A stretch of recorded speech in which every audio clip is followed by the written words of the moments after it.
Hello, wishing you moments of comfortable entertainment. This is an engaging audio channel exclusively dedicated to your favourite audiobooks. 1. They did not converse unless absolutely necessary. 2. All absolutely necessary conversations were to be kept as brief as possible. 3. In the event that more than the simplest of salutations was to be spoken, it was always best to have a third party present. And finally, 4. For the purpose of achieving points 1, 2, and 3, Gareth was to conduct himself in a manner so as to garner as many invitations as possible to spend school holidays with friends. In other words, not at home. In more precise words, away from his father. All in all, Gareth thought, when he bothered to think about it, which wasn't often now that he had his avoidance tactics down to a science, these principles served him well. And they served his father just as well, since Richard Sinclair liked his younger son about as much as his younger son liked him. Which was why, Gareth thought with a frown, he'd been so surprised to be summoned home from school, and with such force. His father's missive had held little ambiguity. Gareth was to report to Clare Hall immediately. It was dashed irritating, this. With only 2 months left at Eton, his life was in full swing at school. A heady mix of games and studies, and of course the occasional surreptitious foray to the local public house, always late at night, and always involving wine and women. Gareth's life was exactly as a young man of 18 years would wish it, and he'd been under the assumption that, as long as he managed to remain out of his father's line of sight, his life at 19 would be similarly blessed. He was to attend Cambridge in the fall, along with all of his closest friends, where he had every intention of pursuing his studies and social life with equal fervour. As he glanced around the foyer of Clare Hall, he let out a long sigh that was meant to sound impatient, but came out more nervous than anything else. What on earth could the Baron, as he had taken to calling his father, want with him? His father had long since announced that he had washed his hands of his younger son, and that he was only paying for his education because it was expected of him, which everyone knew really meant it would look bad to their friends and neighbours if Gareth wasn't sent to a proper school. When Gareth and his father did cross paths, the Baron usually spent the entire time going on about what a disappointment the boy was, which only made Gareth wish to upset his father even more. Nothing like living down to expectations after all. Gareth tapped his foot, feeling rather like a stranger in his own home, as he waited for the butler to alert his father as to his arrival. He'd spent so little time here in the last 9 years, it was difficult to feel much in the way of attachment. To him, it was nothing but a pile of stones that belonged to his father and would eventually go to his elder brother George. Nothing of the house and nothing of the Sinclair fortunes would come to Gareth, and he knew that his lot was to make his own way in the world. He supposed he would enter the military after Cambridge. The only other acceptable avenue of vocation was the clergy, and heaven knew he wasn't suited for that. Gareth had few memories of his mother, who had died in an accident when he was 5, but even he could recall her tousling his hair and laughing about how he was never serious. "My little imp you are," she used to say, followed by a whispered, "Don't lose that. Whatever you do, don't lose it." He hadn't, and he rather doubted the Church of England would wish to welcome him into their ranks. "Master Gareth." Gareth looked up at the sound of the butler's voice. As always, Guilfoyle spoke in flat sentences, never queries. "Your father will see you now," Guilfoyle intoned. "He is in his study." Gareth nodded at the ageing butler and made his way down the hall toward his father's study, always his least favourite room in the house. It was where his father delivered his lectures, where his father told him he would never amount to anything, where his father icily speculated that he should never have had a second son, that Gareth was nothing but a drain on the family finances and a stain on their honour. No, Gareth thought as he knocked on the door, No happy memories here. Gareth pushed open the heavy oak door and stepped inside. His father was seated behind his desk, scribbling something on a sheet of paper. He looked well, Gareth thought idly. His father always looked well. It would have been easier had he turned into a ruddy caricature of a man. But no, Lord Sinclair was fit and strong, and gave the appearance of a man 2 decades younger than his 50-odd years. He looked like the sort of man a boy like Gareth ought to respect, and it made the pain of rejection all the more cruel. Gareth waited patiently for his father to look up. When he didn't, he cleared his throat. No response. Gareth coughed. Nothing. Gareth felt his teeth grinding. This was his father's routine, ignoring him for just long enough to act as a reminder that he found him beneath notice. Gareth considered saying, "Sir." He considered saying, "My lord." He even considered uttering the word "father." But in the end, he just slouched against the door jamb and started to whistle. His father looked up immediately. "Cease," he snapped. Gareth quirked a brow and silenced himself. "And stand up straight." "Good God," the Baron said testily. "How many times have I told you that whistling is ill-bred?" Gareth waited a second, then asked, "Am I meant to answer that, or was it a rhetorical question?" His father's skin reddened. Gareth swallowed. He shouldn't have said that. He'd known that his deliberately jocular tone would infuriate the Baron, but sometimes it was so damned hard to keep his mouth shut. He'd spent years trying to win his father's favour, and he'd finally given in and given up.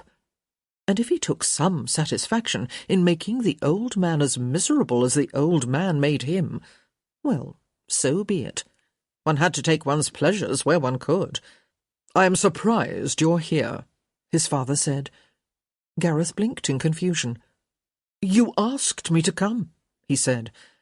And the miserable truth was, he'd never defied his father. Not really. He poked, he prodded, he added a touch of insolence to his every statement and action, but he had never behaved with out-and-out defiance. Miserable coward that he was. In his dreams he fought back. In his dreams he told his father exactly what he thought of him. But in reality, his defiance was limited to whistles and sullen looks. "So I did," his father said, leaning back slightly in his chair. "Nonetheless, I never issue an order with the expectation that you will follow it correctly.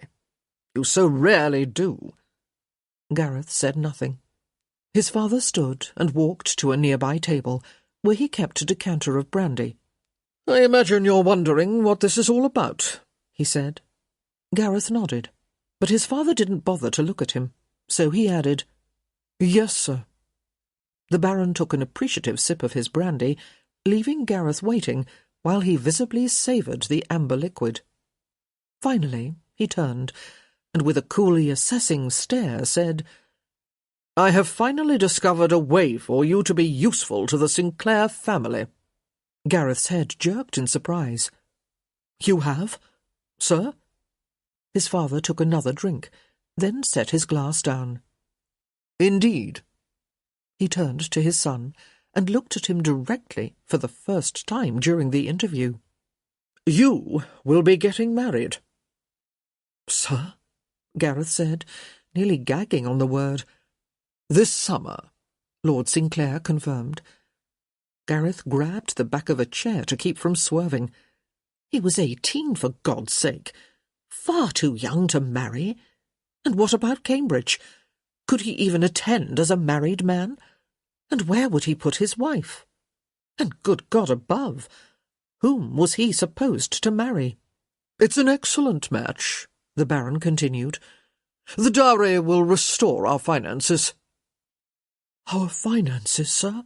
Gareth whispered. Lord Sinclair's eyes clamped down on his son's. "We're mortgaged to the hilt," he said sharply. "Another year, and we will lose everything that isn't entailed." "But how?" "Eton doesn't come cheap," the Baron snapped.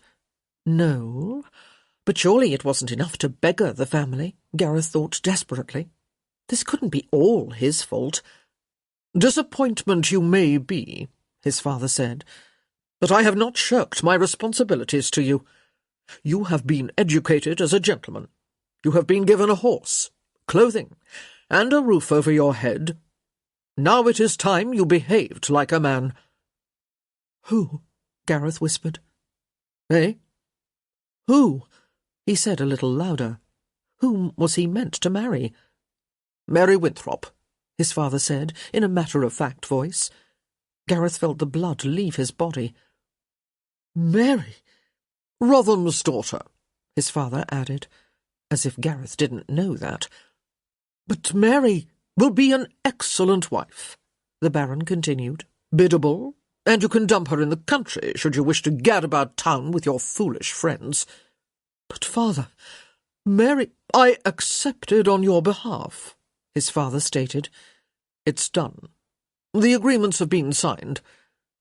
Gareth fought for air. This couldn't be happening. Surely a man could not be forced into marriage, not in this day and age. "Rotham would like to see it done in July," his father added. "I told him we have no objections." "But Mary," Gareth gasped, "I can't marry Mary." One of his father's bushy brows inched toward his hairline. "You can, and you will." "But, father, she's simple," the Baron finished for him. He chuckled. "Won't make a difference when she's under you in bed, and you don't have to have anything to do with her otherwise." He walked toward his son until they were uncomfortably close. "All you need to do is show up at the church. Do you understand?" Gareth said nothing.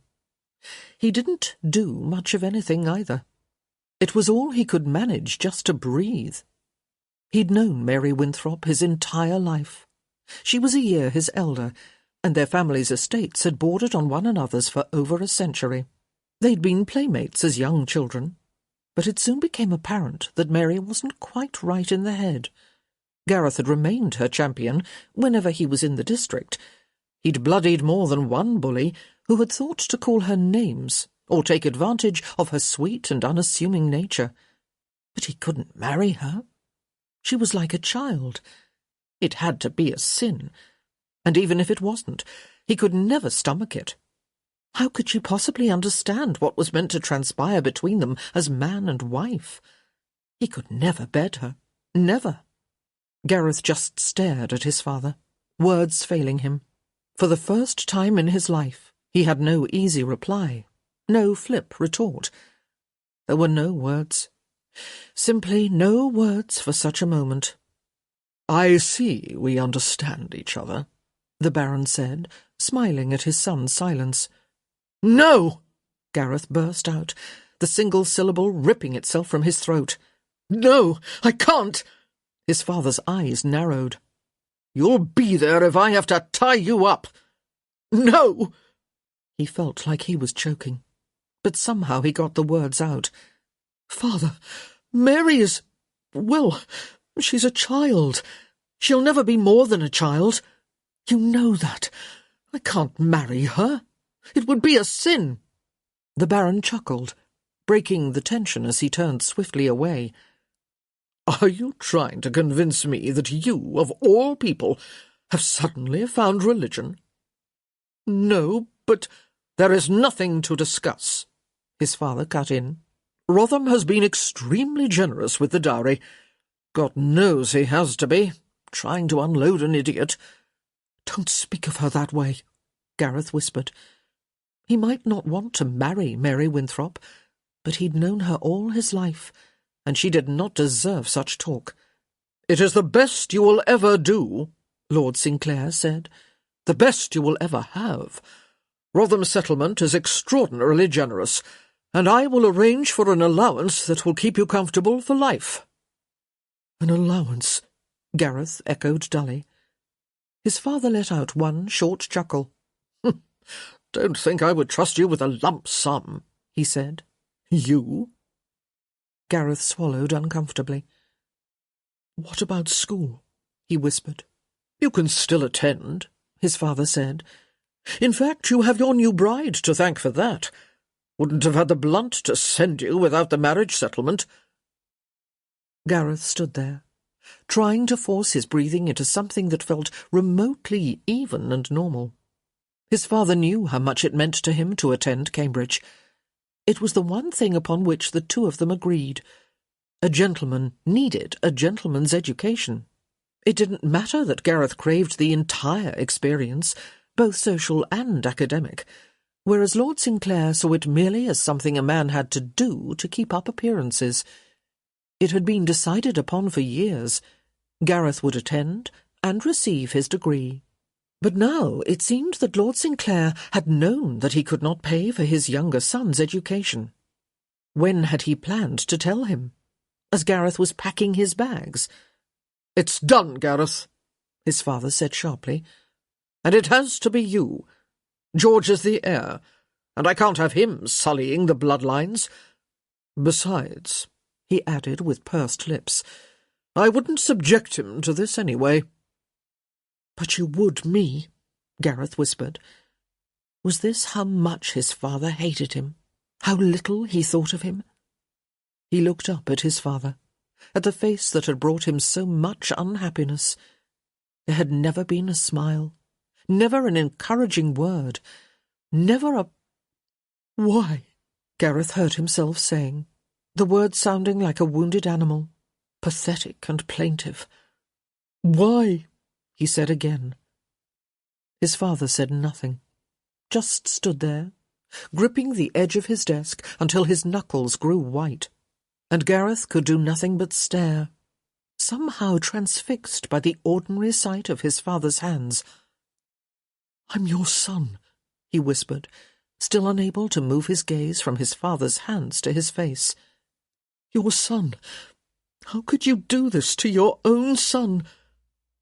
And then his father, who was the master of the cutting retort, whose anger always came dressed in ice rather than fire, exploded.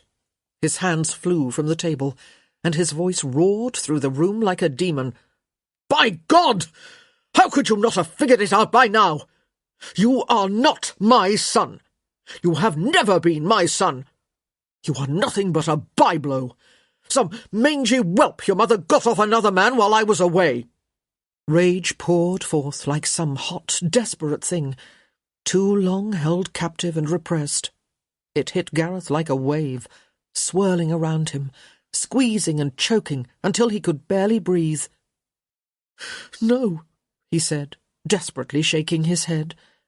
It was nothing he hadn't considered, nothing he hadn't even hoped for. But it couldn't be true. He looked like his father. They had the same nose, didn't they? And— "I have fed you," the Baron said, his voice low and hard. "I have clothed you and presented you to the world as my son. I have supported you when another man would have tossed you into the street, and it is well past time that you returned the favour." "No," Gareth said again. "It can't be. I look like you. For a moment, Lord Sinclair remained silent. Then he said, bitterly, "An unhappy coincidence, I assure you." "But I could have turned you out at your birth," Lord Sinclair cut in. "Sent your mother packing, tossed you both into the street. But I did not." He closed the distance between them and put his face very close to Gareth's. "You have been acknowledged, and you are legitimate." And then, in a voice furious and low, "You owe me." "No," Gareth said, his voice finally finding the conviction he was going to need to last him through the rest of his days. "No, I won't do it. I will cut you off," the Baron warned. "You won't see another penny from me. You can forget your dreams of Cambridge. "No," Gareth said again, and he sounded different. He felt changed. This was the end, he realized. The end of his childhood, the end of his innocence, and the beginning of— God only knew what it was the beginning of. "I am through with you," his father— no, not his father— hissed. "Through. So be it, Gareth said, and he walked away. Chapter 1. 10 years have passed, and we meet our heroine, who, it must be said, has never been known as a shy and retiring flower. The scene is the annual Smythe-Smith musicale, about 10 minutes before Mr. Mozart begins to rotate in his grave. Why do we do this to ourselves? Hyacinth Bridgerton wondered aloud. Because we are good, kind people, her sister-in-law replied, sitting in, God help them, a front-row seat. One would think, Hyacinth persisted, regarding the empty chair next to Penelope with the same excitement she might show a sea urchin, that we would have learned our lesson last year, or perhaps the year before that, or maybe even Hyacinth, Penelope said. Hyacinth swung her gaze to Penelope, lifting one brow in question. Sit. Hyacinth sighed, but she sat. The Smythe-Smith musicale. Thankfully, it came around just once per year, because Hyacinth was quite certain it would take a full 12 months for her ears to recover. Hyacinth let out another sigh, this one louder than the last. I'm not entirely certain that I'm either good or kind. I'm not certain either, Penelope said, but I have decided to have faith in you nevertheless. Rather sporting of you, Hyacinth said. I thought so. Hyacinth glanced at her sideways. Of course, you did not have any choice in the matter. Penelope turned in her seat, her eyes narrowing. Meaning? Colin refused to accompany you, didn't he? Hyacinth said with a sly look. Colin was Hyacinth's brother, and he'd married Penelope a year earlier. Penelope clamped her mouth into a firm line. I do love it when I am right, Hyacinth said triumphantly. Which is fortunate, since I so often am. Penelope just looked at her. You do know that you are insufferable? Of course. Hyacinth leaned toward Penelope with a devilish smile. But you love me anyway. Admit it. I admit nothing until the end of the evening. After we have both gone deaf. After we see if you behave yourself. Hyacinth laughed. You married into the family. You have to love me. It's a contractual obligation. Funny how I don't recall that in the wedding vows. Funny, Hyacinth returned. I remember it perfectly. Penelope looked at her and laughed. I don't know how you do it, Hyacinth, she said, but exasperating as you are, you somehow always manage to be charming. It's my greatest gift, Hyacinth said demurely. Well, you do receive extra points for coming with me tonight, Penelope said, patting her on the hand. Of course, Hyacinth replied. For all my insufferable ways, I am in truth the soul of kindness and amiability. And she'd have to be, she thought, as she watched the scene unfolding on the small, makeshift stage. Another year, another Smythe-Smith musicale, another opportunity to learn just how many ways one could ruin a perfectly good piece of music. Every year, Hyacinth swore she wouldn't attend. Then, every year, she somehow found herself at the event, smiling encouragingly at the 4 girls on the stage. At least last year I got to sit in the back, Hyacinth said. Yes, you did, Penelope replied, turning on her with suspicious eyes. How did you manage that? Felicity, Eloise and I were all up front. Hyacinth shrugged. A well-timed visit to the ladies' retiring room. In fact, don't you dare try that tonight, Penelope warned. If you leave me up here by myself— Don't worry, Hyacinth said with a sigh. I am here for the duration. But, she added, pointing her finger, in what her mother would surely have termed a most unladylike manner, I want my devotion to you to be duly noted. Why is it, Penelope asked, that I am left with a feeling that you are keeping score of something, and when I least expect it, you will jump out in front of me demanding a favour." Hyacinth looked at her and blinked. "Why would I need to jump?" "Ah, look," Penelope said, after staring at her sister-in-law as if she were a lunatic. "Here comes Lady Danbury." "Mrs. Bridgerton," Lady Danbury said, or rather barked. "Miss Bridgerton?" "Good evening, Lady Danbury," Penelope said to the elderly countess. "We saved you a seat right in front." Lady D narrowed her eyes and poked Penelope lightly in the ankle with her cane. "Always thinking of others, aren't you?" "Of course," Penelope demurred. "I wouldn't dream of—" "Ha!" Lady Danbury said. It was, Hyacinth reflected, the Countess's favourite syllable. That and "Move over, Hyacinth," Lady D ordered. "I'll sit between you." Hyacinth obediently moved one chair to the left. "We were just pondering our reasons for attending," she said, as Lady Danbury settled into her seat. "I, for one, have come up blank." "I can't speak for you," Lady D said to Hyacinth, "but she—" At this she jerked her head toward Penelope. "Is here for the same reason I am." "For the music?" Hyacinth queried, perhaps a little too politely. Lady Danbury turned back to Hyacinth, her face creasing into what might have been a smile. "I've always liked you, Hyacinth Bridgerton." "I've always liked you, too," Hyacinth replied. "I expect it is because you come and read to me from time to time," Lady Danbury said. "Every week," Hyacinth reminded her. "Time to time, every week? Pfft!" Lady Danbury's hand cut a dismissive wave through the air. "It's all the same if you're not making it a daily endeavour." Hyacinth judged it best not to speak. Lady D would surely find some way to twist her words into a promise to visit every afternoon.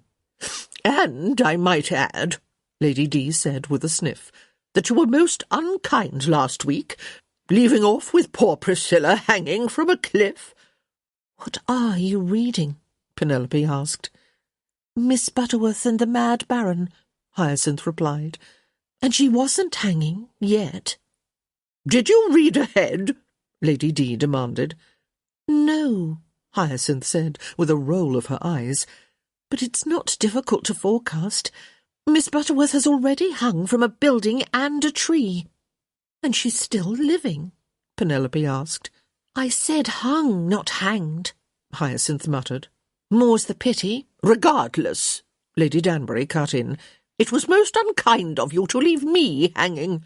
"It's where the author ended the chapter," Hyacinth said, unrepentantly. "And besides, isn't patience a virtue?" "Absolutely not," Lady Danbury said emphatically.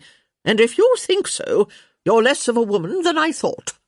No one understood why Hyacinth visited Lady Danbury every Tuesday and read to her, but she enjoyed her afternoons with the Countess. Lady Danbury was crotchety and honest to a fault, and Hyacinth adored her.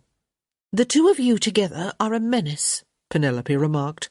"My aim in life," Lady Danbury announced, "is to be a menace to as great a number of people as possible, so I shall take that as the highest of compliments, Mrs. Bridgerton."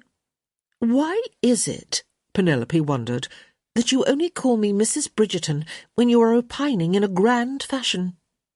"Sounds better that way," Lady D said, punctuating her remark with a loud thump of her cane. Hyacinth grinned. When she was old, she wanted to be exactly like Lady Danbury. Truth be told, she liked the elderly Countess better than most of the people she knew her own age. After 3 seasons on the marriage mart, Hyacinth was growing just a little bit weary of the same people day after day. What had once been exhilarating, the balls, the parties, the suitors, well, it was still enjoyable. That much she had to concede. Hyacinth certainly wasn't one of those girls who complained about all of the wealth and privilege she was forced to endure. But it wasn't the same. She no longer held her breath each time she entered a ballroom, and a dance was now simply a dance, no longer the magical swirl of movement it had been in years gone past. The excitement, she realized, was gone.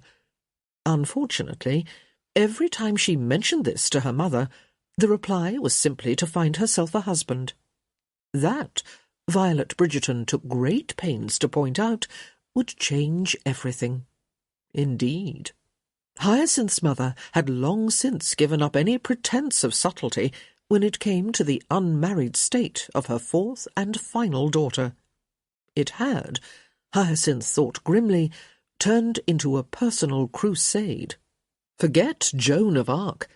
Her mother was Violet of Mayfair, and neither plague, nor pestilence, nor perfidious paramour would stop her in her quest to see all 8 of her children happily married.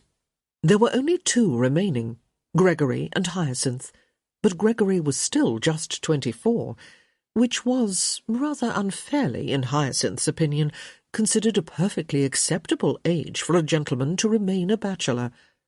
But Hyacinth at 22, the only thing staving off her mother's complete collapse was the fact that her elder sister, Eloise, had waited until the grand old age of 28 before finally becoming a bride. By comparison, Hyacinth was practically in leading strings. No one could say that Hyacinth was hopelessly on the shelf, but even she had to admit that she was edging toward that position. She had received a few proposals since her debut 3 years earlier, but not as many as one would think, given her looks. Not the prettiest girl in town, but certainly better than at least half, and her fortune. Again, not the largest dowry on the market, but certainly enough to make a fortune hunter look twice. And her connections were, of course, nothing short of impeccable. Her brother was, as their father had been before him, the Viscount Bridgerton, and while theirs might not have been the loftiest title in the land, the family was immensely popular and influential. And if that weren't enough, her sister Daphne was the Duchess of Hastings, and her sister Francesca was the Countess of Kilmartin. If a man wanted to align himself with the most powerful families in Britain, he could do a lot worse than Hyacinth Bridgerton. But if one took the time to reflect upon the timing of the proposals she had received, which Hyacinth didn't care to admit that she had, it was starting to look damning indeed. 3 proposals her first season, 2 her second, 1 last year, and none thus far this time around. It could only be argued that she was growing less popular, unless, of course, someone was foolish enough actually to make the argument, in which case Hyacinth would have to take the other side, facts and logic notwithstanding. And she'd probably win the point too. It was a rare man or woman who could outwit, outspeak, or outdebate Hyacinth Bridgerton. This might, she'd thought, in a rare moment of self-reflection, have something to do with why her rate of proposals was declining at such an alarming pace. No matter, she thought, watching the Smythe-Smith girls mill about on the small dais that had been erected at the front of the room. It wasn't as if she should have accepted any of her 6 proposals. 3 had been fortune hunters, 2 had been fools, and 1 had been quite terminally boring. Better to remain unmarried than shackle herself to someone who'd bore her to tears. Even her mother, inveterate matchmaker that she was, couldn't argue that point. And as for her current proposal-free season, well, if the gentlemen of Britain couldn't appreciate the inherent value of an intelligent female who knew her own mind, that was their problem, not hers. Lady Danbury thumped her cane against the floor, narrowly missing Hyacinth's right foot. "I say," she said, "have either of you caught sight of my grandson?" "Which grandson?" Hyacinth asked. "Which grandson?" Lady D echoed impatiently. "Which grandson? The only one I like, that's which." Hyacinth didn't even bother to hide her shock. "Mr. Sinclair is coming tonight?" I know, Lady D cackled. "I can hardly believe it myself. I keep waiting for a shaft of heavenly light to burst through the ceiling." Penelope's nose crinkled. "I think that might be blasphemous, but I'm not sure." "It's not," Hyacinth said, without even looking at her. "And why is he coming?" Lady Danbury smiled slowly, like a snake. "Why are you so interested?" "I'm always interested in gossip," Hyacinth said quite candidly. "About anyone. You should know that already." "Very well," Lady D said, somewhat grumpily after having been thwarted. "He's coming because I blackmailed him." Hyacinth and Penelope regarded her with identically arched brows. "Very well," Lady Danbury conceded. "If not blackmail, then a heavy dose of guilt." "Of course," Penelope murmured, at the exact time Hyacinth said, "That makes much more sense." Lady D sighed. "I might have told him I wasn't feeling well." Hyacinth was dubious. "Might have?" "Did," Lady D admitted. "You must have done a very good job of it to get him to come tonight," Hyacinth said admiringly. One had to appreciate Lady Danbury's sense of the dramatic, especially when it resulted in such impressive manipulation of the people around her. It was a talent Hyacinth cultivated as well. "I don't think I have ever seen him at a musicale before," Penelope remarked. Lady D grunted. "Not enough loose women for him, I'm sure." From anyone else, it would have been a shocking statement. But this was Lady Danbury, and Hyacinth, and the rest of the ton for that matter, had long since grown used to her rather startling turns of phrase. And besides, one did have to consider the man in question. Lady Danbury's grandson was none other than the notorious Gareth Sinclair, although it probably wasn't entirely his fault that he had gained such a wicked reputation, Hyacinth reflected. There were plenty of other men who behaved with equal lack of propriety, and more than a few who were as handsome as sin, but Gareth Sinclair was the only one who managed to combine the two to such success. But his reputation was abominable. He was certainly of marriageable age, but he'd never, not even once, called upon a proper young lady at her home. Hyacinth was quite sure of that. If he'd ever even hinted at courting someone, the rumour mills would have run rampant. And furthermore, Hyacinth would have heard it from Lady Danbury, who loved gossip even more than she did. And then, of course, there was the matter of his father, Lord Sinclair. They were rather famously estranged, although no one knew why. Hyacinth personally thought it spoke well of Gareth that he did not air his familial travails in public, especially since she'd met his father and thought him a boor, which led her to believe that whatever the matter was, the younger Sinclair was not at fault.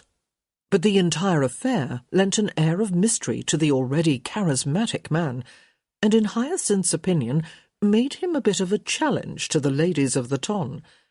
No one seemed quite certain how to view him. On the one hand, the matrons steered their daughters away. Surely a connection with Gareth Sinclair could not enhance a girl's reputation. On the other hand, his brother had died tragically young, almost a year earlier, and now he was the heir to the barony, which had only served to make him a more romantic and eligible figure. Last month, Hyacinth had seen a girl swoon, or at least pretend to, when he had deigned to attend the Bevilstoke ball. It had been appalling. Hyacinth had tried to tell the foolish chit that he was only there because his grandmother had forced him into it, and, of course, because his father was out of town. After all, everyone knew that he only consorted with opera singers and actresses, and certainly not any of the ladies he might meet at the Bevilstoke ball. But the girl would not be swayed from her over-emotional state, and eventually she had collapsed onto a nearby settee in a suspiciously graceful heap. Hyacinth had been the first to locate a vinaigrette and shove it under her nose. Really, some behaviour just couldn't be tolerated. But as she stood there, reviving the foolish chit with the noxious fumes, She had caught sight of him staring at her in that vaguely mocking way of his, and she couldn't shake the feeling that he found her amusing, much in the same way she found small children and large dogs amusing. Needless to say, she hadn't felt particularly complimented by his attention, fleeting though it was. Hyacinth turned to face Lady Danbury, who was still searching the room for her grandson. "I don't think he's here yet," Hyacinth said, then added under her breath, "No one's fainted." "Eh? What was that?" "I said I don't think he's here yet." Lady D narrowed her eyes. "I heard that part." "It's all I said," Hyacinth fibbed. "Liar?" Hyacinth looked past her to Penelope. "She treats me quite abominably, did you know that?" Penelope shrugged. "Someone has to." Lady Danbury's face broke out into a wide grin, and she turned to Penelope and said, "Now then, I must ask—" She looked over at the stage, craning her neck as she squinted at the quartet. "Is it the same galoncello this year?" Penelope nodded sadly. Hyacinth looked at them. "What are you talking about?" "If you don't know," Lady Danbury said loftily, "then you haven't been paying attention, and shame on you for that." Hyacinth's mouth fell open. "Well," she said, since the alternative was to say nothing, and she never liked to do that. There was nothing more irritating than being left out of a joke, except perhaps being scolded for something one didn't even understand. She turned back to the stage, watching the cellist more closely.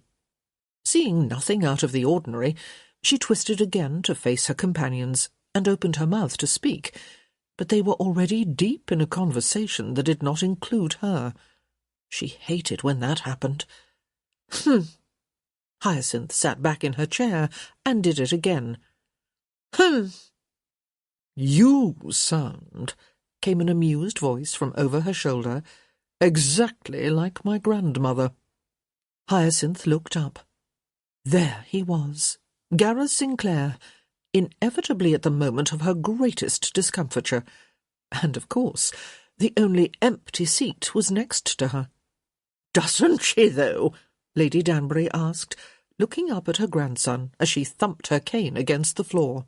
"She's quickly replacing you as my pride and joy." "Tell me, Miss Bridgerton," Mr. Sinclair asked, one corner of his lips curving into a mocking half-smile, "is my grandmother remaking you in her image?" Hyacinth had no ready retort, which she found profoundly irritating. "Move over again, Hyacinth," Lady D barked. "I need to sit next to Gareth." Hyacinth turned to say something, but Lady Danbury cut in with, "Someone needs to make sure he behaves." Hyacinth let out a noisy exhale and moved over another seat. "There you go, my boy," Lady D said, patting the empty chair with obvious glee. "Sit and enjoy." He looked at her for a long moment before finally saying, "You owe me for this, grandmother." "Ha!" was her response. "Without me, you wouldn't exist." "A difficult point to refute," Hyacinth murmured. Mr. Sinclair turned to look at her, probably only because it enabled him to turn away from his grandmother. Hyacinth smiled at him blandly, pleased with herself for showing no reaction. He'd always reminded her of a lion, fierce and predatory, filled with restless energy. His hair, too, was tawny, hovering in that curious state between light brown and dark blonde, and he wore it rakishly, defying convention by keeping it just long enough to tie in a short queue at the back of his neck. He was tall, although not overly so, with an athlete's grace and strength, and a face that was just imperfect enough to be handsome rather than pretty. And his eyes were blue, really blue, uncomfortably blue. Uncomfortably blue? She gave her head a little shake. That had to be quite the most asinine thought that had ever entered her head. Her own eyes were blue, and there was certainly nothing uncomfortable about that. "And what brings you here, Miss Bridgerton?" he asked. "I hadn't realised you were such a lover of music." "If she loved music," Lady Dees said from behind him, "she'd have already fled to France." "She does hate to be left out of a conversation, doesn't she?" he murmured, without turning around. "How?" "Cane?" Hyacinth asked sweetly. "She's a threat to society," he muttered. Hyacinth watched with interest as he reached behind him, and without even turning his head, wrapped his hand around the cane and wrenched it from his grandmother's grasp. "Here," he said, handing it to her. "You will look after this, won't you? She won't need it while she's sitting down." Hyacinth's mouth fell open. Even she had never dared to interfere with Lady Danbury's cane. "I see that I have finally impressed you," he said, sitting back in his chair, with the expression of one who is quite pleased with himself. "Yes," Hyacinth said, before she could stop herself. No. Don't be silly. I certainly haven't been not impressed by you." "How gratifying," he murmured. "What I meant," she said, grinding her teeth together, "was that I haven't really thought about it one way or the other." He tapped his heart with his hand. "Wounded," he said flippantly, "and right through the heart." Hyacinth gritted her teeth. The only thing worse than being made fun of was not being sure if one was being made fun of. Everyone else in London she could read like a book, but with Gareth Sinclair she simply never knew. She glanced past him to see if Penelope was listening. Not that she was sure why that mattered one way or another, but Pen was busy placating Lady Danbury, who was still smarting over the loss of her cane. Hyacinth fidgeted in her seat, feeling uncommonly closed in. Lord Summershaw, never the slenderest man in the room, was on her left, spilling onto her chair, which only forced her to scoot a little to the right, which, of course, put her in even closer proximity to Gareth Sinclair, who was positively radiating heat. Good God! Had the man smothered himself in hot water bottles before setting out for the evening? Hyacinth picked up her programme as discreetly as she was able and used it to fan herself. "Is something amiss, Miss Bridgerton?" he inquired, tilting his head as he regarded her with curious amusement. "Of course not," she answered. "It's merely a touch warm in here, don't you think?" He eyed her for 1 second longer than she would have liked, then turned to Lady Danbury. "Are you overheated, grandmother?" he asked solicitously. "Not at all," came the brisk reply. He turned back to Hyacinth with a tiny shrug. "It must be you," he murmured. "It must," she ground out, facing determinedly forward. Maybe there still was time to escape to the ladies' retiring room. Penelope would want to have her drawn and quartered, but did it really count as abandonment when there were 2 people seated between them? Besides, she could surely use Lord Summershaw as an excuse. Even now he was shifting in his seat, bumping up against her in a way that Hyacinth wasn't entirely certain was accidental. Hyacinth shifted slightly to the right. Just an inch, not even. The last thing she wanted was to be pressed up against Gareth Sinclair. Well, the second to last, anyway. Lord Summershaw's portly frame was decidedly worse. "Is something amiss, Miss Bridgerton?" Mr. Sinclair inquired. She shook her head, getting ready to push herself up by planting the heels of her hands on the chair on either side of her lap. She couldn't. Clap, clap, clap, clap. Hyacinth nearly groaned. It was one of the ladies, Smythe Smith, signalling that the concert was about to begin. She'd lost her moment of opportunity. There was no way she could depart politely now. But at least she could take some solace in the fact that she wasn't the only miserable soul. Just as the Mrs. Smythe Smith lifted their bows to strike their instruments, she heard Mr. Sinclair let out a very quiet groan, followed by a heartfelt, "God help us all." Chapter 2. 30 minutes later, and somewhere, not too far away, a small dog is howling in agony. Unfortunately, no one can hear him over the din. There was only one person in the world for whom Gareth would sit politely and listen to really bad music, and Grandmother Danbury happened to be it. "Never again," he whispered in her ear, as something that might have been Mozart assaulted his ears. This, after something that might have been Haydn, which had followed something that might have been Handel. "You're not sitting politely," she whispered back. "We could have sat in the back," he grumbled, "and missed all the fun." How anyone could term a Smythe-Smith musicale fun was beyond him, but his grandmother had what could only be termed a morbid love for the annual affair. As usual, 4 Smythe-Smith girls were seated on a small dais, 2 with violins, 1 with a cello, and 1 at a pianoforte, and the noise they were making was so discordant as to be almost impressive. Almost. "It's a good thing I love you," he said over his shoulder. "Ha!" came her reply, no less truculent for its whispered tone. "It's a good thing I love you." And then, thank God, it was over, and the girls were nodding and making their curtsies, 3 of them looking quite pleased with themselves, and one, the one on the cello, looking as if she might like to hurl herself through a window. Gareth turned when he heard his grandmother sigh. She was shaking her head and looking uncharacteristically sympathetic. The Smythe-Smith girls were notorious in London, and each performance was somehow, inexplicably, worse than the last.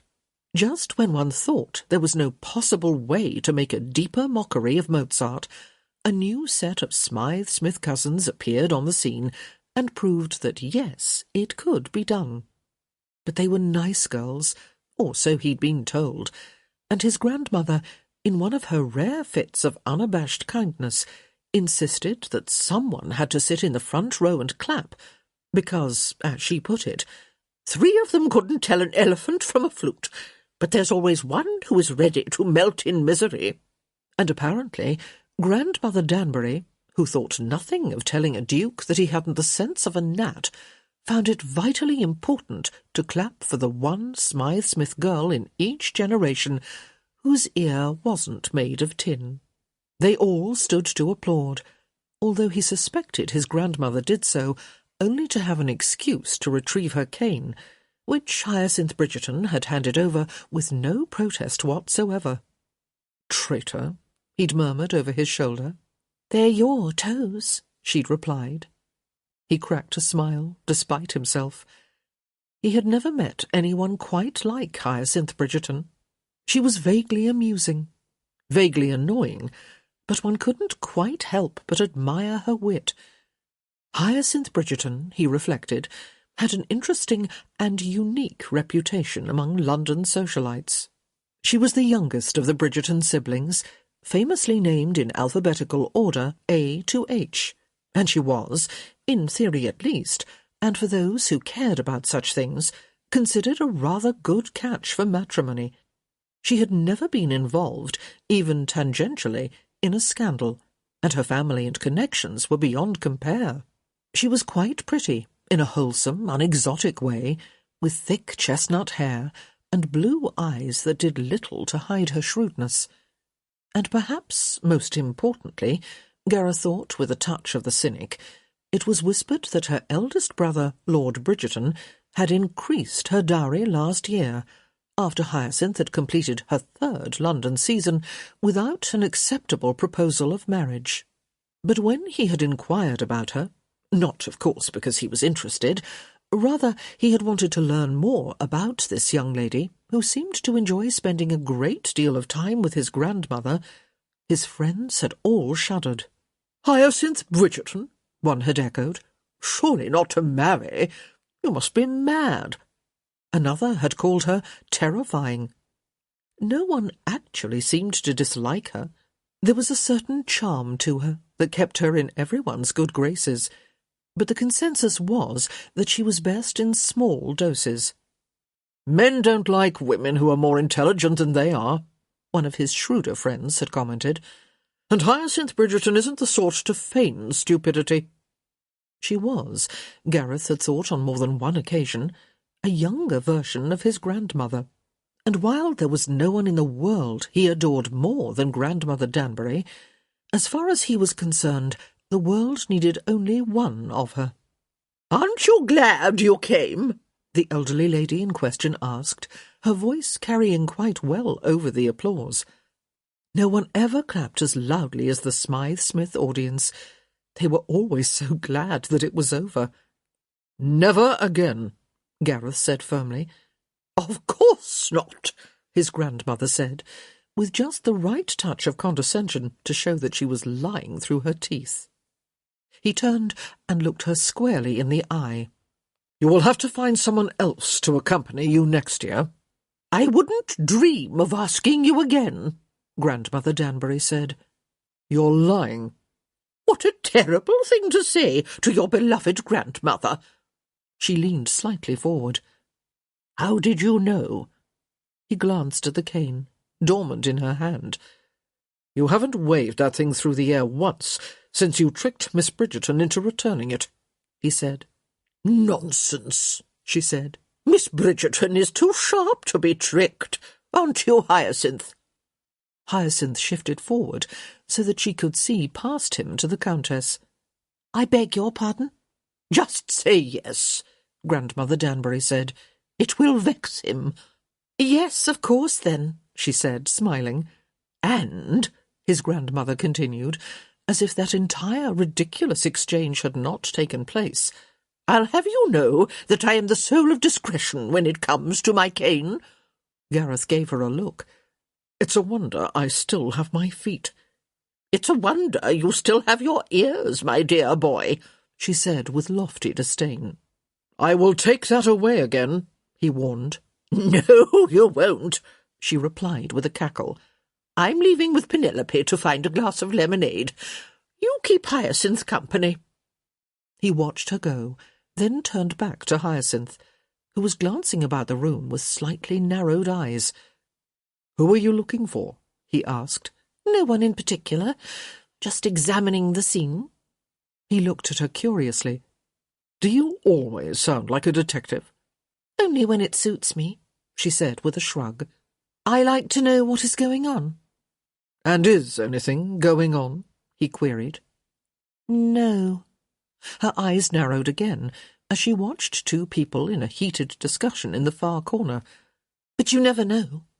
He fought the urge to shake his head. She was the strangest woman. He glanced at the stage. "Are we safe?" She finally turned back, her blue eyes meeting his with uncommon directness. "Do you mean, is it over?" "Yes." Her brow furrowed, and in that moment Gareth realized that she had the lightest smattering of freckles on her nose. "I think so," she said. "I've never known them to hold an intermission before." "Thank God," he said with great feeling. "Why do they do it?" "The Smythe-Smiths, you mean?" "Yes." For a moment she remained silent. Then she just shook her head and said, "I don't know." One would think. Whatever she'd been about to say, she thought the better of it. "Never mind," she said. "Tell me," he urged, rather surprised by how curious he was. "It was nothing," she said. "Just that one would think that someone would have told them by now. But actually—" She glanced around the room. "The audience has grown smaller in recent years.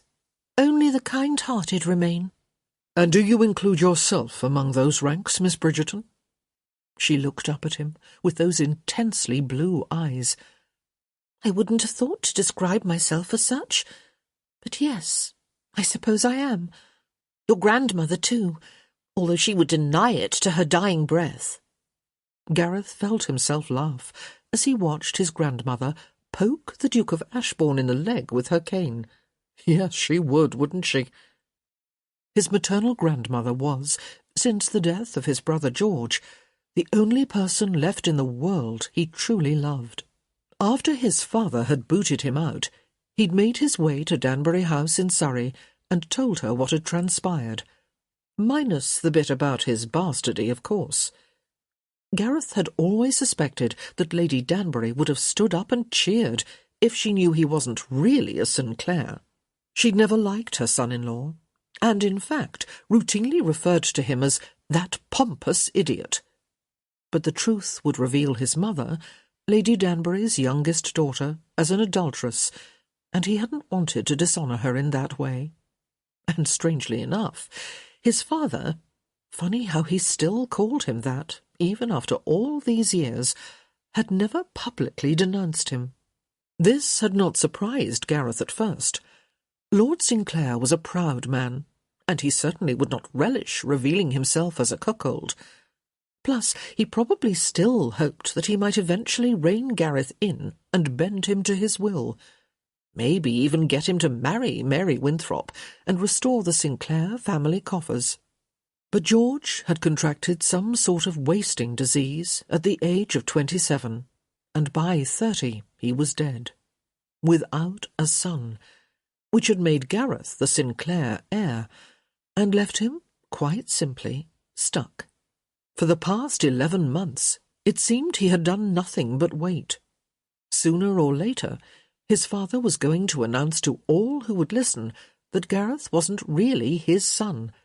Surely the Baron, whose third favourite pastime, after hunting and raising hounds, was tracing the Sinclair family tree back to the Plantagenets, would not countenance his title going to a bastard of uncertain blood. Gareth was fairly certain that the only way the Baron could remove him as his heir would be to haul him, and a pack of witnesses as well, before the Committee for Privileges in the House of Lords. It would be a messy, detestable affair, and it probably wouldn't work either. The Baron had been married to Gareth's mother when she had given birth, and that rendered Gareth legitimate in the eyes of the law, regardless of his bloodlines. But it would cause a huge scandal, and quite possibly ruin Gareth in the eyes of society. There were plenty of aristocrats running about who got their blood and their names from 2 different men, but the Ton didn't like to talk about it. Not publicly, anyway. But thus far, his father had said nothing. Half the time, Gareth wondered if the Baron kept his silence just to torture him. Gareth glanced across the room at his grandmother, who was accepting a glass of lemonade from Penelope Bridgerton, whom she'd somehow coerced into waiting on her hand and foot. Agatha, Lady Danbury, was most usually described as crotchety, and that was by the people who held her in some affection. She was a lioness among the Ton, fearless in her words, and willing to poke fun at the most august of personages, and even, occasionally, herself. But for all her acerbic ways, she was famously loyal to the ones she loved, and Gareth knew he ranked at the top of that list. When he'd gone to her and told her that his father had turned him out, she had been livid, but she had never attempted to use her power as a countess to force Lord Sinclair to take back his son. "Ha!" his grandmother had said. "I'd rather keep you myself." And she had. She'd paid Gareth's expenses at Cambridge, and when he'd graduated, not with a first, but he had acquitted himself well, she had informed him that his mother had left him a small bequest. Gareth hadn't been aware that she'd had any money of her own, but Lady Danbury had just twisted her lips and said, "Do you really think I'd let that idiot have complete control of her money? I wrote the marriage settlement, you know." Gareth didn't doubt it for an instant. His inheritance gave him a small income, which funded a very small suite of apartments, and Gareth was able to support himself. Not lavishly, but well enough to make him feel he wasn't a complete wastrel, which, he was surprised to realise, mattered more to him than he would have thought. This uncharacteristic sense of responsibility was probably a good thing, too, since when he did assume the Sinclair title, he was going to inherit a mountain of debt along with it. The Baron had obviously been lying when he'd told Gareth that they would lose everything that wasn't entailed if he didn't marry Mary Winthrop, but still it was clear that the Sinclair fortune was meagre at best. Furthermore, Lord Sinclair didn't appear to be managing the family finances any better than he had when he'd tried to force Gareth into marriage. If anything, he seemed to be systematically running the estates into the ground. It was the one thing that made Gareth wonder if perhaps the Baron didn't intend to denounce him. Surely the ultimate revenge would be to leave his false son riddled with debt. And Gareth knew, with every fibre of his being he knew, that the Baron wished him no happiness.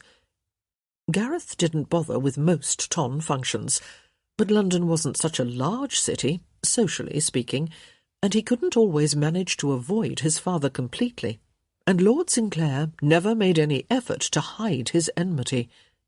As for Gareth, well, he wasn't much better at keeping his feelings to himself. He always seemed to slip into his old ways, doing something deliberately provoking just to make the Baron angry.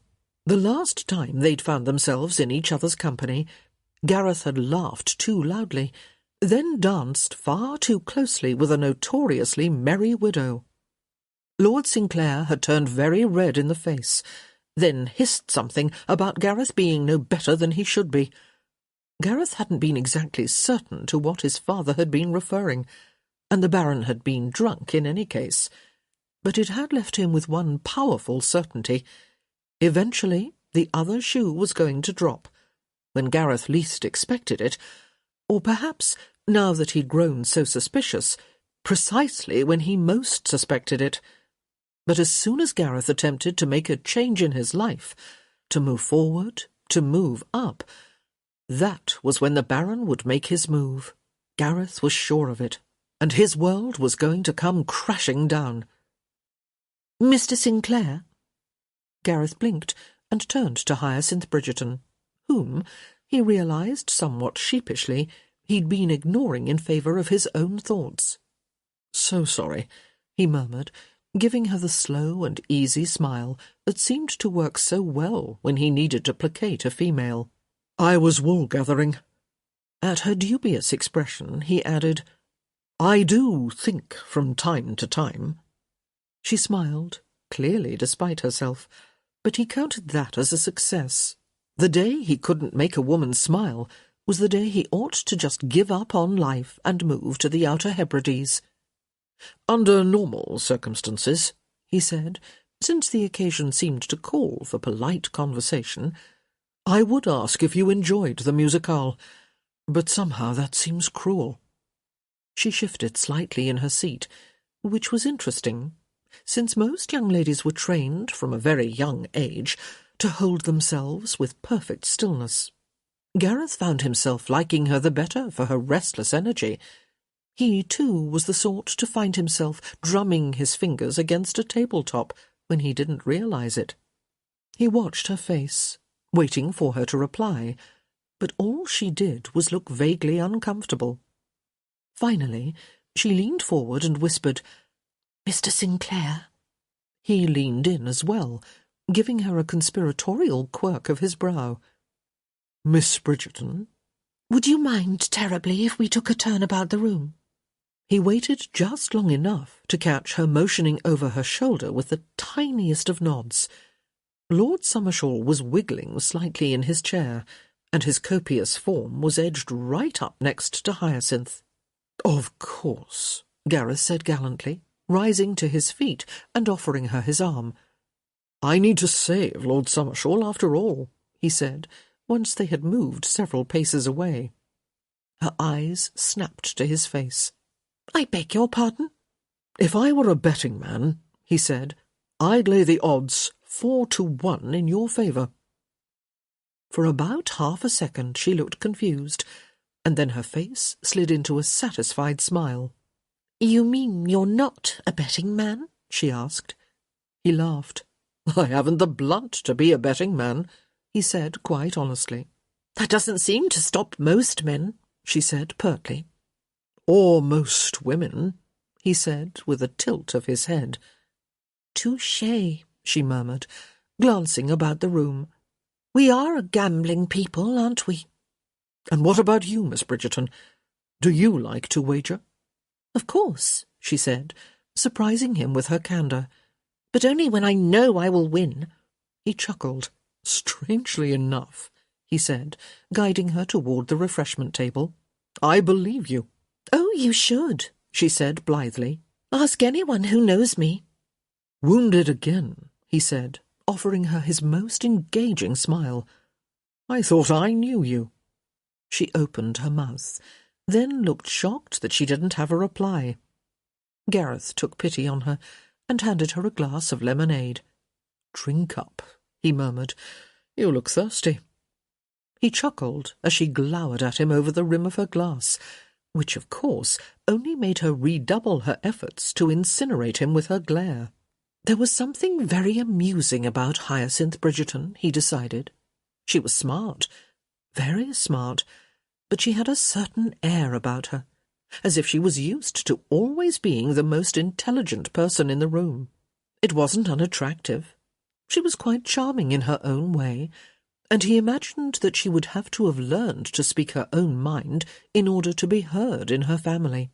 She was the youngest of 8, after all. But it did mean that he rather enjoyed seeing her at a loss for words. It was fun to befuddle her. Gareth didn't know why he didn't make a point of doing it more often. He watched as she set her glass down.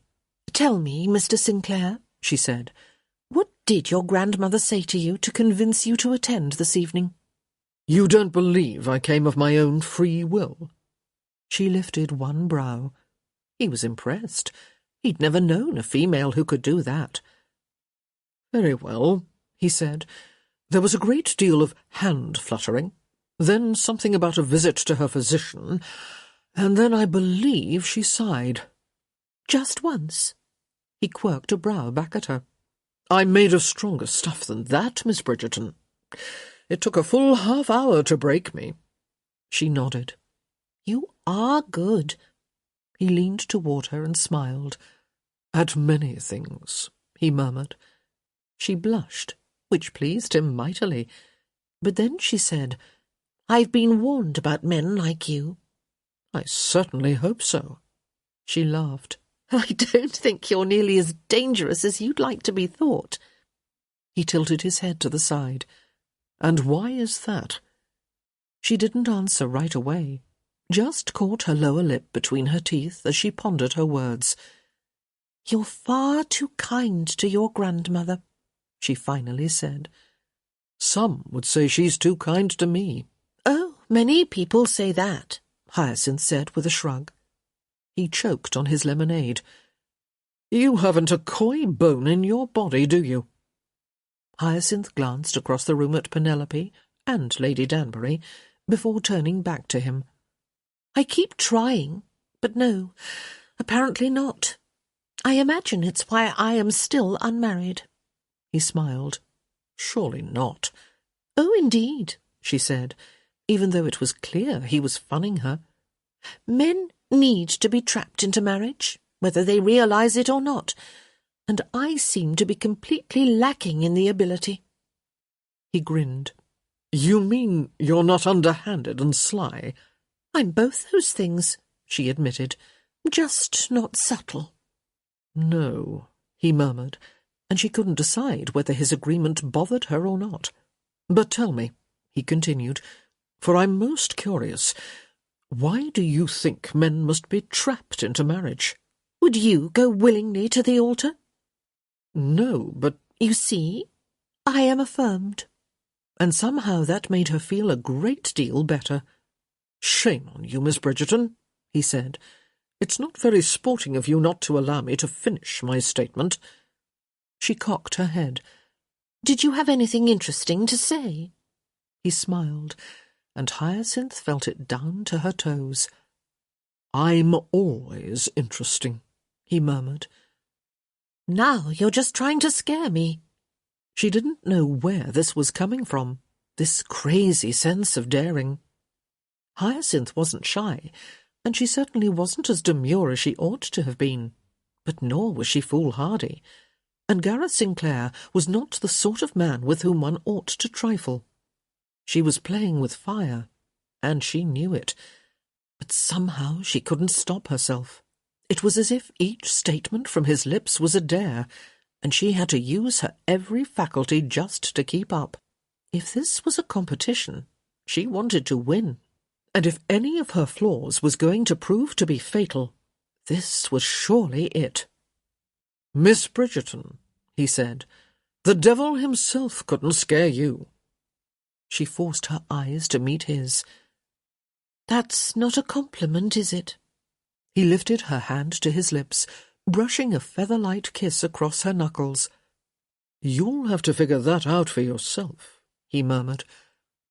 To all who observed, he was the soul of propriety, but Hyacinth caught the daring gleam in his eye, and she felt the breath leave her body as tingles of electricity rushed across her skin. Her lips parted, but she had nothing to say, not a single word. There was nothing but air, and even that seemed in short supply. And then he straightened, as if nothing had happened, and said, "Do let me know what you decide." She just stared at him. "About the compliment," he added, "I am sure you will wish to let me know how I feel about you." Her mouth fell open. He smiled, broadly. "Speechless, even. I'm to be commended." "You—" No, he said, lifting one hand in the air and pointing toward her, as if what he really wanted to do was place his finger on her lips and shush her. "Don't ruin it. The moment is too rare." And she could have said something. She should have said something. But all she could do was stand there like an idiot. Or if not that, then like someone completely unlike herself. "Until next time, Miss Bridgerton," he murmured, and then he was gone. Chapter 3. 3 days later, and our hero learns that one can never really escape one's past. "There is a woman to see you, sir." Gareth looked up from his desk, a huge mahogany behemoth that took up nearly half of his small study. "A woman, you say?" His new valet nodded. "She said she is your brother's wife. Caroline." Gareth's attention snapped into sharp focus. "Show her in, immediately." He rose to his feet, awaiting her arrival in his study. He hadn't seen Caroline in months, only once since George's funeral, truth be told, and Lord knew that hadn't been a joyful affair. Gareth had spent the entire time avoiding his father, which had added stress on top of his already crushing grief. Lord Sinclair had ordered George to cease all brotherly relations with Gareth, but George had never cut him off. In all else, George had obeyed his father, but never that, and Gareth had loved him all the more for it. The Baron hadn't wanted Gareth to attend the ceremony, but when Gareth had pushed his way into the church, even he hadn't been willing to make a scene and have him evicted. "Gareth?" He turned away from the window, unaware that he'd even been looking out. "Caroline," he said warmly, crossing the room to greet his sister-in-law. "How have you been?" She gave a helpless little shrug.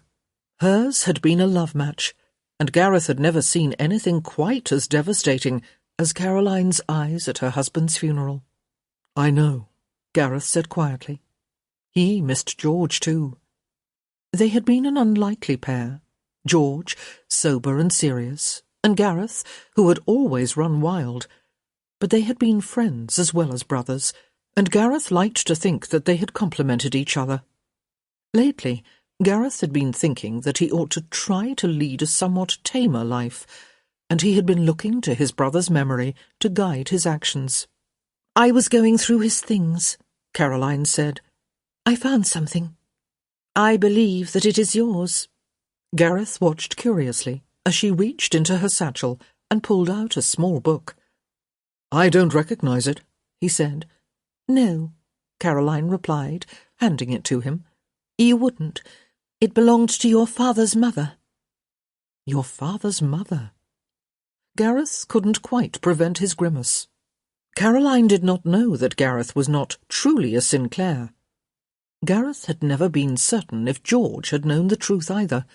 If he had, He'd never said anything. The book was small, bound with brown leather. There was a little strap that reached from back to front, where it could be fastened with a button.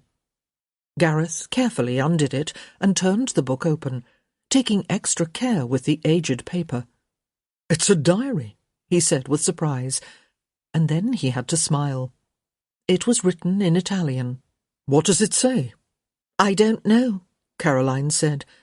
"I didn't even know it existed until I found it in George's desk earlier this week. He never mentioned it."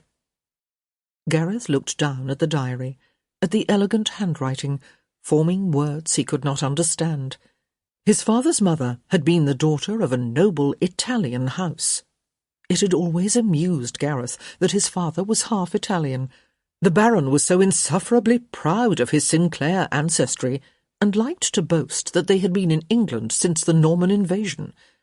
In fact, Gareth couldn't recall him ever making mention of his Italian roots. "There was a note from George," Caroline said, "instructing me to give this to you." Gareth glanced back down at the book, his heart heavy. Just one more indication that George had never known that they were not full brothers. Gareth bore no blood relationship to Isabella Marinzoli Sinclair, and he had no real right to her diary. "You shall have to find someone to translate it," Caroline said, with a small, wistful smile. "I'm curious as to what it says. George always spoke so warmly of your grandmother." Gareth nodded. He remembered her fondly as well, though they hadn't spent very much time together. Lord Sinclair hadn't gotten on very well with his mother, so Isabella did not visit very often, but she had always doted upon her due ragazzi, as she liked to call her two grandsons, and Gareth recalled feeling quite crushed when, at the age of 7, he'd heard that she had died. If affection was anywhere near as important as blood, then he supposed the diary would find a better home in his hands than anyone else's. "I'll see what I can do," Gareth said. "It can't be that difficult to find someone who can translate from the Italian." "I wouldn't trust it to just anyone," Caroline said. "It is your grandmother's diary, after all.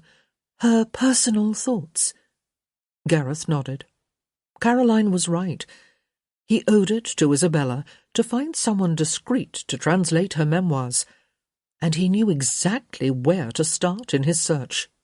"I'll take this to Grandmother Danbury," Gareth suddenly said, allowing his hand to bob up and down with the diary, almost as if he was testing its weight.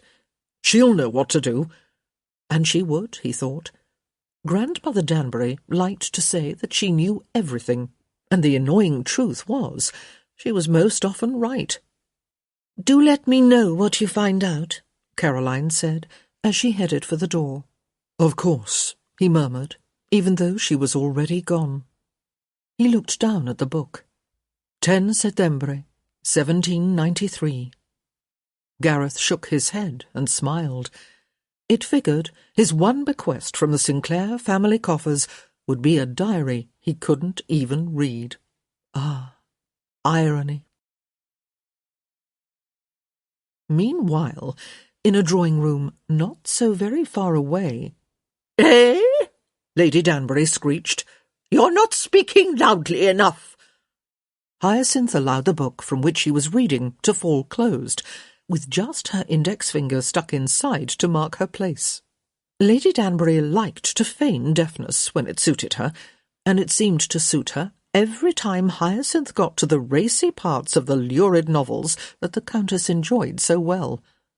"I said," Hyacinth said, levelling her gaze onto Lady Danbury's face, "that our dear heroine was breathing hard. No, let me check. She was breathy and short of breath."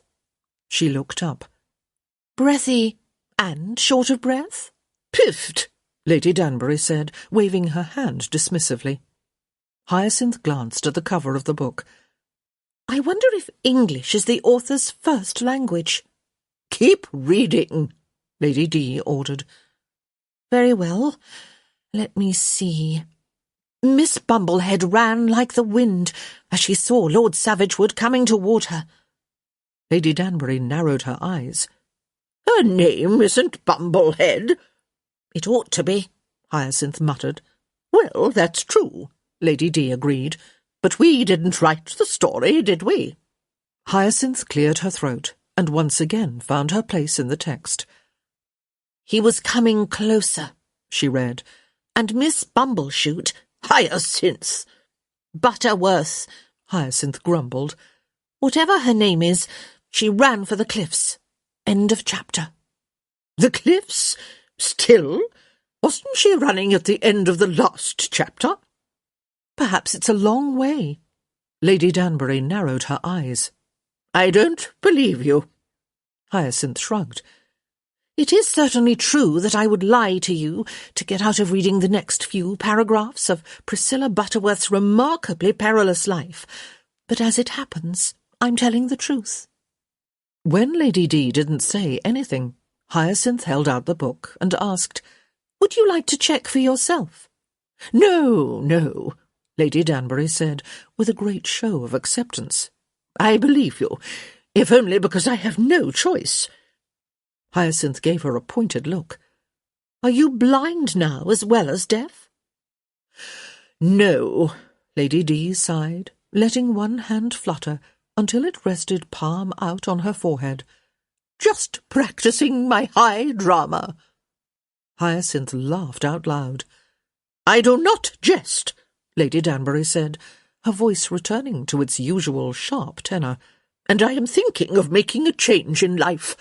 I could do a better job on the stage than most of those fools who call themselves actresses." "Sadly," Hyacinth said, "there doesn't seem to be much demand for aging countess roles." "If anyone else said that to me," Lady D said, thumping her cane against the floor, even though she was seated in a perfectly good chair, "I'd take it as an insult." "But not from me?" Hyacinth queried, trying to sound disappointed. Lady Danbury chuckled. "Do you know why I like you so well, Hyacinth Bridgerton?" Hyacinth leaned forward. "I'm all agog."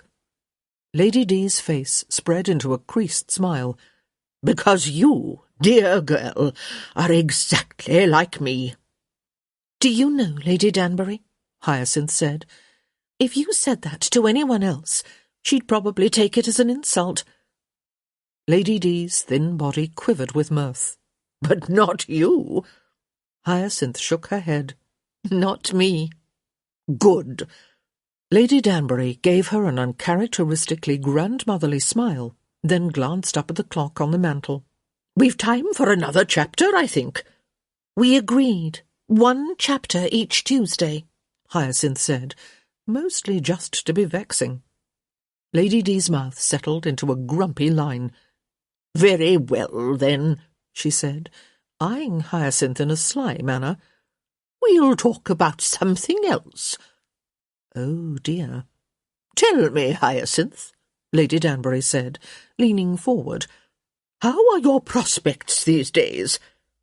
"You sound like my mother," Hyacinth said sweetly. "A compliment of the highest order," Lady D tossed back. "I like your mother, and I hardly like anyone." "I'll be sure to tell her." "Bah, she knows that already, and you're avoiding the question." "My prospects," Hyacinth replied, "as you so delicately put it, are the same as ever." "Such is the problem. You, my dear girl, need a husband." "Are you quite certain my mother isn't hiding behind the curtains, feeding you lines?" "See," Lady Danbury said, with a wide smile, "I would be good on the stage." Hyacinth just stared at her. "You have gone quite mad. Did you know that?" "Bah, I'm merely old enough to get away with speaking my mind. You will enjoy it when you're my age, I promise." "I enjoy it now," Hyacinth said. "True," Lady Danbury conceded, "and it's probably why you're still unmarried." "If there were an intelligent, unattached man in London," Hyacinth said, with a beleaguered sigh, "I assure you I would set my cap for him." She let her head cock to the side with a sarcastic tilt. "Surely you wouldn't see me married to a fool." "Of course not, but—" "And stop mentioning your grandson.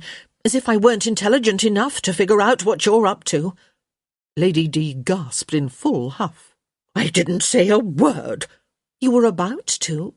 Well, he's perfectly nice, Lady Danbury muttered, not even trying to deny it. And more than handsome. Hyacinth caught her lower lip between her teeth, trying not to remember how very strange she'd felt at the Smythe-Smith musicale with Mr. Sinclair at her side. That was the problem with him, she realised. She didn't feel like herself when he was near, and it was the most disconcerting thing. I see you don't disagree, Lady D said. About your grandson's handsome visage? Of course not, Hyacinth replied, since there was little point in debating it. There were some people for whom good looks were a fact, not an opinion. And, Lady Danbury continued in grand fashion, I'm happy to say that he inherited his brain from my side of the family, which, I might regretfully add, isn't the case with all of my progeny.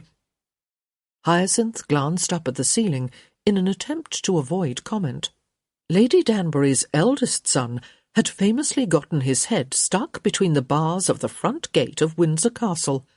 Oh, go ahead and say it, Lady D grumbled. At least 2 of my children are half-wits, and heaven knows about their children. I flee in the opposite direction when they come to town. I would never. Well, you were thinking it, and rightly you should. Serves me right for marrying Lord Danbury, when I knew he hadn't 2 thoughts to bang together in his head. But Gareth is a prize, and you're a fool if you don't— Your grandson, Hyacinth cut in, isn't the least bit interested in me or any marriageable female for that matter. Well, that is a problem, Lady Danbury agreed, and for the life of me, I don't know why the boy shuns your sort. My sort, Hyacinth echoed. Young, female, and someone he would actually have to marry if he dallied with. Hyacinth felt her cheeks burn. Normally, this would be exactly the sort of conversation she relished. It was far more fun to be improper than otherwise, within reason, of course. But this time it was all she could do to say, I hardly think you should be discussing such things with me.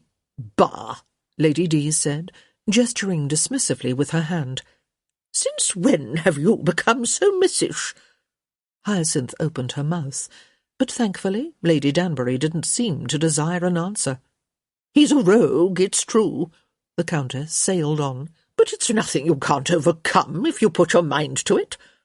I'm not going to— Just yank your dress down a little when next you see him, Lady D cut in, waving her hand impatiently in front of her face. Men lose all sense at the sight of a healthy bosom. You'll have him— Lady Danbury! Hyacinth crossed her arms. She did have her pride, and she wasn't about to go chasing after a rake who clearly had no interest in marriage. That sort of public humiliation she could do without. And besides, it would require a great deal of imagination to describe her bosom as healthy. Hyacinth knew she wasn't built like a boy, thank goodness, but nor did she possess attributes that would cause any man to look twice in the area directly below her neck. Oh, very well, Lady Danbury said, sounding exceedingly grumpy, which, for her, was exceeding indeed. I won't say another word. Ever? Until, Lady D said firmly. Until when? Hyacinth asked suspiciously. I don't know, Lady Danbury replied, in much the same tone, which Hyacinth had a feeling meant 5 minutes hence. The Countess was silent for a moment, but her lips were pursed, signalling that her mind was up to something that was probably devious in the extreme. Do you know what I think? She asked. Usually, Hyacinth replied. Lady D scowled. You are entirely too mouthy. Hyacinth just smiled and ate another biscuit.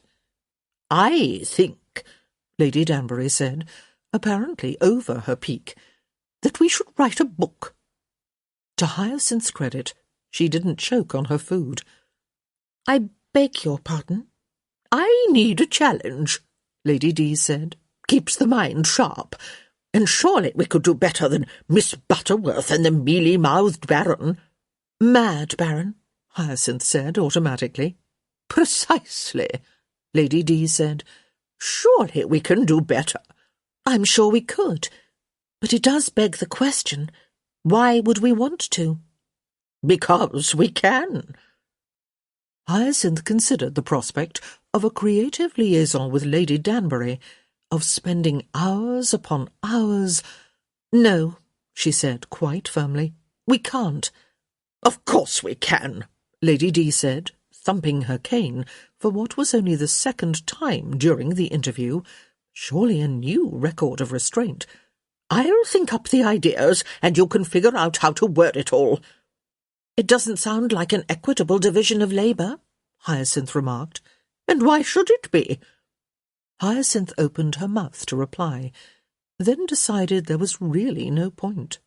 Lady Danbury frowned for a moment, then finally added, Well, think about my proposal. We'd make an excellent team.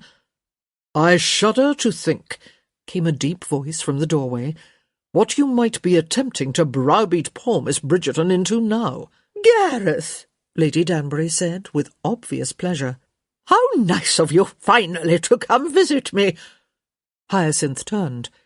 Gareth Sinclair had just stepped into the room, looking alarmingly handsome in his elegant afternoon clothing. A shaft of sunlight was streaming through the window, landing on his hair like burnished gold. His presence was most surprising. Hyacinth had been visiting every Tuesday for a year now, and this was only the second time their paths had crossed. She had begun to think he might be purposefully avoiding her, which begged the question, why was he here now? Their conversation at the Smythe-Smith Musicale was the first they had ever shared that went beyond the most basic of pleasantries, and suddenly he was here in his grandmother's drawing-room, right in the middle of their weekly visit. Finally, Mr. Sinclair echoed with amusement. Surely you haven't forgotten my visit last Friday? He turned to Hyacinth, his face taking on a rather convincing expression of concern. Do you think she might be beginning to lose her memory, Miss Bridgerton? She is, what can it be now, 90... Lady Dees' cane came down squarely on his toes. Not even close, my dear boy, she barked. And if you value your appendages, you shan't blaspheme in such a manner again. The Gospel according to Agatha Danbury, Hyacinth murmured. Mr. Sinclair flashed her a grin, which surprised her.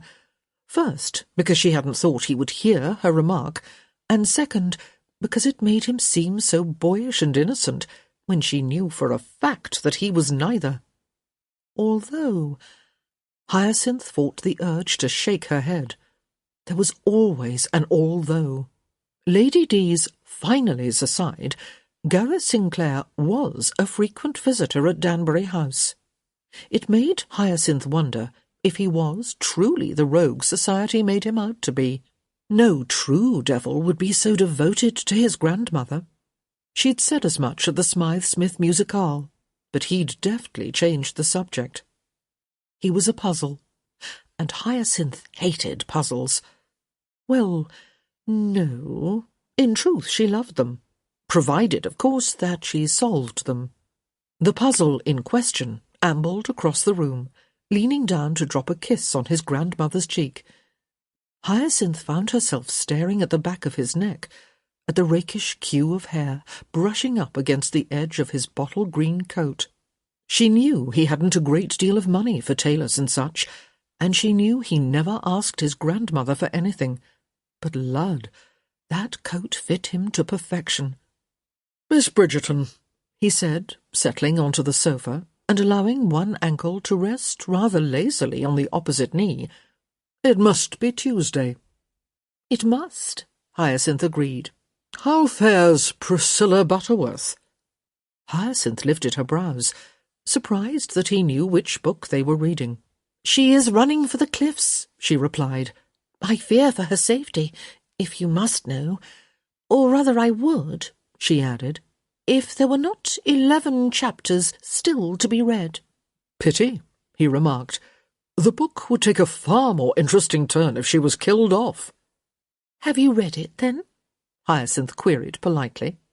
For a moment it seemed he would do nothing but give her a "surely you jest" look, but he punctuated the expression with, "My grandmother likes to recount the tale when I see her each Wednesday, which I always do," he added, sending a heavy-lidded glance in Lady Danbury's direction.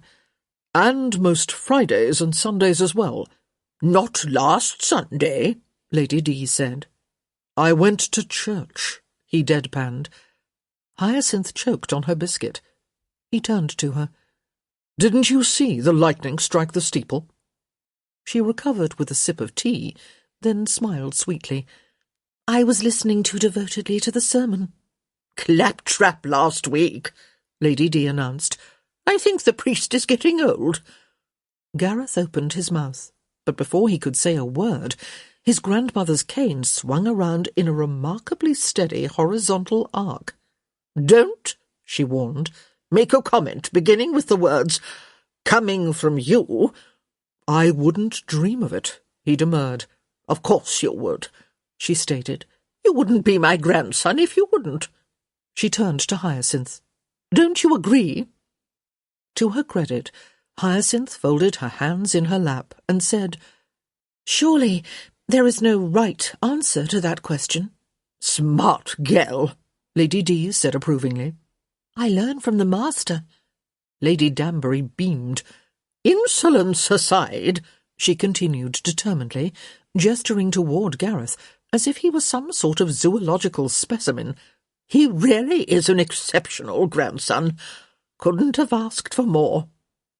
Gareth watched with amusement as Hyacinth murmured something that was meant to convey her agreement without actually doing so. "Of course," Grandmother Danbury added, with a dismissive wave of her hand, "he hasn't much in the way of competition. The rest of them have only 3 brains to share among them." Not the most ringing of endorsements, considering that she had 12 living grandchildren. "I've heard some animals eat their young," Gareth murmured, to no one in particular. "This being a Tuesday," his grandmother said, ignoring his comment completely, "what brings you by?" Gareth wrapped his fingers around the book in his pocket. He'd been so intrigued by its existence since Caroline had handed it over that he had completely forgotten about his grandmother's weekly visit with Hyacinth Bridgerton. If he'd been thinking clearly, he would have waited until later in the afternoon, after she had departed. But now he was here, and he had to give them some reason for his presence. Otherwise, God help him, his grandmother would assume he'd come because of Miss Bridgerton, and it would take months to dissuade her of the notion. "What is it, boy?" his grandmother asked, in her inimitable way. "Speak up." Gareth turned to Hyacinth, slightly pleased when she squirmed a little under his intense stare. "Why do you visit my grandmother?" he asked. She shrugged. "Because I like her." And then she leaned forward and asked, "Why do you visit her?" "Because she's my—" He stopped, caught himself. He didn't visit just because she was his grandmother. Lady Danbury was a number of things to him. Trial, termagant, and bane of his existence sprang to mind, but never a duty. "I like her too," he said slowly, his eyes never leaving Hyacinth's. She didn't blink. "Good." And then they just stared at each other, as if trapped in some sort of bizarre contest. "Not that I have any complaints with this particular avenue of conversation," Lady Danbury said loudly, "but what the devil are the two of you talking about?" Hyacinth sat back and looked at Lady Danbury as if nothing had happened. "I have no idea," she said blithely, and proceeded to sip at her tea. Setting the cup back in its saucer, she added, "He asked me a question." Gareth watched her curiously. His grandmother wasn't the easiest person to befriend, and if Hyacinth Bridgerton happily sacrificed her Tuesday afternoons to be with her, That was certainly a point in her favour, not to mention that Lady Danbury hardly liked anyone, and she raved about Miss Bridgerton at every possible opportunity. It was, of course, partly because she was trying to pair the two of them up. His grandmother had never been known for her tact or subtlety. But still, if Gareth had learned one thing over the years, it was that his grandmother was a shrewd judge of character. And besides, the diary was written in Italian. Even if it did contain some indiscreet secret, Miss Bridgerton would hardly know. His decision made, he reached into his pocket and pulled out the book. Chapter 4. At which point, Hyacinth's life finally becomes almost as exciting as Priscilla Butterworth's, minus the cliffs, of course. Hyacinth watched with interest as Mr. Sinclair appeared to hesitate. He glanced over at her, his clear blue eyes narrowing almost imperceptibly before he turned back to his grandmother. Hyacinth tried not to look too interested. He was obviously trying to decide if he should mention his business in her presence, and she suspected that any interference on her part would cause him to keep his counsel. But apparently she passed muster, because, after a brief moment of silence, he reached into his pocket and pulled out what appeared to be a small, leather-bound book. "What is this?" Lady Danbury asked, taking it into her hands. "Grandmother Sinclair's diary," he replied. "Caroline brought it over this afternoon. She found it among George's effects." "It's in Italian," Lady D said. "Yes, I was aware." "I meant, why did you bring it to me?" she asked, somewhat impatiently. Mr. Sinclair gave her a lazy half-smile. "You are always telling me you know everything, or if not everything, then everyone." "You said that to me earlier this afternoon," Hyacinth put in helpfully. Mr. Sinclair turned to her with a vaguely patronising "Thank you," which arrived at precisely the same moment as Lady Danbury's glare. Hyacinth squirmed. Not at Lady D's glare. She was quite impervious to those. But she hated this feeling that Mr. Sinclair thought her deserving of condescension. "I was hoping," he said to his grandmother, "that you might know of a reputable translator." "For Italian?" "It would seem to be the required language." "Humph." Lady D tapped her cane against the carpet, much the way a normal person would drum fingers atop a table. "Italian? Not nearly as ubiquitous as French, which of course any decent person would—" "I can read Italian," Hyacinth interrupted. Two identical pairs of blue eyes swung her direction. "You're joking," Mr. Sinclair said, coming in a mere half-second before his grandmother barked, "You can?" "You don't know everything about me," Hyacinth said archly, to Lady Danbury, of course, since Mr. Sinclair could hardly make that claim. "Well, yes, of course," Lady D blustered. "But Italian?" "I had an Italian governess when I was small," Hyacinth said with a shrug. "It amused her to teach me. I'm not fluent," she allowed, "but given a page or two, I can make out the general meaning." "This is quite more than a page or two," Mr. Sinclair said, tilting his head toward the diary, which still rested in his grandmother's hands. "Clearly," Hyacinth replied peevishly, "but I'm not likely to read more than a page or two at a time. And she didn't write it in the style of the ancient Romans, did she?" "That would be Latin," Mr. Sinclair drawled.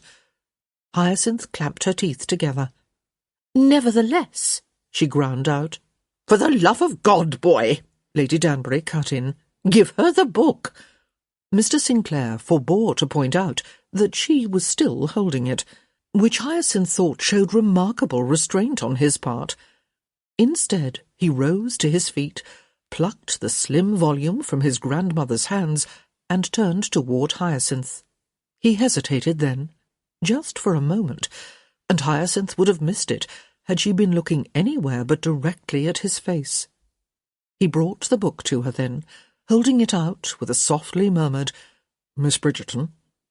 Hyacinth accepted it, shivering against the odd feeling that she had just done something far more powerful than merely taking a book into her hands. "Are you cold, Miss Bridgerton?" Mr. Sinclair murmured. She shook her head, using the book as a means to avoid looking at him. "The pages are slightly brittle," she said, carefully turning one. "What does it say?" Mr. Sinclair asked. Hyacinth gritted her teeth. It was never fun to be forced to perform under pressure, and it was nigh near impossible with Gareth Sinclair breathing down her neck. "Give her some room," Lady D barked. He moved, but not enough to make Hyacinth feel any more at ease. "Well?" he demanded. Hyacinth's head bobbed slightly back and forth as she worked out the meaning. "She's writing about her upcoming wedding," she said. "I think she's due to marry your grandfather in—" She bit her lip as she scanned down the page for the appropriate words. 3 weeks. I gather the ceremony was in Italy." Mr. Sinclair nodded once before prodding her with, "And?"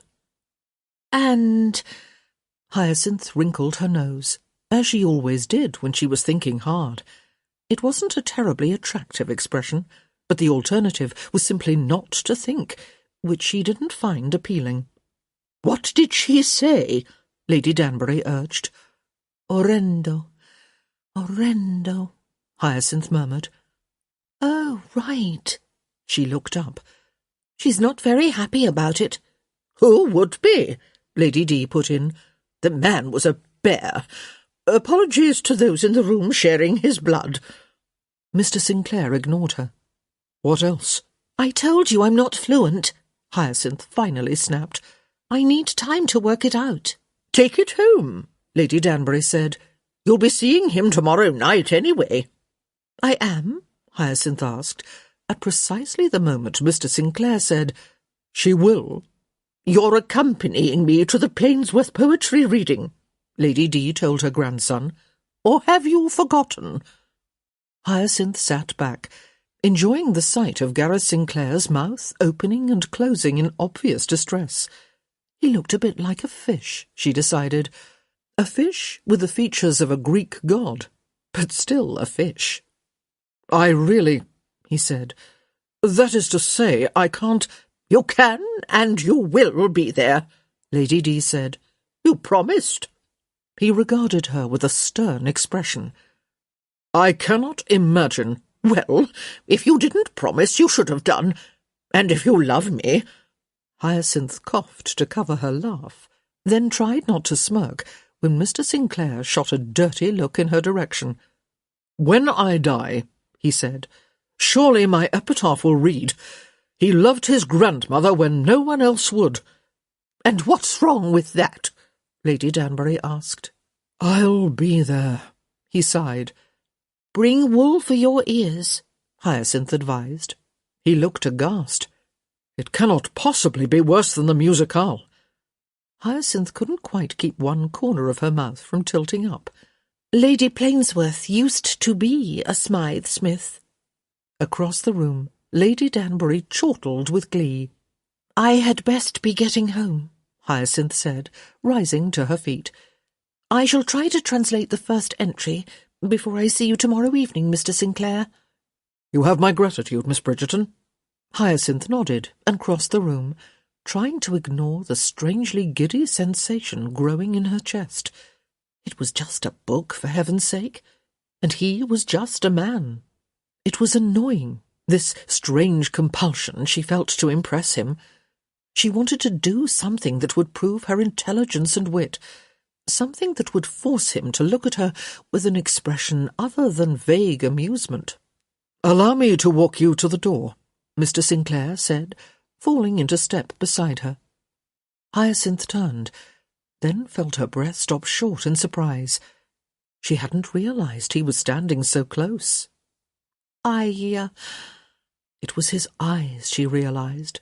So blue and clear, she ought to have felt she could read his thoughts.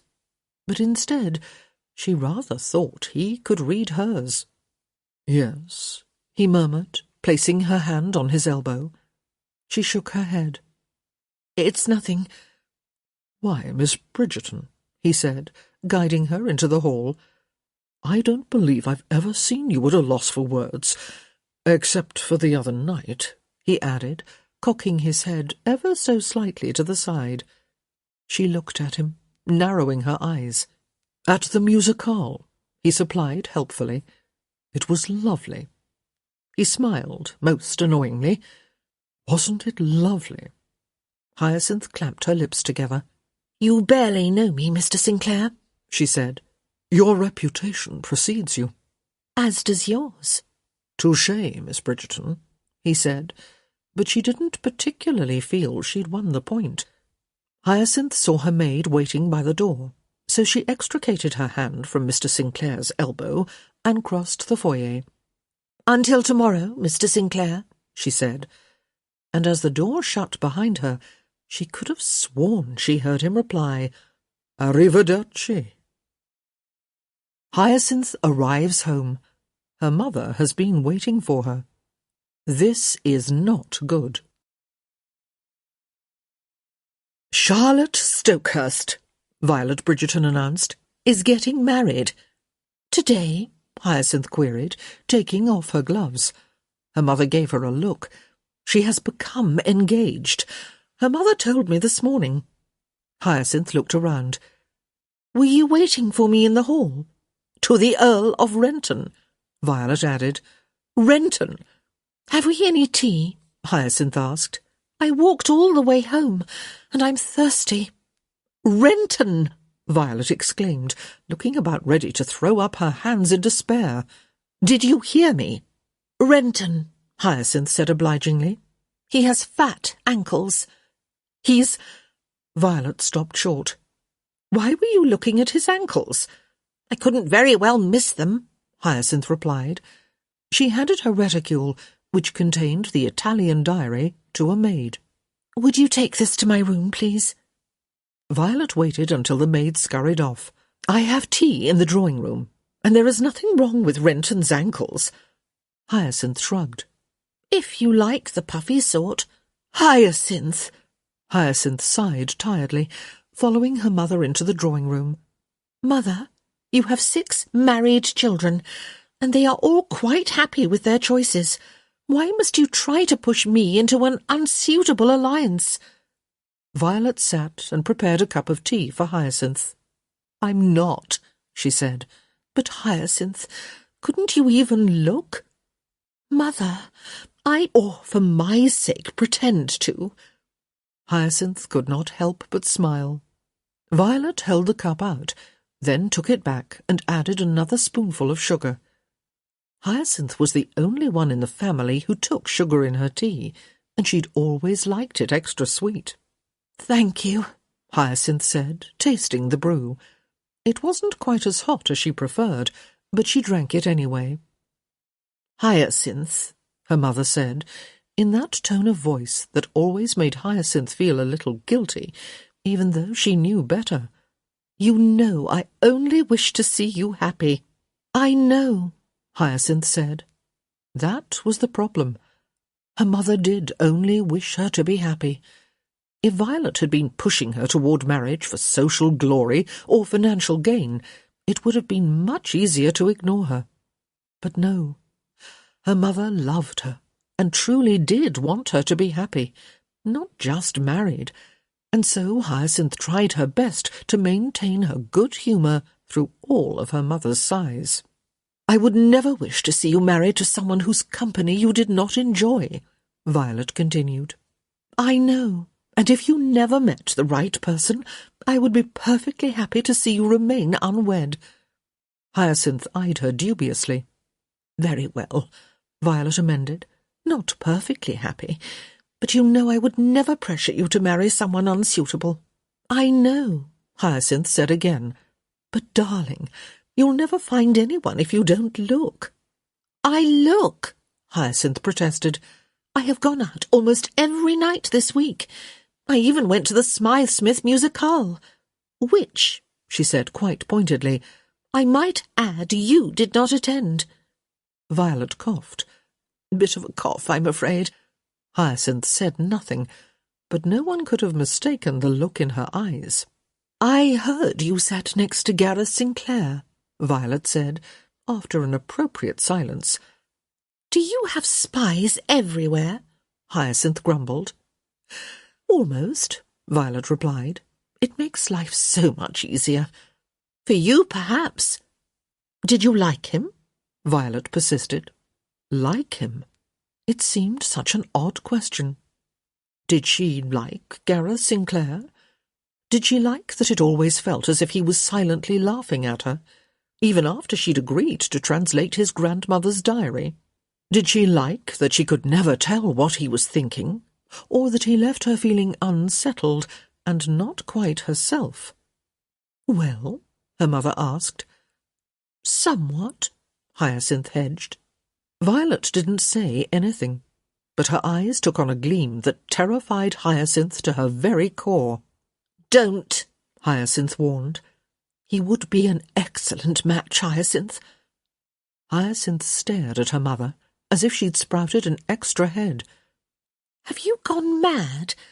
You know his reputation as well as I." Violet brushed that aside instantly. "His reputation won't matter once you're married." "It would, if he continued to consort with opera singers and the like." "He wouldn't," Violet said, waving her hand dismissively. "How could you possibly know that?" Violet paused for a moment. "I don't know," she said. "I suppose it's a feeling I have." "Mother," Hyacinth said, with a great show of solicitude, "you know I love you dearly." "Why is it," Violet pondered, "that I have come to expect nothing good when I hear a sentence beginning in that manner?" "But," Hyacinth cut in, "you must forgive me if I decline to marry someone based upon a feeling you might or might not have." Violet sipped her tea with rather impressive nonchalance. "It's the next best thing to a feeling you might have, and if I may say so myself, my feelings on these things tend to be right on the mark." At Hyacinth's dry expression she added, "I haven't been wrong yet." Well, that was true, Hyacinth had to acknowledge. To herself, of course. If she actually admitted as much out loud, her mother would take that as a carte blanche to pursue Mr. Sinclair until he ran screaming for the trees. "Mother," Hyacinth said, pausing for slightly longer than normal to steal a bit of time to organise her thoughts, "I am not going to chase after Mr. Sinclair. He's not at all the right sort of man for me." "I'm not certain you'd know the right sort of man for you if he arrived on our doorstep riding an elephant." "I would think the elephant would be a fairly good indication that I ought to look elsewhere." "Hyacinth. And besides that," Hyacinth added, thinking about the way Mr. Sinclair always seemed to look at her in that vaguely condescending manner of his, "I don't think he likes me very much." "Nonsense," Violet said, with all the outrage of a mother hen. "Everyone likes you." Hyacinth thought about that for a moment. "No," she said, "I don't think everyone does." "Hyacinth, I am your mother, and I know—" "Mother, you're the last person anyone would tell if they didn't like me." "Nevertheless—" "Mother," Hyacinth cut in, setting her teacup firmly in its saucer, "it is of no concern. I don't mind that I am not universally adored. If I wanted everyone to like me, I'd have to be kind and charming and bland and boring all the time. And what would be the fun in that?" "You sound like Lady Danbury," Violet said. "I like Lady Danbury." "I like her too, but that doesn't mean I want her as my daughter." "Mother." "You won't set your cap for Mr. Sinclair because he scares you," Violet said. Hyacinth actually gasped. "That is not true." "Of course it is," Violet returned, looking vastly pleased with herself. "I don't know why it hasn't occurred to me sooner, and he isn't the only one." "I don't know what you're talking about." "Why have you not married yet?" Violet asked. Hyacinth blinked at the abruptness of the question. "I beg your pardon?" "Why have you not married?" Violet repeated. "Do you even want to?" Of course I do. And she did. She wanted it more than she would ever admit, probably more than she'd ever realized until that very moment. She looked at her mother, and she saw a matriarch, a woman who loved her family with a fierceness that brought tears to her eyes. And in that moment, Hyacinth realized that she wanted to love with that fierceness. She wanted children. She wanted a family. But that did not mean that she was willing to marry the first man who came along. Hyacinth was nothing if not pragmatic. She'd be happy to marry someone she didn't love, provided he suited her in almost every other respect. But good heavens, was it so much to ask for a gentleman with some modicum of intelligence? "Mother," she said, softening her tone, since she knew that Violet meant well, "I do wish to marry. I swear to you that I do, and clearly I have been looking." Violet lifted her brows. "Clearly?" "I have had 6 proposals," Hyacinth said, perhaps a touch defensively. "It's not my fault that none was suitable." "Indeed?" Hyacinth felt her lips part with surprise at her mother's tone. "What do you mean by that? Of course none of those men was suitable. Half were after your fortune, and as for the other half, well, you would have reduced them to tears within a month." "Such tenderness for your youngest child," Hyacinth muttered. "It quite undoes me." Violet let out a ladylike snort. "Oh, please, Hyacinth. You know exactly what I mean, and you know that I am correct. None of those men was your match. You need someone who is your equal." "That is exactly what I have been trying to tell you." "But my question to you is, why are the wrong men asking for your hand?" Hyacinth opened her mouth, but she had no answer. "You say you wish to find a man who is your match," Violet said, "and I think you do. But the truth is, Hyacinth, every time you meet someone who can hold his own with you, you push him away." "I don't," Hyacinth said, but not very convincingly. "Well, you certainly don't encourage them," Violet said. She leaned forward, her eyes filled with equal parts concern and remonstration. "You know I love you dearly, Hyacinth, but you do like to have the upper hand in the conversation." "Who doesn't?" Hyacinth muttered. "Any man who is your equal is not going to allow you to manage him as you see fit." "But that's not what I want," Hyacinth protested. Violet sighed. But it was a nostalgic sound, full of warmth and love. "I wish I could explain to you how I felt the day you were born," she said. "Mother?" Hyacinth asked softly. The change of subject was sudden, and somehow Hyacinth knew that whatever her mother said to her, it was going to matter more than anything she'd ever heard in her life. "It was so soon after your father died, and I was so sad. I can't even begin to tell you how sad. There's a kind of grief that just eats one up. It weighs one down, and one can't—" Violet stopped, and her lips moved, the corners tightening in that way they did when a person was swallowing and trying not to cry. "Well, one can't do anything. There's no way to explain it unless you've felt it yourself." Hyacinth nodded, even though she knew she could never truly understand. "That entire last month, I just didn't know how to feel," Violet continued, her voice growing softer. "I didn't know how to feel about you. I'd had 7 babies already. One would think I would be an expert. But suddenly, everything was new. You wouldn't have a father, and I was so scared. I was going to have to be everything to you. I suppose I was going to have to be everything to your brothers and sisters as well, but somehow that was different. With you." Hyacinth just watched her, unable to take her eyes from her mother's face. "I was scared," Violet said again, "terrified that I might fail you in some way." "You didn't," Hyacinth whispered. Violet smiled wistfully. "I know. Just look how well you turned out."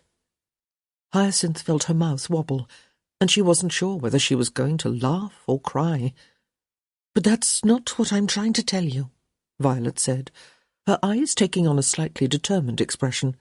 What I'm trying to say is that when you were born, and they put you into my arms, it's strange, because for some reason I was so convinced you would look just like your father.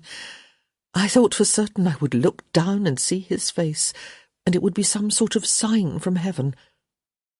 Hyacinth's breath caught as she watched her, and she wondered why her mother had never told her this story, and why she'd never asked. But you didn't, Violet continued. You looked rather like me. And then, oh my, I remember this as if it were yesterday. You looked into my eyes, and you blinked. Twice. Twice, Hyacinth echoed, wondering why this was important. Twice. Violet looked at her, her lips curving into a funny little smile. I only remember it because you looked so deliberate. It was the strangest thing. You gave me a look as if to say, I know exactly what I'm doing. A little burst of air rushed past Hyacinth's lips, and she realized it was a laugh. A small one, the kind that takes a body by surprise. And then you let out a wail, Violet said, shaking her head. My heavens! I thought you were going to shake the paint right off the walls. And I smiled. It was the first time since your father died that I smiled. Violet took a breath, then reached for her tea. Hyacinth watched as her mother composed herself, wanting desperately to ask her to continue, but somehow knowing the moment called for silence. For a full minute Hyacinth waited, and then finally her mother said, softly, And from that moment on, you were so dear to me. I love all my children, but you... She looked up, her eyes catching Hyacinth's. You saved me. Something squeezed in Hyacinth's chest. She couldn't quite move, couldn't quite breathe. She could only watch her mother's face, listen to her words, and be so very, very grateful that she'd been lucky enough to be her child. In some ways I was a little too protective of you, Violet said, her lips forming the tiniest of smiles, and at the same time too lenient. You were so exuberant, so completely sure of who you were and how you fit into the world around you. You were a force of nature, and I didn't want to clip your wings. Thank you, Hyacinth whispered, but the words were so soft, she wasn't even sure she'd said them aloud. But sometimes I wonder if this left you too unaware of the people around you. Hyacinth suddenly felt awful. No, no, Violet said quickly, seeing the stricken expression on Hyacinth's face. You are kind, and you're caring, and you are far more thoughtful than I think anyone realizes. But, oh dear, I don't know how to explain this. She took a breath, her nose wrinkling as she searched for the right words. You were so used to being completely comfortable with yourself and what you say. What's wrong with that? Hyacinth asked, not defensively, just quietly. Nothing. I wish more people had that talent. Violet clasped her hands together, her left thumb rubbing against her right palm. It was a gesture Hyacinth had seen on her mother countless times, always when she was lost in thought. But what I think happens, Violet continued, is that when you don't feel that way, when something happens to give you unease, well, you don't seem to know how to manage it, and you run, or you decide it isn't worth it. She looked at her daughter, her eyes direct, and perhaps just a little bit resigned. And that, she finally said, is why I'm afraid you will never find the right man. Or rather, you'll find him, but you won't know it. You won't let yourself know it. Hyacinth stared at her mother, feeling very still and very small and very unsure of herself. How had this happened? How had she come in here, expecting the usual talk of husbands and weddings and the lack thereof, only to find herself laid bare and open until she wasn't quite certain who she was any more? I'll think about that, she said to her mother. That's all I can ask. and it was all she could promise. Chapter 5. The next evening, in the drawing-room of the estimable Lady Plainsworth, for some strange reason there are twigs attached to the piano, and a small girl has a horn on her head. "People will think you're courting me," Hyacinth said, when Mr. Sinclair walked directly to her side, without any pretence of glancing about the room first. "Nonsense," he said, sitting down in the empty chair next to her. "Everyone knows I don't court respectable women, and besides, I should think it would only enhance your reputation." "And here I thought modesty an overrated virtue." He flashed her a bland smile. "Not that I wish to give you any ammunition, but the sad fact of it is, most men are sheep. Where one goes, the rest will follow. And didn't you say you wished to be married?" "Not to someone who follows you as the lead sheep," she replied. He grinned at that, a devilish smile that Hyacinth had a feeling he had used to seduce legions of women. Then he looked about, as if intending to engage in something surreptitious, and leaned in. Hyacinth couldn't help it. She leaned in too. "Yes," she murmured. "I am about this close to bleating." Hyacinth tried to swallow her laugh, which was a mistake, since it came out as an exceedingly inelegant splutter. "How fortunate that you weren't drinking a glass of milk," Gareth said, sitting back in his chair. He was still the picture of perfect composure, drat the man. Hyacinth tried to glare at him, but she was fairly certain she wasn't able to wipe the humour out of her eyes. "It would have come out your nose," he said with a shrug. "Hasn't anyone ever told you that's not the sort of thing you say to impress a woman?" she asked, once she'd regained her voice. "I'm not trying to impress you," he replied, glancing up at the front of the room. "Gads," he said, blinking in surprise. "What is that?" Hyacinth followed his gaze. Several of the Plainsworth progeny, one of whom appeared to be costumed as a shepherdess, were milling about. "Now that's an interesting coincidence," Gareth murmured. "It might be time to start bleating," she agreed. "I thought this was meant to be a poetry recitation." Hyacinth grimaced and shook her head. "An unexpected change to the programme, I'm afraid." "From iambic pentameter to Little Bo Peep?" he asked doubtfully. "It does seem a stretch." Hyacinth gave him a rueful look. "I think there will still be iambic pentameter." His mouth fell open. "From Peep?" She nodded, holding up the programme that had been resting in her lap. "It's an original composition," she said, as if that would explain everything. "By Harriet Plainsworth, the Shepherdess, the Unicorn, and Henry VIII. "All of them at once?" "I'm not jesting," she said, shaking her head. "Of course not. Even you couldn't have made this up."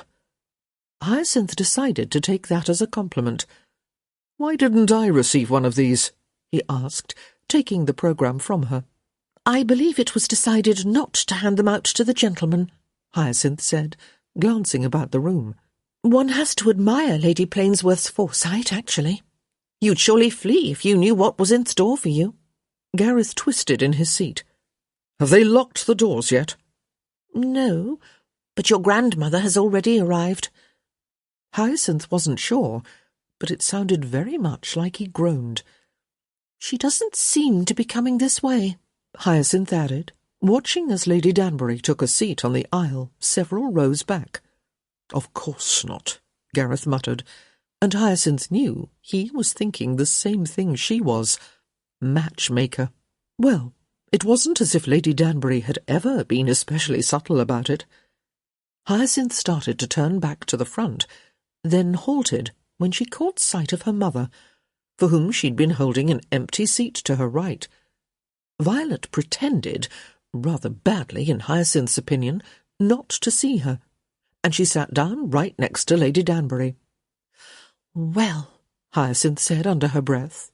Her mother had never been known for her subtlety either, but she would have thought that after their conversation the previous afternoon, Violet wouldn't have been quite so obvious. A few days to reflect upon it all might have been nice. As it was, Hyacinth had spent the entire past 2 days pondering her conversation with her mother. She tried to think about all the people she had met during her years on the marriage mart. For the most part, she had had a fine time. She'd said what she wished and made people laugh, and had rather enjoyed being admired for her wit. But there had been a few people with whom she had not felt completely comfortable. Not many, but a few. There had been a gentleman during her first season with whom she'd been positively tongue-tied. He had been intelligent and handsome, and when he'd looked at her, Hyacinth had thought her legs might give out. And then, just a year ago, her brother Gregory had introduced her to one of his school friends, who, Hyacinth had to admit, had been dry and sarcastic and more than her match. She'd told herself she hadn't liked him, and then she'd told her mother that she thought he seemed the sort to be unkind to animals. But the truth was, well, she didn't know what the truth was. She didn't know everything, much as she tried to give the impression otherwise. But she had avoided those men. She'd said she didn't like them, but maybe that wasn't it. Maybe she just hadn't liked herself when she was with them. She looked up. Mr. Sinclair was leaning back in his seat, his face looking a little bit bored, a little bit amused. That sophisticated and urbane sort of expression men across London sought to emulate. Mr. Sinclair, she decided, did it better than most. "You look rather serious for an evening of bovine pentameter," he remarked. Hyacinth looked over at the stage in surprise. "Are we expecting cows as well?" He handed the small leaflet back to her and sighed. "I'm preparing myself for the worst." Hyacinth smiled. He really was funny, and intelligent, and very, very handsome, although that had certainly never been in doubt. He was, she realized, everything she'd always told herself she was looking for in a husband. Good God! "Are you all right?" he asked, sitting up quite suddenly. "Fine," she croaked. "Why?" "You looked—" He cleared his throat. "Well, you looked— I'm sorry. I can't say it to a woman." "Even when you're not trying to impress?" Hyacinth quipped, but her voice sounded a little bit strained. He stared at her for a moment, then said, "Very well. You looked rather like you were going to be sick." "I'm never sick," she said, looking resolutely forward. Gareth Sinclair was not everything she'd ever wanted in a husband. He couldn't be. "And I don't swoon either," she added. "Ever." "Now you look angry," he murmured. "I'm not," she said, and she was rather pleased with how positively sunny she sounded. He had a terrible reputation, she reminded herself. Did she really wish to align herself with a man who'd had relations with so many women? And unlike most unmarried women, Hyacinth actually knew what relations entailed. Not first-hand, of course, but she'd managed to wrench the most basic of details from her older married sisters, and while Daphne, Eloise, and Francesca assured her it was all very enjoyable with the right sort of husband, it stood to reason that the right sort of husband was one who remained faithful to one's wife. Mr. Sinclair, in contrast, had had relations with scores of women. Surely such behaviour couldn't be healthy. And even if scores was a bit of an exaggeration, and the true number was much more modest, how could she compete? She knew for a fact that his last mistress had been none other than Maria Bartolomeo, the Italian soprano, as famed for her beauty as she was for her voice. Not even her own mother could claim that Hyacinth was anywhere near as beautiful as that. How horrible that must be, to enter into one's wedding night, knowing that one would suffer by comparison. "I think it's beginning," she heard Mr. Sinclair sigh. Footmen were criss-crossing the room, snuffing candles to dim the light. Hyacinth turned, catching sight of Mr. Sinclair's profile.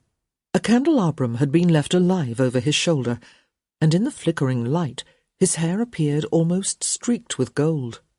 He was wearing his queue, she thought idly, the only man in the room to do so. She liked that.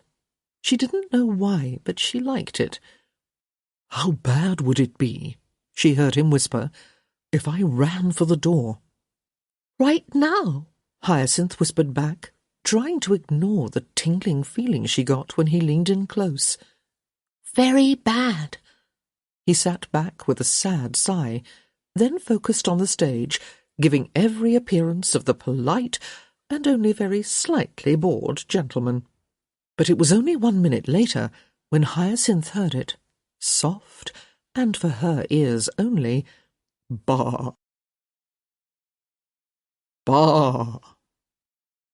90 mind-numbing minutes later, and sadly, our hero was right about the cows. "Do you drink port, Miss Bridgerton?" Gareth asked, keeping his eyes on the stage as he stood and applauded the Plainsworth children. "Of course not, but I've always wanted to taste it.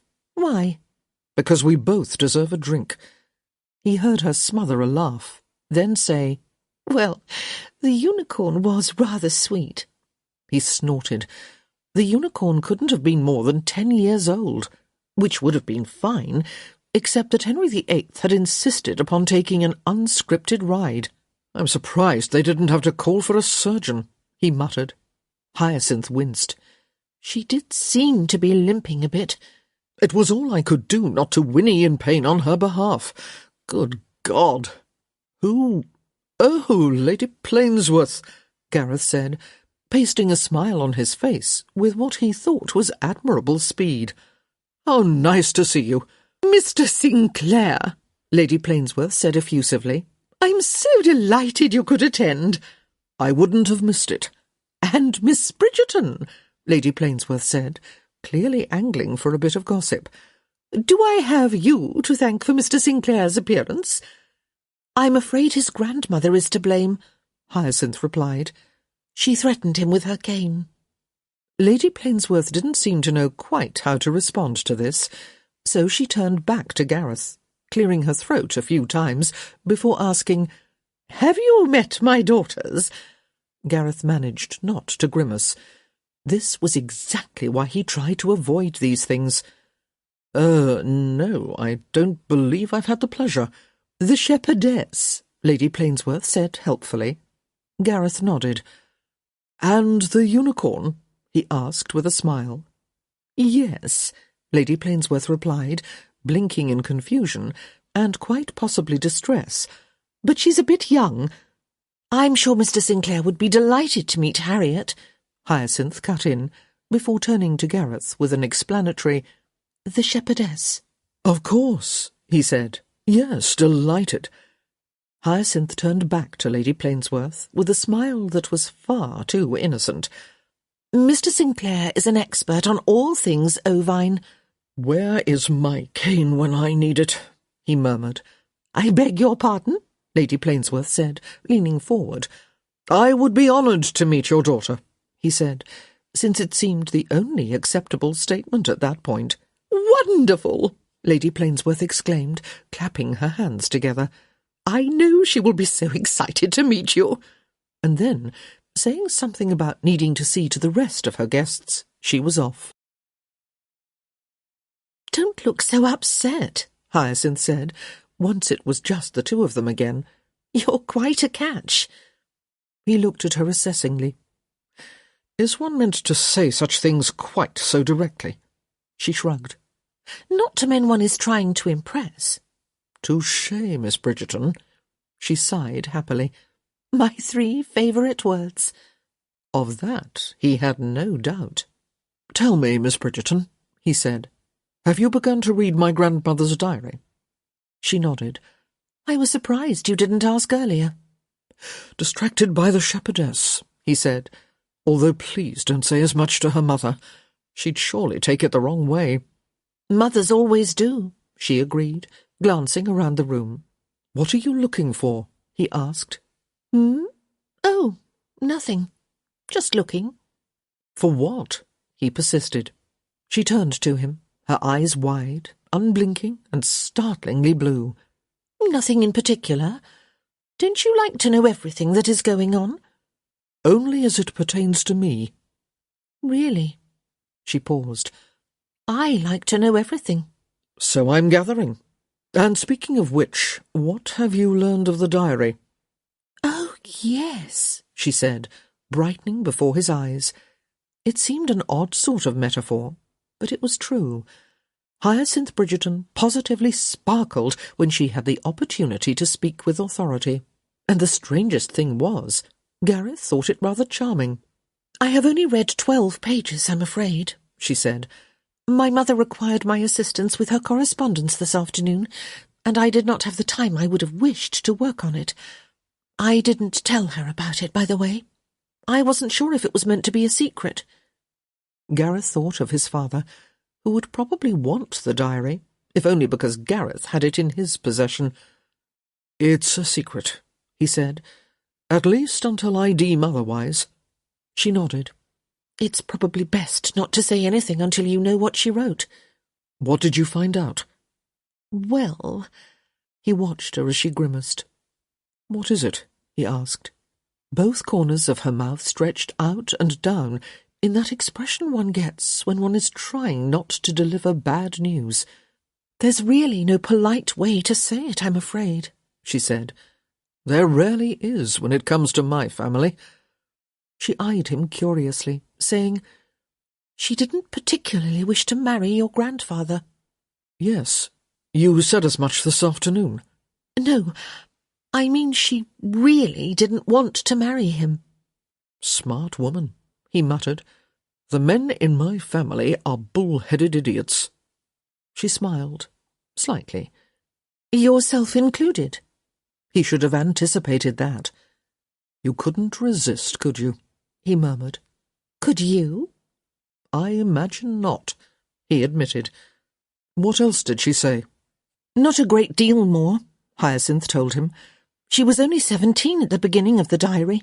Her parents forced the match, and she wrote 3 pages about how upset she was. Upset? She winced. Well, a bit more than upset, I must say. But we'll leave it at upset. Yes, she agreed. That's best. How did they meet? He asked. Did she say? Hyacinth shook her head.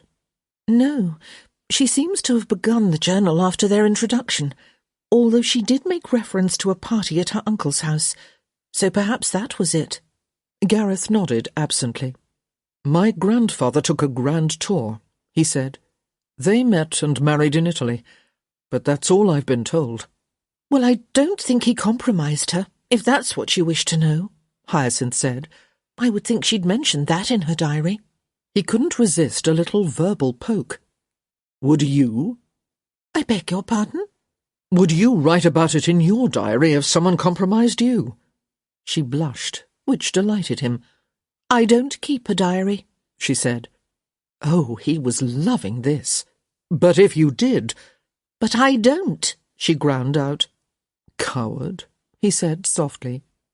Would you write all of your secrets down in a diary? She countered. Of course not, he said. If someone found it, that would hardly be fair to the people I've mentioned. People? She dared. He flashed her a grin. Women.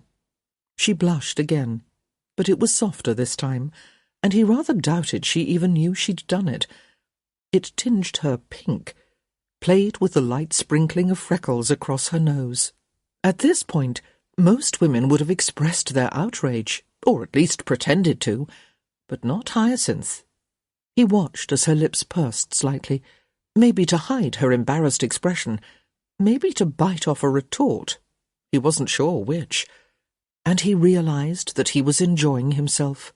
It was hard to believe, since he was standing next to a piano covered with twigs, and he was well aware that he was going to have to spend the rest of the evening avoiding a shepherdess and her ambitious mother, but he was enjoying himself. Are you really as bad as they say? Hyacinth asked. He started in surprise. He hadn't expected that. No, he admitted, but don't tell anyone. I didn't think so, she said thoughtfully. Something about her tone scared him. He didn't want Hyacinth Bridgerton thinking so hard about him, because he had the oddest feeling that if she did, she might see right through him. And he wasn't sure what she'd find. "Your grandmother is coming this way," she said. "So she is," he said, glad for the distraction. "Shall we attempt an escape?" "It's far too late for that," Hyacinth said, her lips twisting slightly. "She's got my mother in tow." "Gareth!" came his grandmother's strident voice. "Grandmother," he said, gallantly kissing her hand when she reached his side. "It is always a pleasure to see you." "Of course it is," she replied pertly. Gareth turned to face an older, slightly fairer version of Hyacinth. "Lady Bridgerton." "Mr. Sinclair," said Lady Bridgerton warmly. "It has been an age." "I don't often attend such recitations," he said. "Yes," Lady Bridgerton said frankly. "Your grandmother told me she was forced to twist your arm to attend." He turned to his grandmother with raised brows. "You are going to ruin my reputation." "You've done that all on your own, my dear boy," Lady D said. "I think what he means," Hyacinth put in, "is that he's not likely to be thought dashing and dangerous if the world knows how well he dotes upon you." A slightly awkward silence fell over the group as Hyacinth realized that they had all understood his remark. Gareth found himself taking pity on her, so he filled the gap by saying, "I do have another engagement this evening, however, so I'm afraid I must take my leave." Lady Bridgerton smiled. "We will see you Tuesday evening, however, yes?" "Tuesday?" he queried, realizing that Lady Bridgerton's smile was nowhere near as innocent as it looked. "My son and his wife are hosting a large ball. I'm sure you received an invitation." Gareth was sure he had too, but half the time he tossed them aside without looking at them. "I promise you," Lady Bridgerton continued, "there will be no unicorns." Trapped, and by a master too. "In that case," he said politely, "how could I refuse?" "Excellent. I'm sure Hyacinth will be delighted to see you." "I am quite beside myself with glee," Hyacinth murmured. "Hyacinth," Lady Bridgerton said. She turned to Gareth. "She doesn't mean that." He turned to Hyacinth. "I'm crushed." "Because I'm beside myself, or because I'm not?" she queried. "Whichever you prefer." Gareth turned to the group at large. "Ladies," he murmured. "Don't forget the shepherdess," Hyacinth said, a smile sweet and just a little bit wicked. "You did promise her mother." Damn, he'd forgotten. He glanced across the room. Little Bo Peep had begun to point her crook in his direction, and Gareth had the unsettling feeling that if he got close enough, she might loop it round and reel him in. "Aren't the two of you friends?" he asked Hyacinth. "Oh, no," she said. "I hardly know her." "Wouldn't you like to meet her?" he ground out. She tapped her finger against her jaw. No. She smiled blandly. "But I will watch you from afar." "Traitor," he murmured, brushing past her on the way to the shepherdess. And for the rest of the night he couldn't quite forget the smell of her perfume. Or maybe it was the soft sound of her chuckle. Or maybe it was neither of those things. Maybe it was just her. Chapter 6. The following Tuesday, in the ballroom at Bridgerton House, the candles are lit, music fills the air, and the night seems made for romance. But not, however, for Hyacinth, who is learning that friends can be just as vexing as family, sometimes more so. "Do you know whom I think you should marry? I think you should marry Gareth Sinclair." Hyacinth looked at Felicity Albansdale, her closest friend, with an expression that hovered somewhere between disbelief and alarm. She absolutely, positively was not prepared to say that she should marry Gareth Sinclair, but on the other hand, she had begun to wonder if perhaps she ought to give it just a touch of consideration, But still, was she so transparent? "You're mad," she said, since she wasn't about to tell anyone that she might be developing a bit of a tendre for the man. She didn't like to do anything if she didn't do it well, and she had a sinking feeling that she did not know how to pursue a man with anything resembling grace or dignity. "Not at all," Felicity said, eyeing the gentleman in question from across the ballroom. "He would be perfect for you." As Hyacinth had spent the last several days thinking of nothing but Gareth, his grandmother, and his other grandmother's diary, she had no choice but to say, "Nonsense. I hardly know the man." "No one does," Felicity said. "He's an enigma." "Well, I wouldn't say that," Hyacinth muttered. Enigma sounded far too romantic and— "Of course he is," Felicity said, cutting into her thoughts. "What do we know about him? Nothing. Ergo nothing," Hyacinth said. "And I'm certainly not going to marry him." "Well, you have to marry somebody," Felicity said. "This is what happens when people get married," Hyacinth said disgustedly. "All they want is to see everyone else married." Felicity, who had wed Geoffrey Albansdale 6 months earlier, just shrugged. "It's a noble goal." Hyacinth glanced back at Gareth, who was dancing with a very lovely, very blonde, and very petite Jane Hotchkiss. He appeared to be hanging on her every word. "I am not," she said, turning to Felicity with renewed determination, "setting my cap for Gareth Sinclair." "Methinks the lady doth protest too much," Felicity said airily. Hyacinth gritted her teeth. "The lady protested twice." "If you stop to think about it, which I won't do," Hyacinth interjected, "you'll see that he is a perfect match." "And how is that?" Hyacinth asked, even though she knew it would only encourage Felicity. Felicity turned to her friend and looked her squarely in the eye.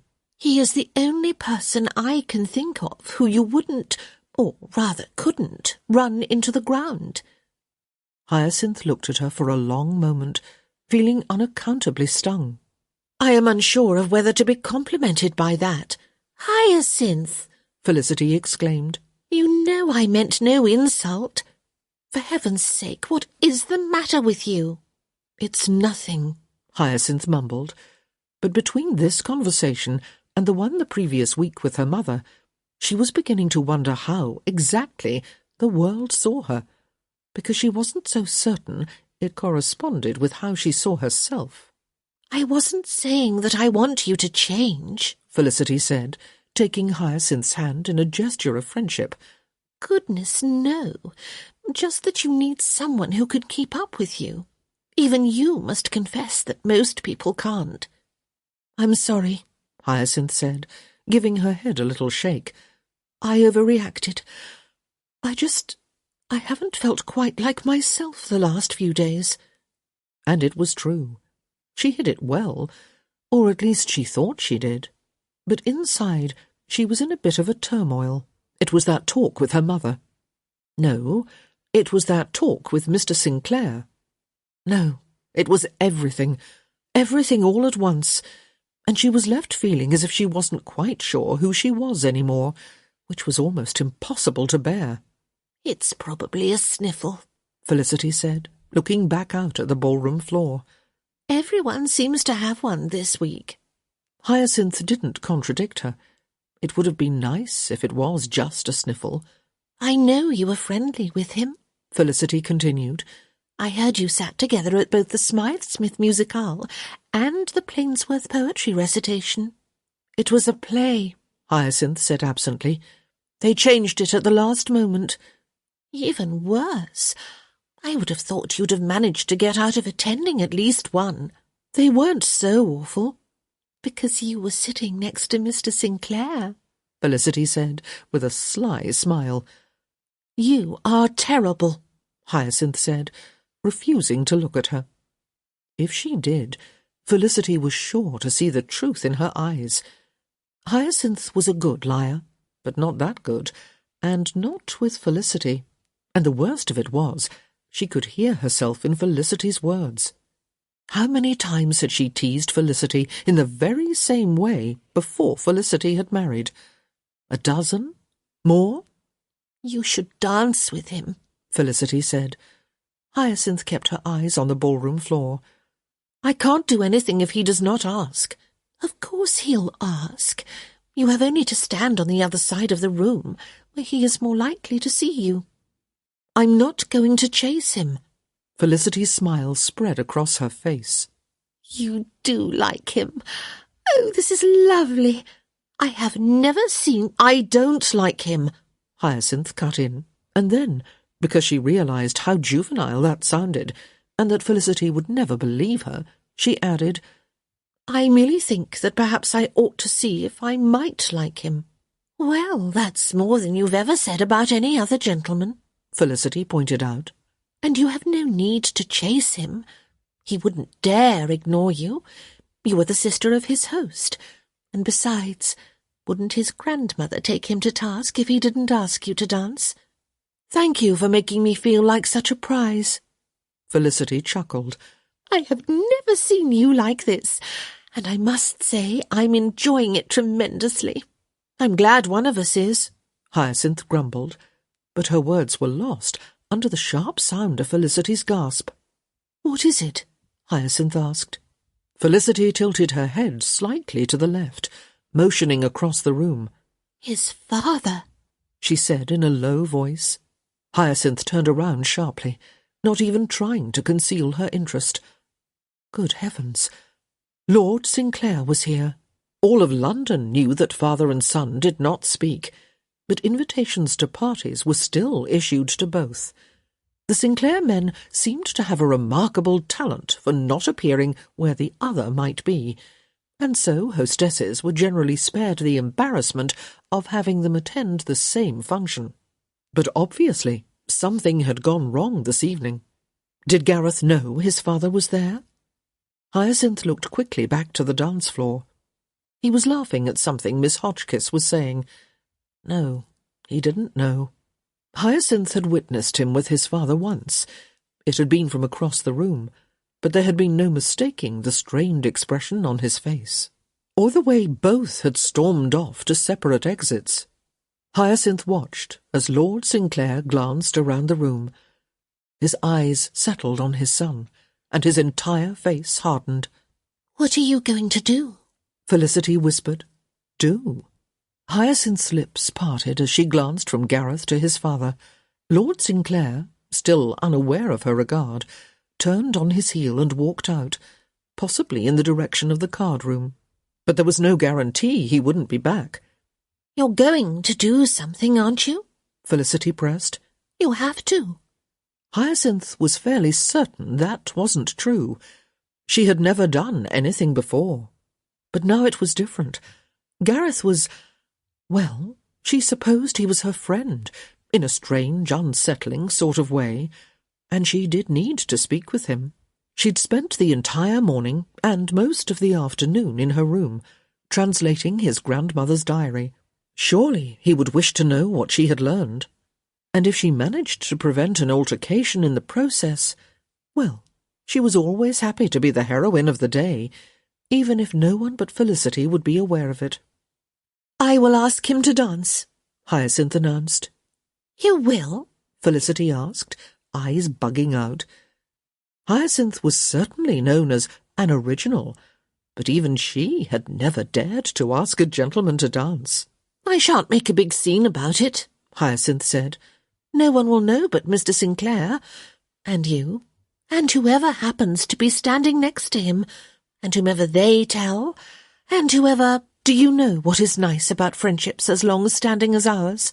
Hyacinth interrupted. Felicity shook her head. "You won't take permanent offence when I turn my back and walk away." And then Hyacinth did just that. But the drama of her exit was considerably diminished when she heard Felicity chuckle and say, "Good luck." 30 seconds later. It doesn't take very long to cross a ballroom, after all. Gareth had always liked Jane Hotchkiss. Her sister was married to his cousin, and as a result they saw each other from time to time at Grandmother Danbury's house. More importantly, he knew he could ask her to dance without her wondering if there was some sort of ulterior matrimonial purpose. But on the other hand, she knew him well, or at least well enough to know when he was acting out of character. "What are you looking for?" she asked, as their quadrille was drawing to a close. "Nothing," he answered. "Very well," she said, her pale blonde brows coming together in a slightly exasperated expression. "Who are you looking for, then? And don't say no one, because you have been craning your neck throughout the dance." He swung his head around so that his gaze was firmly fixed on her face. "Jane," he said, "your imagination knows no bounds." "Now I know you're lying." She was right, of course. He'd been looking for Hyacinth Bridgerton since he had walked through the door 20 minutes earlier. He'd thought he caught sight of her before he'd stumbled upon Jane, but it had turned out to be one of her numerous sisters. All the Bridgertons looked devilishly alike. From across the room, they were practically indistinguishable. As the orchestra played the last notes of their dance, Gareth took Jane's arm and led her to the side of the room. "I would never lie to you, Jane," he said, giving her a jaunty half-smile. "Of course you would," she returned. "And anyway, it's as obvious as day. Your eyes give you away. The only time they ever look serious is when you're lying." "That can't be—" "It's true," she said. "Trust me." "Oh, good evening, Miss Bridgerton." Gareth turned sharply to see Hyacinth standing before them like a vision in blue silk. She looked especially lovely this evening. She'd done something different with her hair. He wasn't sure what. He was rarely observant enough to notice such minutiae. But it was altered somehow. It must have framed her face differently, because something about her didn't look quite the same. Maybe it was her eyes. They looked determined, even for Hyacinth. "Miss Hotchkiss," Hyacinth said with a polite nod. "How lovely to see you again." Jane smiled warmly. "Lady Bridgerton always hosts such lovely parties. Please convey my regards." "I shall. Kate is just over there by the champagne," Hyacinth said, referring to her sister-in-law, the current Lady Bridgerton, "in case you wished to tell her yourself." Gareth felt his eyebrows rise. Whatever Hyacinth was up to, she wanted to speak with him alone. "I see," Jane murmured. "I had best go speak with her, then. I wish you both a pleasant evening." "Smart girl," Hyacinth said, once they were alone. "You weren't exactly subtle," Gareth said. "No," she replied. "But then I rarely am. It's a skill one must be born with, I'm afraid." He smiled. "Now that you have me all to yourself, what do you wish to do with me?" "Don't you wish to hear about your grandmother's diary?" "Of course," he said. "Shall we dance?" she suggested. "You're asking me?" He rather liked this. She scowled at him. "Ah, there is the real Miss Bridgerton," he teased, "shining through like a surly—" "Would you care to dance with me?" she ground out, and he realized with surprise that this wasn't easy for her. Hyacinth Bridgerton, who almost never gave the impression of being at odds with anything she did, was scared to ask him to dance. How fun! "I'd be delighted," he said immediately. "May I guide you onto the floor, or is that a privilege reserved for the one doing the asking?" "You may lead," she said, with all the hauteur of a queen. But when they reached the floor, she seemed a little less sure of herself, and though she hid it quite well, her eyes were flicking around the room. "Who are you looking for?" Gareth asked, letting out an amused snuff of air as he realized he was echoing Jane's exact words to him. "No one," Hyacinth said quickly. She snapped her gaze back to his with a suddenness that almost made him dizzy. "What is so amusing?" "Nothing," he countered. "And you were most certainly looking for someone, although I will compliment you on your ability to make it seem like you weren't."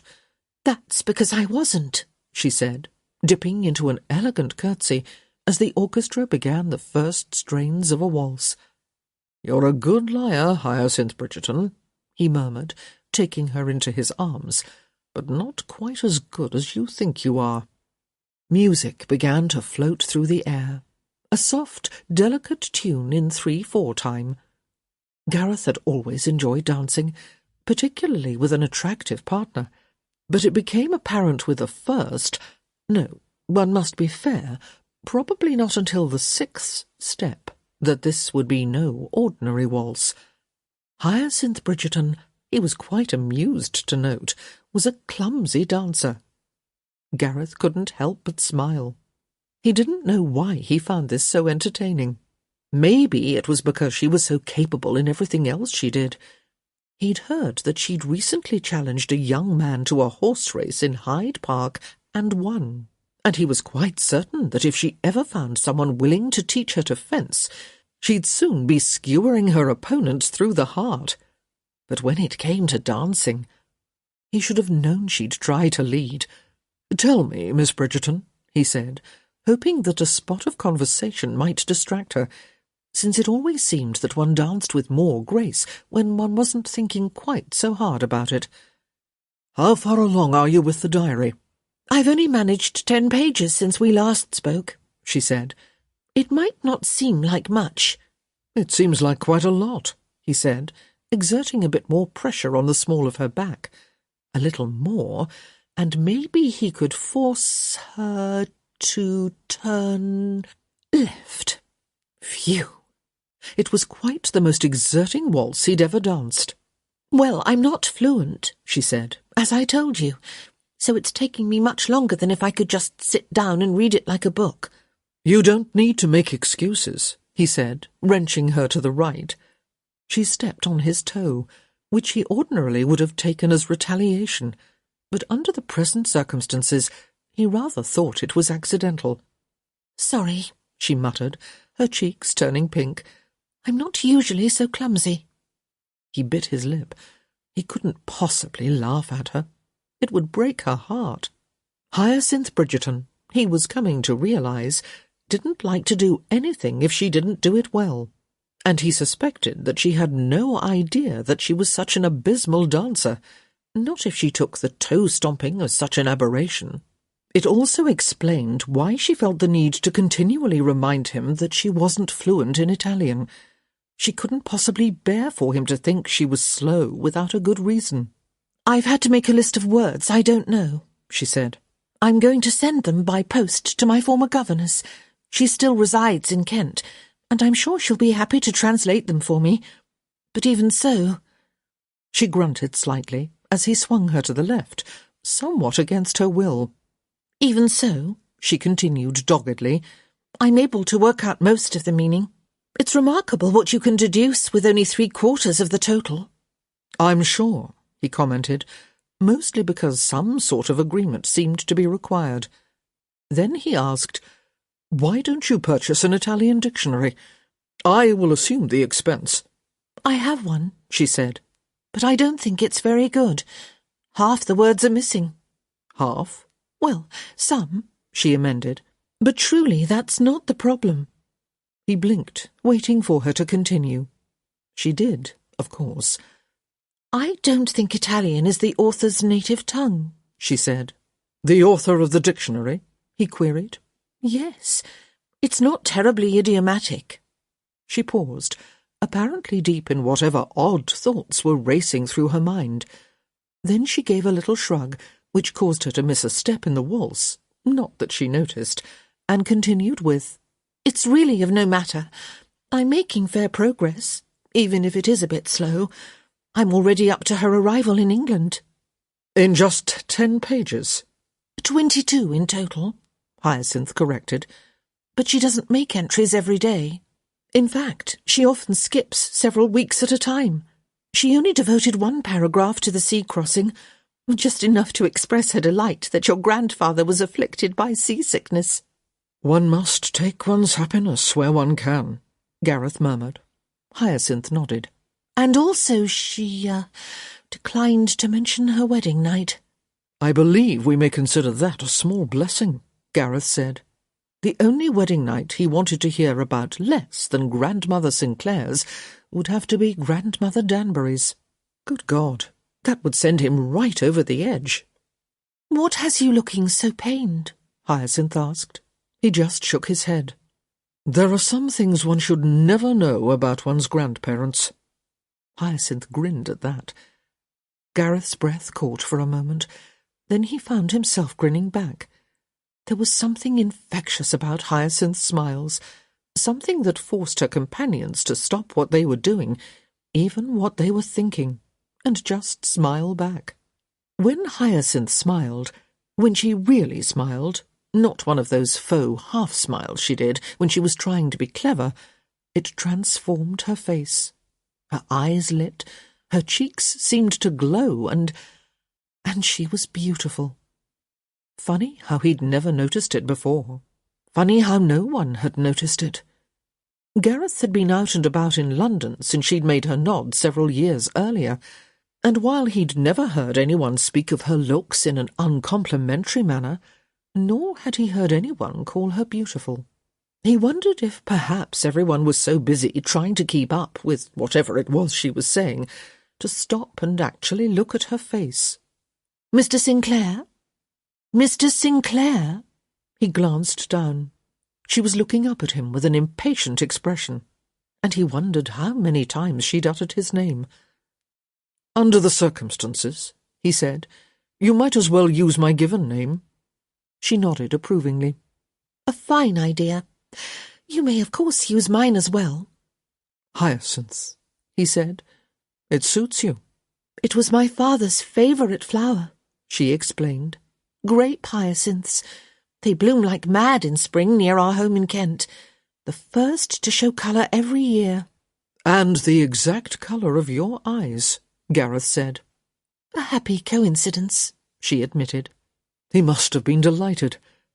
"He never knew," she said, looking away. "He died before my birth." "I'm sorry," Gareth said quietly. He did not know the Bridgertons well, but unlike the Sinclairs, they seemed to actually like each other. "I knew he had passed on some time ago, but I was not aware that you never knew him."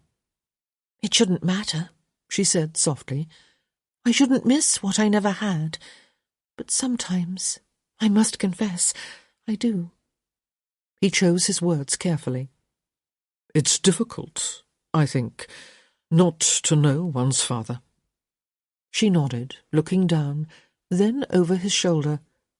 It was odd, he thought, but still somewhat endearing that she didn't wish to look at him during such a moment. Thus far, their conversations had been all sly jokes and gossip. This was the first time they had ever said anything of substance, anything that truly revealed the person beneath the ready wit and easy smile.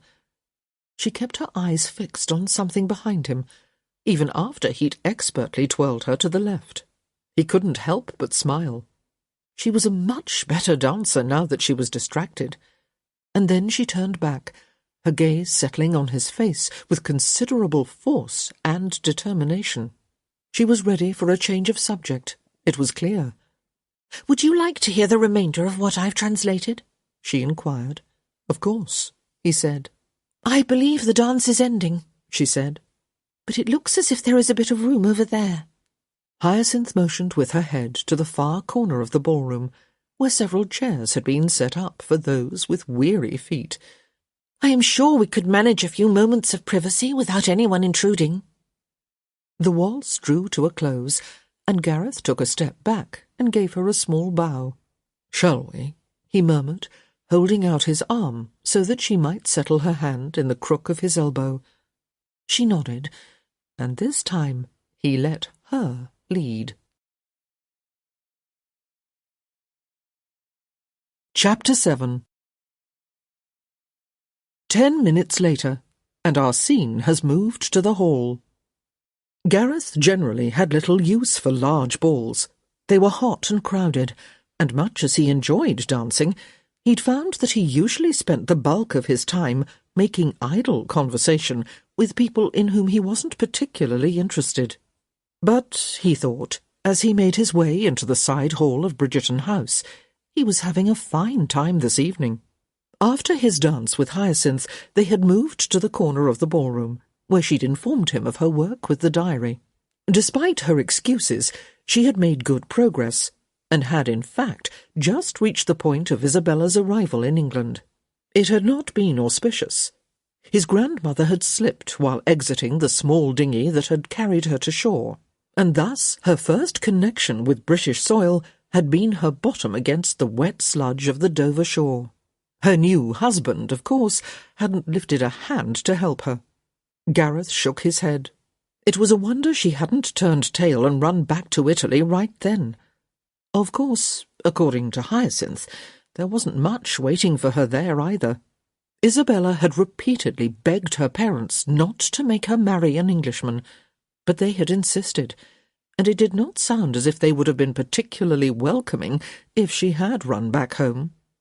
But there was only so long he could spend in a somewhat secluded corner of the ballroom with an unmarried lady without causing talk. And so, once Hyacinth had finished the tale, he had bid her farewell and handed her off to the next gentleman on her dance card. His objectives for the evening accomplished, greeting his hostess, dancing with Hyacinth, discerning her progress with the diary, he decided he might as well leave altogether. The night was still reasonably young. There was no reason he couldn't go to his club or a gambling hell.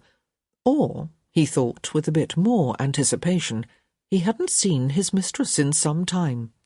Well, not a mistress exactly. Gareth hadn't enough money to keep a woman like Maria in the style to which she was accustomed, but luckily one of her previous gentlemen had given her a neat little house in Bloomsbury, eliminating the need for Gareth to do the same. Since he wasn't paying her bills, she felt no need to remain faithful, but that hardly signified, since he didn't either. And it had been a while. It seemed the only woman he'd spent any time with lately was Hyacinth, and the Lord knew he couldn't dally there. Gareth murmured his farewells to a few acquaintances near the ballroom door, then slipped out into the hall. It was surprisingly empty, given the number of people attending the party. He started to walk toward the front of the house, but then stopped. It was a long way to Bloomsbury, especially in a hired hack, which was what he was going to need to use, since he'd gained a ride over with his grandmother. The Bridgertons had set aside a room in the back for gentlemen to see to their needs. Gareth decided to make use of it. He turned around and retraced his steps, then bypassed the ballroom door and headed farther down the hall. A couple of laughing gentlemen stepped out as he reached the door, and Gareth nodded his greetings before entering. It was one of those two-room chambers, with a small waiting area outside an inner sanctum to afford a bit more privacy. The door to the second room was closed, so Gareth whistled softly to himself as he waited his turn. He loved to whistle. "My bonnie lies over the ocean." He always sang the words to himself as he whistled. "My bonnie lies over the sea." Half the songs he whistled had words he couldn't very well sing aloud anyway. "My bonnie lies over the ocean. I should have known it was you." Gareth froze, finding himself face to face with his father, who, he realized, had been the person for whom he had been waiting so patiently to relieve himself. "So bring back my bonnie to me," Gareth sang out loudly, giving the final word a nice, dramatic flourish. He watched his father's jaw set into an uncomfortable line. The Baron hated singing even more than he did whistling. "I'm surprised they let you in," Lord Sinclair said, his voice deceptively placid.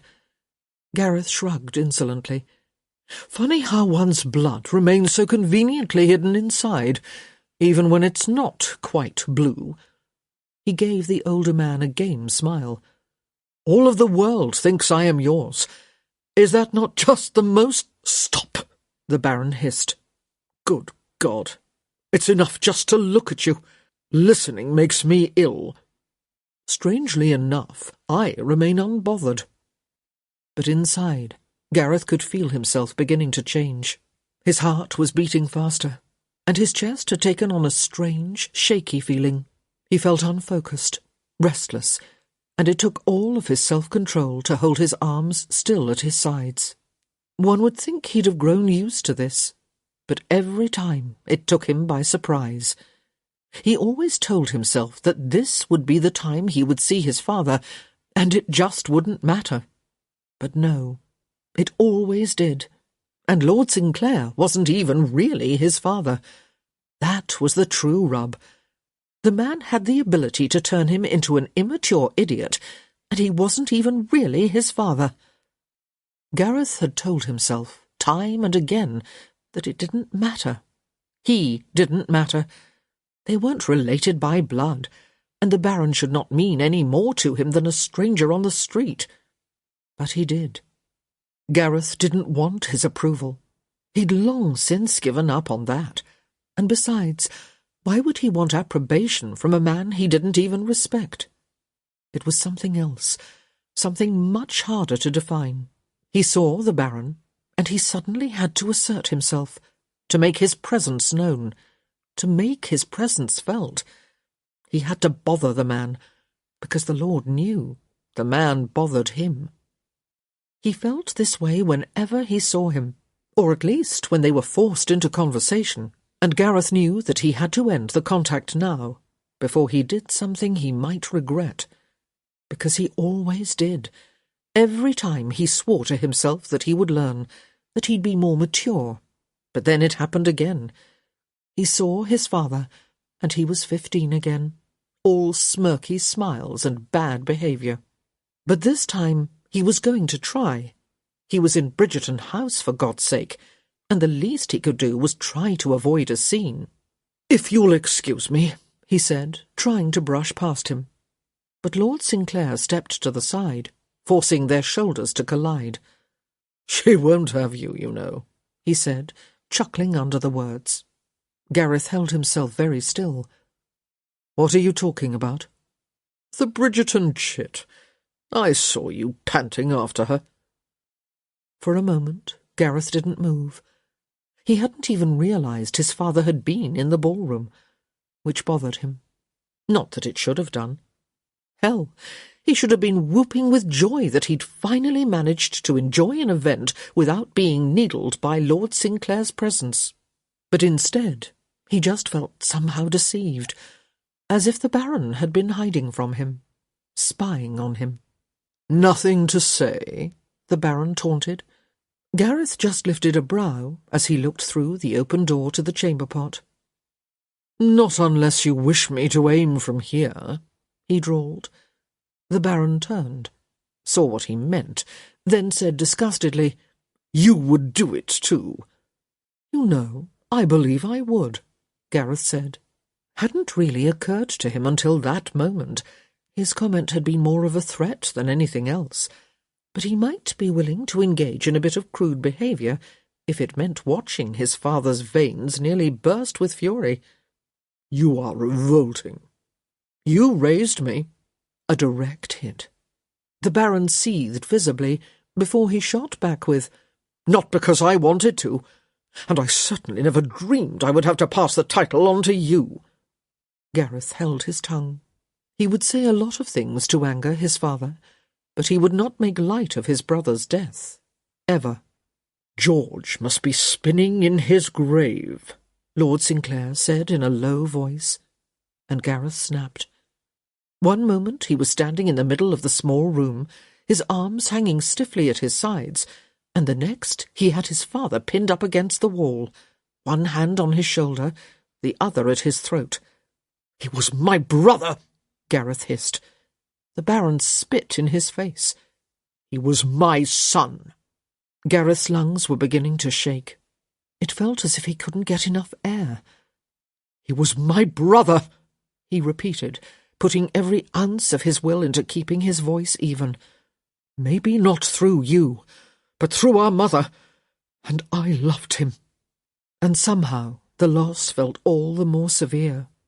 He had mourned George since the day he'd died, but right now it felt like a big gaping hole was yawning within him, and Gareth didn't know how to fill it.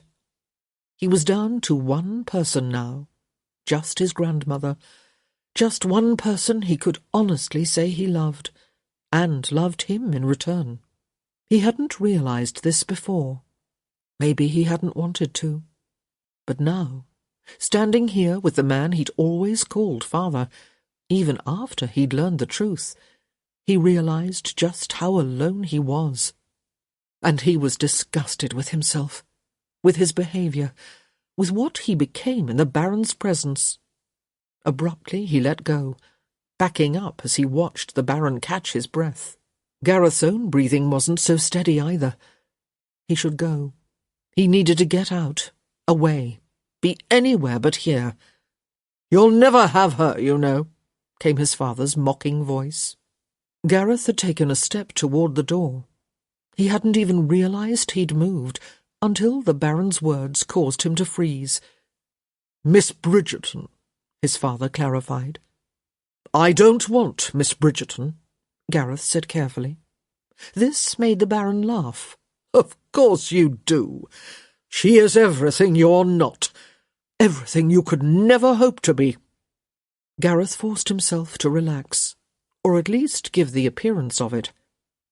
"Well, for one thing," he said, with a cocky little smile he knew his father hated, "she's female." His father sneered at his feeble attempt at humour. "She will never marry you." "I don't recall asking her." "Bah! You've been lapping at her heels all week. Everyone's been commenting on it." Gareth knew that his uncharacteristic attention paid to a proper young lady had raised a few eyebrows, but he also knew that the gossip wasn't anywhere near what his father intimated. Still, it gave him a sick sort of satisfaction to know that his father was as obsessed with him and his doings as the other way around. "Miss Bridgerton is a good friend of my grandmother's," Gareth said lightly, enjoying the slight curl of his father's lip at the mention of Lady Danbury. They had always hated each other, and when they'd still spoken, Lady D had never ceded the upper hand. She was the wife of an earl, and Lord Sinclair a mere baron, and she never allowed him to forget it. "Of course she's a friend of the Countess," the Baron said, recovering quickly. "I'm sure it's why she tolerates your attentions." "You would have to ask Miss Bridgerton," Gareth said lightly, trying to brush off the topic as inconsequential. He certainly wasn't about to reveal that Hyacinth was translating Isabella's diary. Lord Sinclair would probably demand that he hand it over, and that was one thing Gareth absolutely did not intend to do. And it wasn't just because it meant that he possessed something his father might desire. Gareth truly wanted to know what secrets lay in the delicate handwritten pages. Or maybe there were no secrets, just the daily monotony of a noblewoman married to a man she did not love. Either way, he wanted to hear what she'd had to say. So he held his tongue. "You can try," Lord Sinclair said softly, "but they will never have you. Blood runs true. It always does." "What do you mean by that?" Gareth asked, his tone carefully even. It was always difficult to tell whether his father was threatening him or just expounding upon his most favourite of subjects, bloodlines and nobility. Lord Sinclair crossed his arms. "The Bridgertons," he said. "They will never allow her to marry you, even if she is foolish enough to fancy herself in love with you." "She doesn't. You're uncouth," the Baron burst out. "You're stupid." It shot out of his mouth before he could stop himself. "I am not. You behave stupidly," the Baron cut in. "And you're certainly not good enough for a Bridgerton girl. They'll see through you soon enough." Gareth forced himself to get his breathing under control. The Baron loved to provoke him, loved to say things that would make Gareth protest like a child. "In some ways," Lord Sinclair continued, a slow, self-satisfied smile spreading across his face, "it's an interesting question." Gareth just stared at him, too angry to give him the satisfaction of asking what he meant. "Who, pray tell," the Baron mused, "is your father?" Gareth caught his breath. It was the first time the Baron had ever come out and asked it so directly. He'd called Gareth a byblow. He'd called him a mongrel and a mangy whelp. And he had called Gareth's mother plenty of other, even less flattering things. But he'd never actually come out and pondered the question of Gareth's paternity. And it made him wonder. Had he learned the truth? "You'd know better than I," Gareth said softly. The moment was electric, with silence rocking the air. Gareth didn't breathe, would have stopped his heart from beating if he could have done. But in the end, all Lord Sinclair said was, "Your mother wouldn't say." Gareth eyed him warily. His father's voice was still laced with bitterness, but there was something else there too, a certain probing, testing quality. Gareth realized that the Baron was feeling him out, trying to see if Gareth had learned something of his paternity. "It's eating you alive," Gareth said, unable to keep from smiling. "She wanted someone else more than you, and it's killing you, even after all these years." For a moment, he thought the Baron might strike him, but at the last minute, Lord Sinclair stepped back, his arms stiff at his sides. "I didn't love your mother," he said. "I never thought you had," Gareth replied. It had never been about love. It had been about pride. With the Baron, it was always about pride. "I want to know," Lord Sinclair said in a low voice. "I want to know who it was, and I will give you the satisfaction of admitting to that desire. I have never forgiven her for her sins. But you... you..." He laughed, and the sound shivered right into Gareth's soul.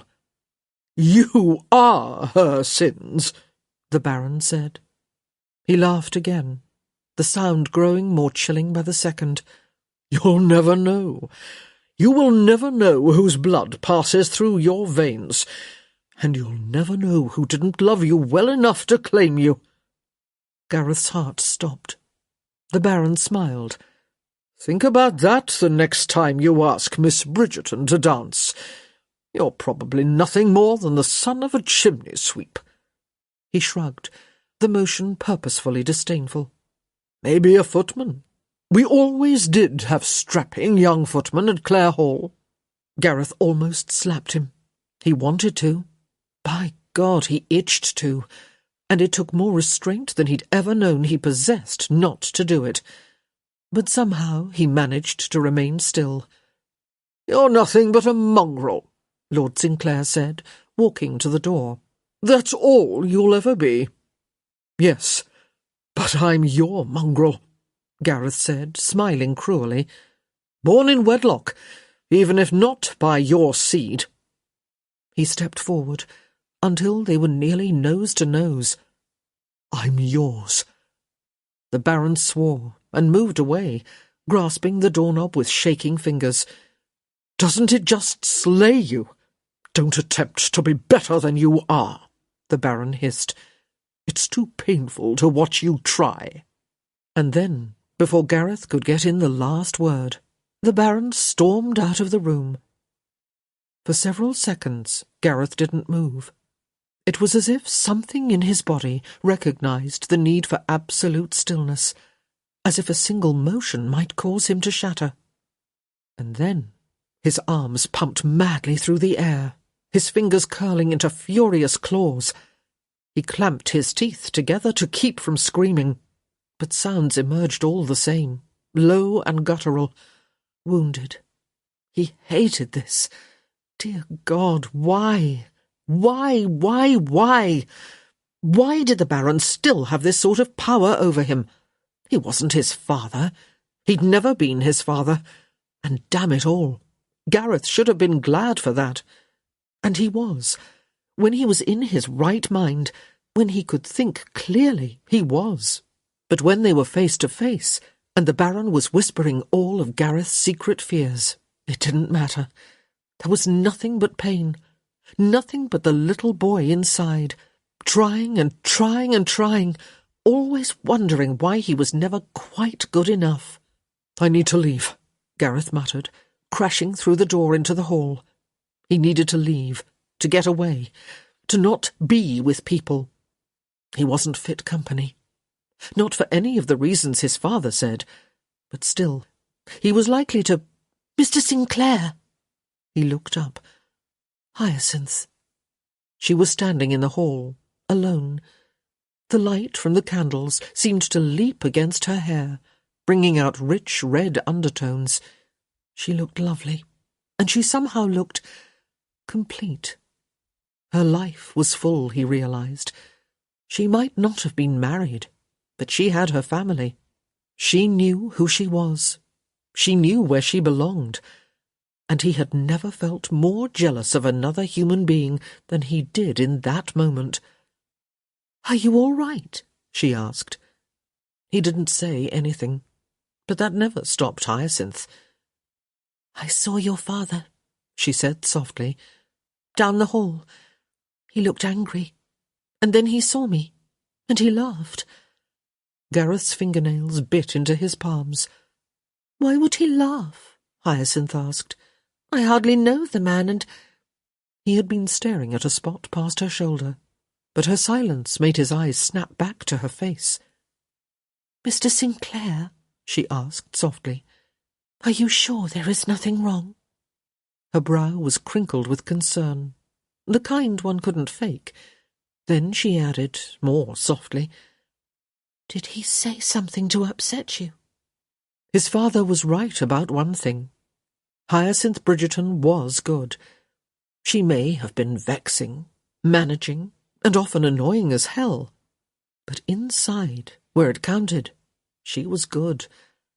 And he heard his father's voice. "You'll never have her. You're not good enough for her. You'll never. Mongrel, mongrel, mongrel." He looked at her, really looked at her, his eyes sweeping from her face to her shoulders, laid bare by the seductive décolletage of her dress. Her breasts weren't large, but they'd been pushed up, surely by some contraption meant to tease and entice, and he could see the barest hint of her cleavage peeking out at the edge of the midnight blue silk. "Gareth," she whispered. She'd never called him by his given name before. He'd told her she could, but she hadn't yet done so. He was quite certain of that. He wanted to touch her. No, he wanted to consume her. He wanted to use her, to prove to himself that he was every bit as good and worthy as she was, and maybe just to show his father that he did belong, that he wouldn't corrupt every soul he touched. But more than that, he just plain wanted her. Her eyes widened as he took a step toward her, halving the distance between them. She didn't move away. Her lips parted, and he could hear the soft rush of her breath. But she didn't move. She might not have said yes, but she didn't say no. He reached out, snaking his arm around her back, and in an instant she was pressed against him. He wanted her. God, how he wanted her! He needed her, for more than just his body, and he needed her now. His lips found hers, and he was none of the things one should be the first time. He wasn't gentle, and he wasn't sweet. He did no seductive dance, idly teasing her until she couldn't say no. He just kissed her, with everything he had, with every ounce of desperation coursing through his veins. His tongue parted her lips, swooped inside, tasting her, seeking her warmth. He felt her hands at the back of his neck, holding on for all she was worth, and he felt her heart racing against his chest. She wanted him. She might not understand it. She might not know what to do with it. But she wanted him, and it made him feel like a king. His heart pounded harder, and his body began to tighten. Somehow they were against a wall, and he could barely breathe as his hand crept up and around, skimming over her ribs until he reached the soft fullness of her breast.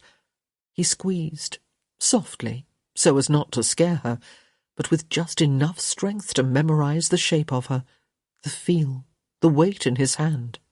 It was perfect, and he could feel her reaction through her dress. He wanted to take her into his mouth, to peel the dress from her body, and do 100 wicked things to her. He felt the resistance slip from her body, heard her sigh against his mouth. She'd never been kissed before. He was quite certain of that. But she was eager, and she was aroused. He could feel it in the way her body pressed against his, the way her fingers clutched desperately at his shoulders. "Kiss me back," he murmured, nibbling at her lips. "I am," came her muffled reply. He drew back just an inch. "You need a lesson or two," he said with a smile. "But don't worry. We'll get you good at this." He leaned in to kiss her once more. Dear God, he was enjoying this, but she wriggled away. "Hyacinth," he said huskily, catching her hand in his. He tugged, intending to pull her back against him, but she yanked her hand free. Gareth raised his brows, waiting for her to say something. This was Hyacinth after all. Surely she'd say something. But she just looked stricken, sick with herself. And then she did the one thing he never would have thought she'd do. She ran away.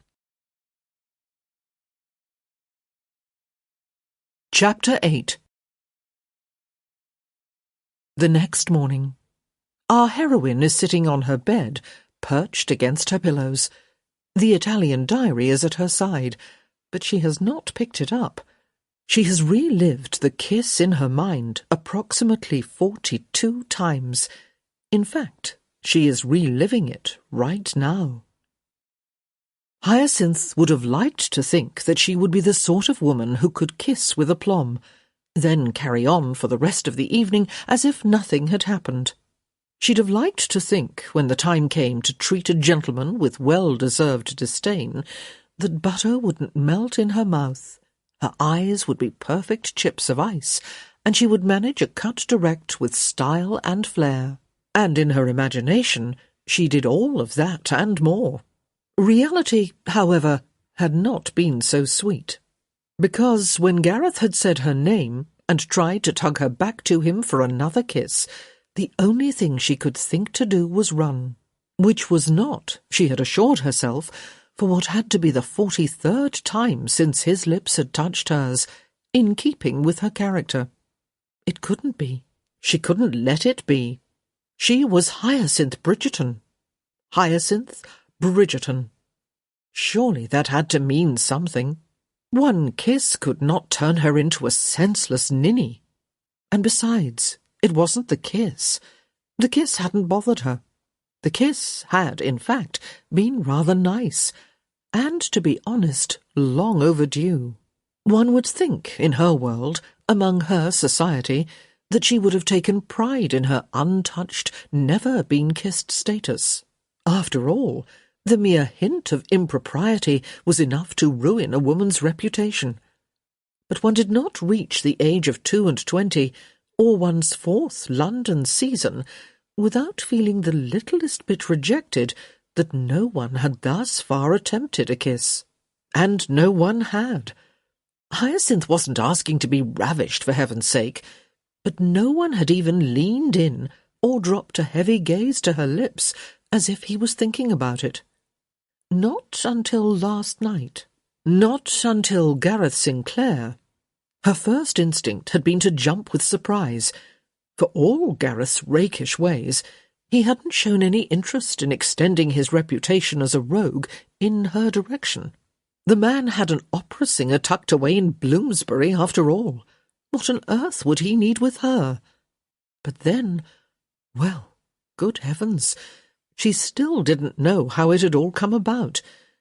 One moment she was asking him if he was unwell. He looked very odd after all, and it was obvious he'd had some sort of altercation with his father, despite her efforts to separate the two, and then the next he was staring at her with an intensity that had made her shiver. He'd looked possessed, consumed. He'd looked as if he wanted to consume her. And yet Hyacinth couldn't shake the feeling that he hadn't really meant to kiss her, that maybe any woman happening across him in the hall would have done just as well, especially after he'd laughingly told her that she needed improvement. She didn't think he had meant to be cruel, but still, his words had stung. "Kiss me back," she said to herself, her voice a whiny mimic of his. "Kiss me back." She flopped back against her pillows. "I did." Good heavens! What did it say about her if a man couldn't even tell when she was trying to kiss him back? And even if she hadn't been doing such a good job of it, and Hyacinth wasn't quite ready to admit to that, it seemed the sort of thing that ought to come naturally, and certainly the sort of thing that ought to have come naturally to her. Well, still, what on earth was she expected to do? Wield her tongue like a sword? She'd put her hands on his shoulders. She hadn't struggled in his arms. What else was she supposed to have done to indicate that she was enjoying herself? It seemed a wretchedly unfair conundrum to her. Men wanted their women chaste and untouched. Then they mocked them for their lack of experience. It was just... Hyacinth chewed on her lip, horrified by how close to tears she was. It was just that she'd thought her first kiss would be magical, and she'd thought that the gentleman in question would emerge from the encounter, if not impressed, then at least a little bit pleased by her performance. But Gareth Sinclair had been his usual mocking self, and Hyacinth hated that she'd allowed him to make her feel small. "It's just a kiss," she whispered, her words floating through the empty room. "Just a kiss. It doesn't mean a thing." But she knew, even as she tried so hard to lie to herself about it, that it had been more than a kiss. Much, much more. At least that was how it had been for her. She closed her eyes in agony. Dear God, while she'd been lying on her bed thinking and thinking, then rethinking and thinking again, he was probably sleeping like a baby. The man had kissed. Well, she didn't care to speculate on how many women he had kissed, but it certainly had to have been enough to make her seem the greenest girl in London. How was she going to face him? And she was going to have to face him. She was translating his grandmother's diary, for heaven's sake. If she tried to avoid him, it would seem so obvious. And the last thing she wanted to do was allow him to see how upset he had made her. There were quite a few things in life a woman needed a great deal more than pride, but Hyacinth figured that as long as dignity was still an option, she might as well hang on to it. And in the meantime, she picked up his grandmother's diary. She hadn't done any work on it for a full day. She was only 22 pages in. There were at least 100 more to go. She looked down at the book, lying unopened on her lap. She supposed she could send it back. In fact, she probably should send it back. It would serve him right to be forced to find another translator after his behaviour the night before. But she was enjoying the diary. Life didn't toss very many challenges in the direction of well-bred young ladies. Frankly, it would be nice to be able to say she had translated an entire book from the Italian, and it would probably be nice to actually do it too. Hyacinth fingered the small bookmark she'd used to hold her place and opened the book. Isabella had just arrived in England in the middle of the season, and after a mere week in the country, her new husband had dragged her off to London, where she was expected, without the benefit of fluent English, to socialise and entertain as befitted her station. To make matters worse, Lord Sinclair's mother was in residence at Clare House, and was clearly unhappy about having to give up her position as lady of the house. Hyacinth frowned as she read on, stopping every now and then to look up an unfamiliar word. The Dowager Baroness was interfering with the servants, countermanding Isabella's orders, and making it uncomfortable for those who accepted the new Baroness as the woman in charge. It certainly didn't make marriage look terribly appealing. Hyacinth made a mental note to try to marry a man without a mother. "Chin up, Isabella," she muttered, wincing as she read about the latest altercation. Something about an addition of mussels to the menu, despite the fact that shellfish made Isabella develop hives. "You need to make it clear who's in charge," Hyacinth said to the book. "You—" She frowned, looking down at the latest entry. This didn't make sense. Why was Isabella talking about her bambino? Hyacinth read the words 3 times before thinking to glance back up at the date at the top. 24th Octobre, 1766. 1766? Wait a minute. She flipped back 1 page. 1764. Isabella had skipped 2 years. Why would she do that? Hyacinth looked quickly through the next 20 or so pages. 1766, 1769, 1769, 1770, 1774. "You're not a very dedicated diarist," Hyacinth murmured. No wonder Isabella had managed to fit decades into 1 slim volume. She frequently went years between entries. Hyacinth turned back to the passage about the bambino, continuing her laborious translation. Isabella was back in London, this time without her husband, which didn't seem to bother her 1 bit, and she seemed to have gained a bit of self-confidence, although that might have been merely the result of the death of the dowager, which Hyacinth surmised had happened a year earlier. "I found the perfect spot," Hyacinth translated, jotting the words down on paper. "He will never—" She frowned. She didn't know the rest of the sentence, so she put some dashes down on her paper to indicate an untranslated phrase and moved on. "He does not think I am intelligent enough," she read, "and so he won't suspect." "Oh, my goodness," Hyacinth said, sitting up straight. She flipped the page of the diary, reading it as quickly as she could, her attempts at a written translation all but forgotten. "Isabella," she said with admiration, "you sly fox." An hour or so later, an instant before Gareth knocks on Hyacinth's door. Gareth sucked in a deep breath, summoning the courage to wrap his fingers around the heavy brass knocker that sat on the front door of No. 5 Bruton Street, the elegant little house Hyacinth's mother had purchased after her eldest son had married and taken over Bridgerton House. Then he tried not to feel completely disgusted with himself for feeling he needed the courage in the first place. And it wasn't really courage he needed. For God's sake, he wasn't afraid. It was... well, no, it wasn't quite dread. It was... He groaned. In every life, there were moments a person would do just about anything to put off, and if it meant he was less of a man because he really didn't feel like dealing with Hyacinth Bridgerton, well, he was perfectly willing to call himself a juvenile fool. Frankly, he didn't know anyone who'd want to deal with Hyacinth Bridgerton at a moment like this. He rolled his eyes, thoroughly impatient with himself. This shouldn't be difficult. He shouldn't feel strained. Hell, it wasn't as if he had never kissed a female before and had to face her the next day. Except he'd never kissed a female like Hyacinth. One who, A, hadn't been kissed before, and, B, had every reason to expect that a kiss might mean something more. Not to mention, C was Hyacinth, because one really couldn't discount the magnitude of that.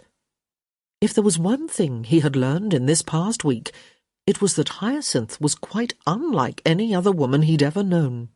At any rate, he'd sat at home all morning, waiting for the package that would surely arrive, escorted by a liveried footman returning his grandmother's diary.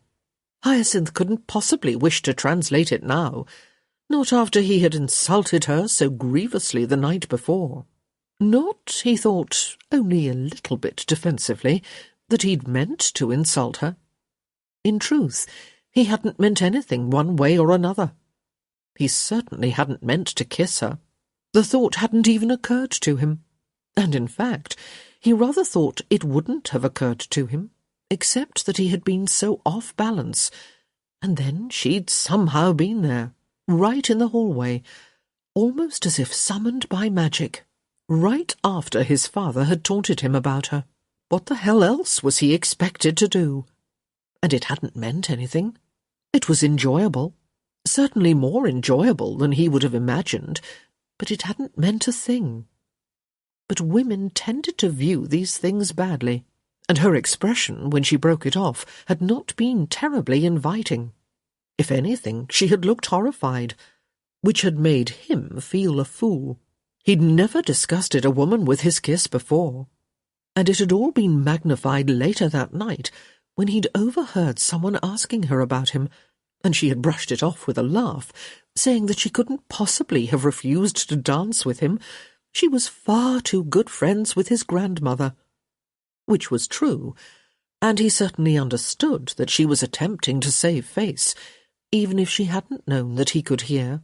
But all the same, it was too close an echo of his father's words for him not to feel it. He let out a sigh.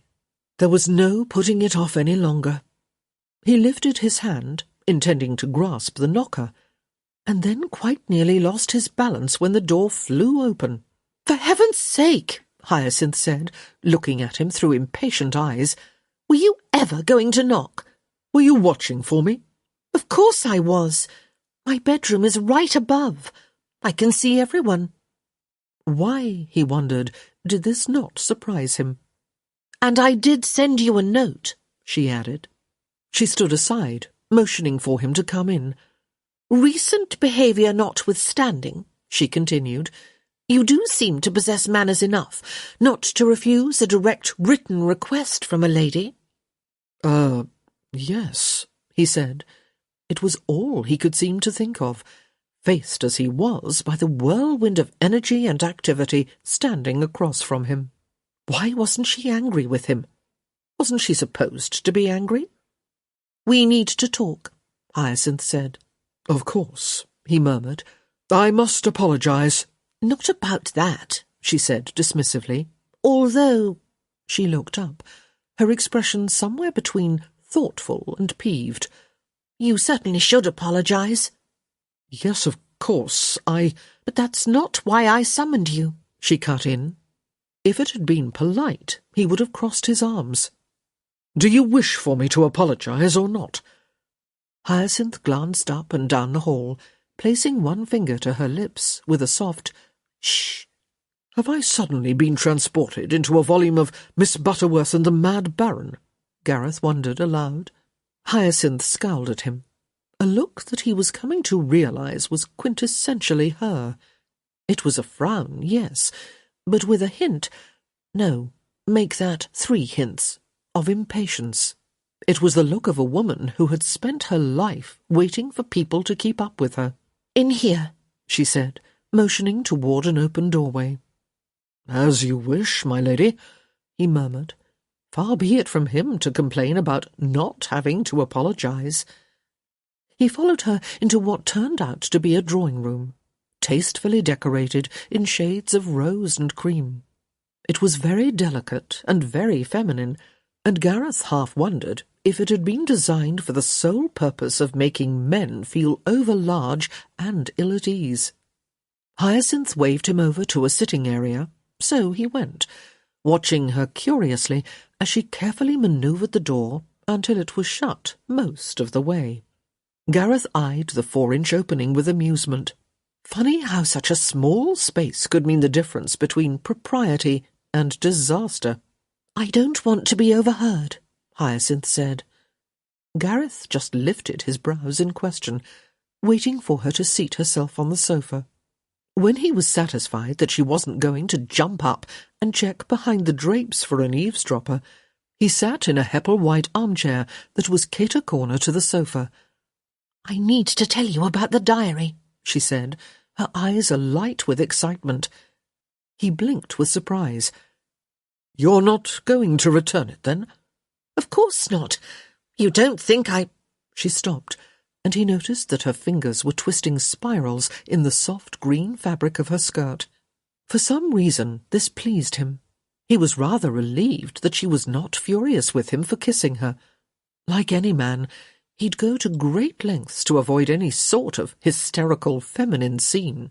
But at the same time, he didn't wish for her to be completely unaffected. Good God, he was a better kisser than that.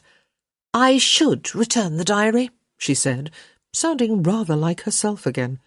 "Truly, I should force you to find someone else to translate it. You deserve no less." "Absolutely," he demurred. She gave him a look, saying that she didn't appreciate such perfunctory agreement. "However," she said, as only she could say it. Gareth leaned forward. It seemed expected. "However," she said again, "I rather like reading your grandmother's diary, and I see no reason to deprive myself of an enjoyable challenge simply because you have behaved recklessly." Gareth held silent, since his last attempt at agreement had been so ill-received. It soon became apparent, however, that this time he was expected to make a comment. So he quickly chimed in with, "Of course not." Hyacinth nodded approvingly, then added, "And besides—" and here she leaned forward, her bright blue eyes sparkling with excitement, "it just got interesting." Something turned over in Gareth's stomach. Had Hyacinth discovered the secret of his birth? It hadn't even occurred to him that Isabella might have known the truth. She'd had very little contact with her son after all, and rarely visited. But if she did know, she very well might have written it down. "What do you mean?" he asked carefully. Hyacinth picked up the diary, which had been sitting on a nearby end table. "Your grandmother," she said, her entire bearing radiating excitement, "had a secret." She opened the book. She'd marked a page with an elegant little bookmark and held it out, pointing with her index finger to a sentence in the middle of the page as she said, "Diamanti, Diamanti." She looked up, unable to contain an exhilarated grin. "Do you know what that means?" He shook his head. "I'm afraid not." "Diamonds, Gareth. It means diamonds." He found himself looking at the page, even though he couldn't possibly understand the words. "I beg your pardon?" "Your grandmother had jewels, Gareth, and she never told your grandfather about them." His lips parted. "What are you saying?" "Her grandmother came to visit shortly after your father was born, and she brought with her a set of jewels, rings, I think, and a bracelet, and Isabella never told anyone." "What did she do with them?" "She hid them." Hyacinth was practically bouncing off the sofa now.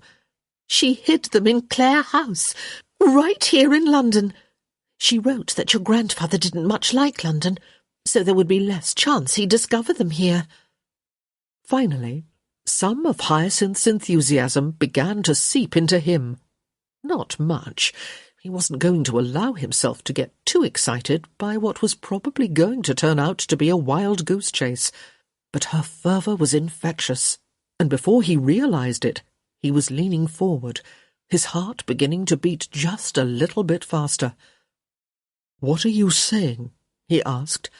"I'm saying," she said, as if she was repeating something she'd uttered 5 times already, in every possible permutation, "that those jewels are probably still there." She stopped short, her eyes meeting his with an almost disconcerting suddenness. "Unless you already know about them. Does your father already have them in his possession?" "No," Gareth said thoughtfully. "I don't think so. At least, not that I've ever been told." "You see, we can—" "But I'm rarely told of anything," he cut in. "My father has never considered me his closest confidant." For a moment, her eyes took on a sympathetic air, but that was quickly trampled by her almost piratical zeal. "Then they're still there," she said excitedly. "Or at least there is a very good chance that they are. We have to go get them." What? We? Oh, no. But Hyacinth was too lost in her own excitement to have noticed his emphasis. Just think, Gareth, she said, clearly now perfectly comfortable with the use of his given name. This could be the answer to all of your financial problems. He drew back. What makes you think I have financial problems? Oh, please, she scoffed. Everyone knows you have financial problems. Or if you don't, you will. Your father has run up debts from here to Nottinghamshire and back. She paused, possibly for air, then said, Clare Hall is in Nottinghamshire, isn't it? Yes, of course, but... Right. Well, you're going to inherit those debts, you know. I'm aware. Then what better way to ensure your solvency than to secure your grandmother's jewels before Lord Sinclair finds them? Because we both know that he will only sell them and spend the proceeds. You seem to know a great deal about my father, Gareth said in a quiet voice. Nonsense, she said briskly.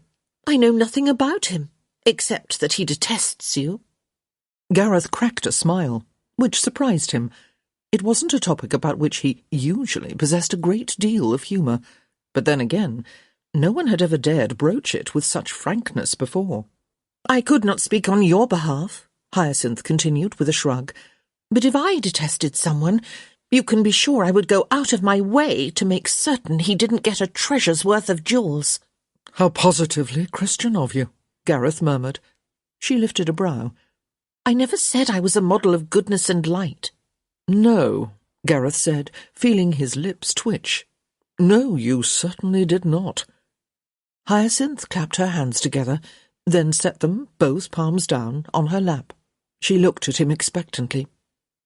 Well then, she said, once it was apparent that he had no further comment. When shall we go? Go, he echoed. To look for the diamonds, she said impatiently. Haven't you been listening to anything I've said? Gareth suddenly had a terrifying vision of what it must be like inside her mind. She was dressed in black, clearly, and, good God, almost certainly in men's clothing as well. She'd probably insist upon lowering herself out her bedroom window on knotted sheets, too. We are not going anywhere, he said firmly. Of course we are, she said. You must get those jewels. You can't let your father have them. I will go. You're not leaving me behind. It was a statement, not a question. Not that Gareth would have expected otherwise from her. If I attempt to break into Clare House, Gareth said, and that is a rather large if, I will have to do so in the dead of night. Well, of course. Good God, did the woman never cease talking? He paused, waiting to make sure that she was done. Finally, with a great show of exaggerated patience, he finished with, I am not dragging you around town at midnight. Forget for one moment about the danger, of which I assure you there is plenty. If we were caught, I would be required to marry you, and I can only assume your desire for that outcome evenly matches mine.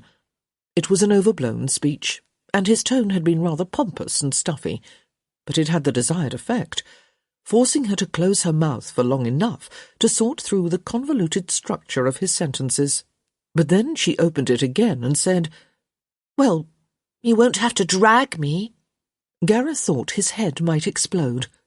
Good God, woman, have you been listening to anything I've said? Of course I have. I have 4 older brothers. I can recognize a supercilious, pontificating male when I see one. Oh, for the love of... You, Mr. Sinclair, aren't thinking clearly. She leaned forward, lifting one of her brows in an almost disconcertingly confident manner. You need me. Like I need a festering abscess, he muttered. I am going to pretend I didn't hear that, Hyacinth said, between her teeth. Because if I did otherwise, I would not be inclined to aid you in your endeavours. And if I did not aid you... Do you have a point? She eyed him coolly. You are not nearly as sensible a person as I thought you. Strangely enough, you are exactly as sensible as I thought you. I will pretend I didn't hear that as well, she said, jabbing her index finger in his direction in a most unladylike manner. You seem to forget that of the two of us, I am the only one who reads Italian, and I don't see how you are going to find the jewels without my aid. His lips parted, and when he spoke, it was in a low, almost terrifyingly even voice. You would withhold the information from me? Of course not, Hyacinth said, since she couldn't bring herself to lie to him, even if he did deserve it. I do have some honour. I was merely trying to explain that you will need me there in the house. My knowledge of the language isn't perfect. There are some words that could be open to interpretation, and I might need to see the actual room before I can tell exactly what she was talking about. His eyes narrowed. It's the truth, I swear. She quickly grabbed the book, flipping a page, then another, then going back to the original. It's right here, see? Armadio. It could mean cabinet, or it could mean wardrobe, or... She stopped, swallowing. She hated to admit that she wasn't quite sure what she was talking about, even if that deficiency was the only thing that was going to secure her a place by his side when he went to look for the jewels. If you must know, she said, unable to keep her irritation out of her voice, I'm not precisely certain what it means. Precisely, that is, she added, because the truth was, she did have a fairly good idea, and it just wasn't in her character to admit to faults she didn't have. Good gracious, she had a difficult enough time with faults she did possess. Why don't you look it up in your Italian dictionary? It's not listed, she lied.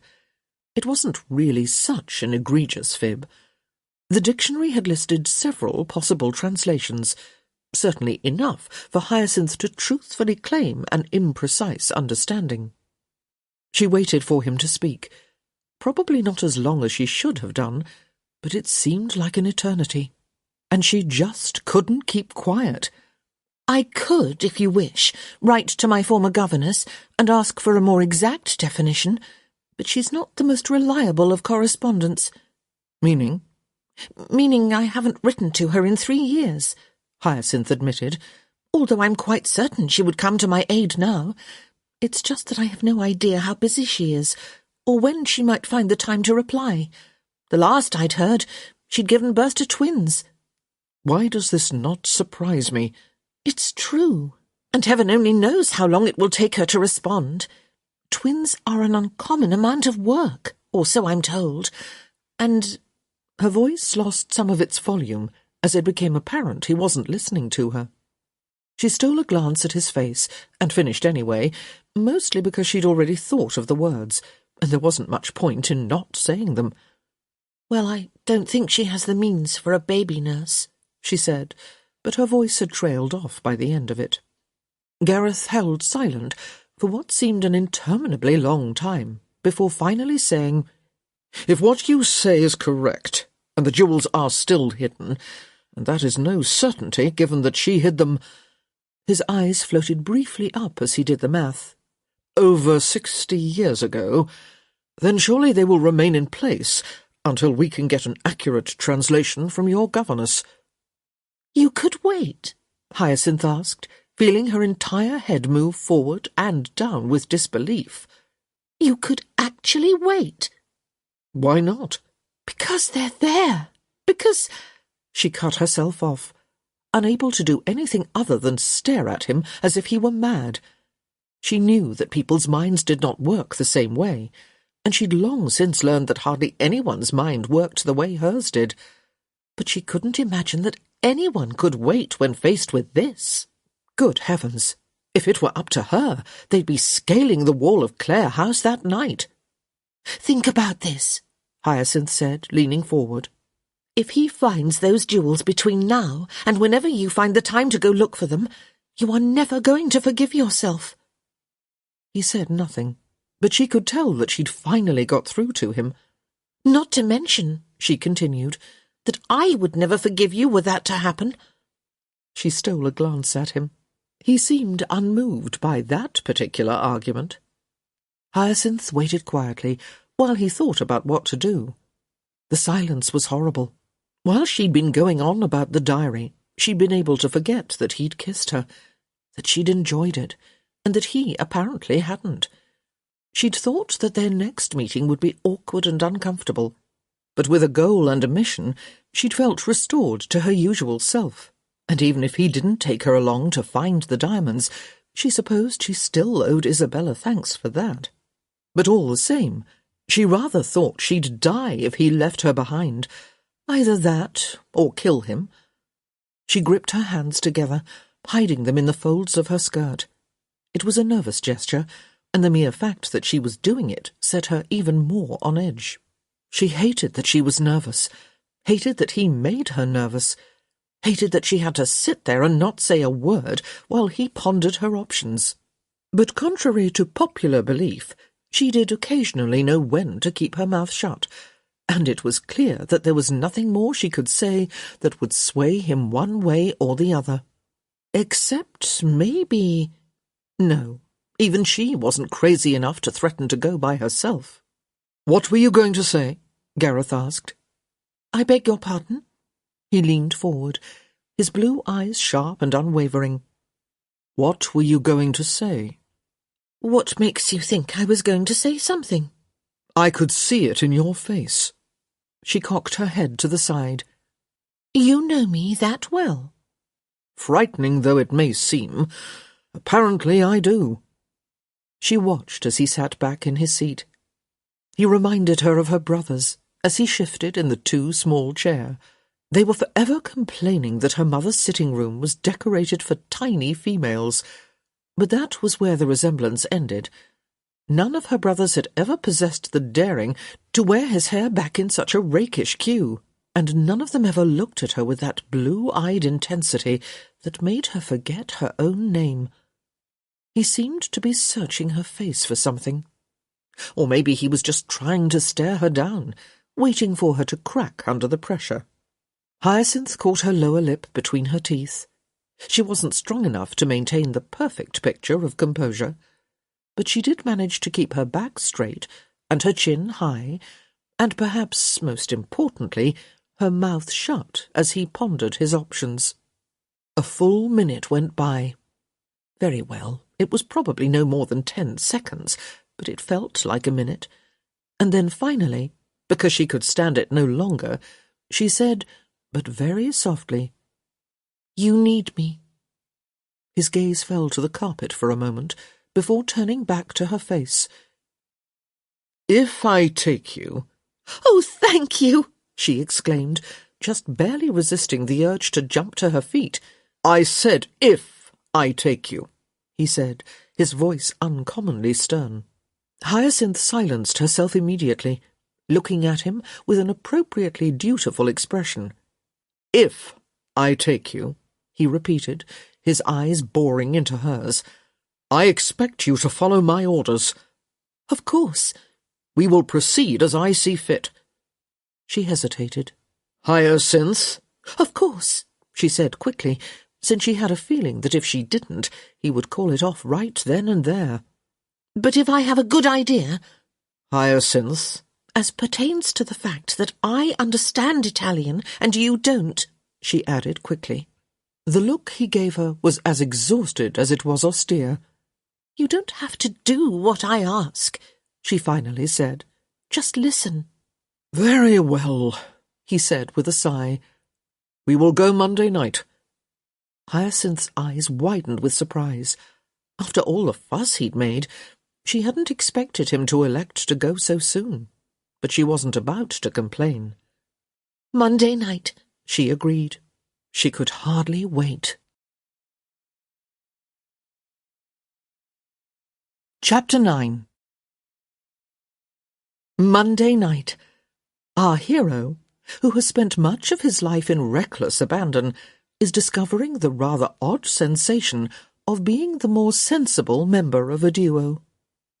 There were a number of reasons, Gareth decided, as he stole around to the back of Hyacinth's house, why he should question his sanity. 1. It was after midnight. 2. They would be quite alone. 3. They were going to the Baron's house to 4. Commit larceny.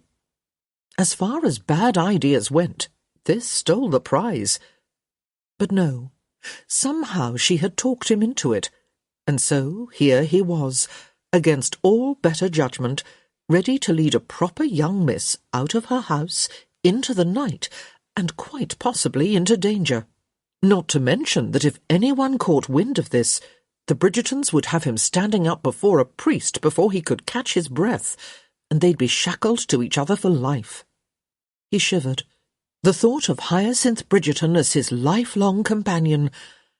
He stopped for a moment, blinking in surprise. Well, it wasn't horrible, actually, but at the same time, it did leave a man feeling very, very uneasy. He knew she thought she'd talked him into doing this, and maybe she had contributed in some degree to his decision, but the truth was, a man in Gareth's financial position couldn't afford to turn his nose up when faced with an opportunity such as this. He'd been a little startled at Hyacinth's frank assessment of his financial situation. Forget for a moment that such matters were not considered polite conversation. He wouldn't have expected her to adhere to such normal notions of propriety in any case, but he'd had no idea that his state of affairs was such common knowledge. It was disconcerting, that. But what was even more compelling, and what was really egging him on to look for the jewels now, as opposed to waiting until Hyacinth could obtain a better translation of the diary, was the delicious thought that he might actually snatch the diamonds right from under his father's nose. It was difficult to pass up an opportunity like that. Gareth edged along the back of Hyacinth's house to the servants' entrance, located in the rear, across from the mews. They had agreed to meet there at precisely 1:30, and he had no doubt that she would be ready and waiting for him, dressed as he had instructed, all in black. And sure enough, there she was, holding the back door an inch ajar, peeking out through the crack. "You're right on time," she said, slipping outside. He stared at her in disbelief. She'd taken his order to heart, and was dressed head to toe in unrelenting black, except that no skirt swirled about her feet. Instead, she wore breeches and a waistcoat. He'd known she was going to do this. He'd known it, and yet still he couldn't contain his surprise. "It seemed more sensible than a dress," Hyacinth said, correctly interpreting his silence. "And besides, I don't own anything in pure black. Haven't ever been in mourning, thank goodness." Gareth just stared. There was a reason, he was coming to realize, why women didn't wear breeches. He didn't know where she'd acquired her costume. It had probably belonged to one of her brothers in his youth. It hugged her body in a most scandalous fashion, outlining her curves in a manner Gareth would really rather not have seen. He didn't want to know that Hyacinth Bridgerton had a delectable figure. He didn't want to know that her legs were quite long, for her somewhat petite height, or that her hips were gently rounded, and that they twitched in a most mesmerizing fashion when they weren't hidden beneath the silky folds of a skirt. It was bad enough that he'd kissed her. He didn't need to want to do it again. "I can't believe I'm doing this," he muttered, shaking his head. Good God, he sounded like a stick, like all those sensible friends he'd dragged into mischief as a youth. He was beginning to think they'd actually known what they were talking about. Hyacinth looked at him with accusing eyes. "You cannot back out now." "I wouldn't dream of it," he said with a sigh. The woman would probably chase him down with a club if he did. "Come along. Let's be off before someone catches us right here." She nodded, then followed his lead down Barlow Place. Clare House was located less than a quarter-mile away, and so Gareth had plotted a route for them to travel on foot, sticking, whenever they could, to the quiet side streets, where they'd be less likely to be spotted by a member of the ton, travelling home via carriage from a party. "How did you know your father wouldn't be home this evening?" Hyacinth whispered, as they approached the corner. "I'm sorry?" He peered around the corner, making sure the coast was clear. "How did you know your father wouldn't be home?" she said again. "I was surprised that you would have knowledge of such a thing. I can't imagine he makes you privy to his schedule." Gareth gritted his teeth, surprised by the bubble of irritation her question brought up inside of him. "I don't know," he muttered. "I just do."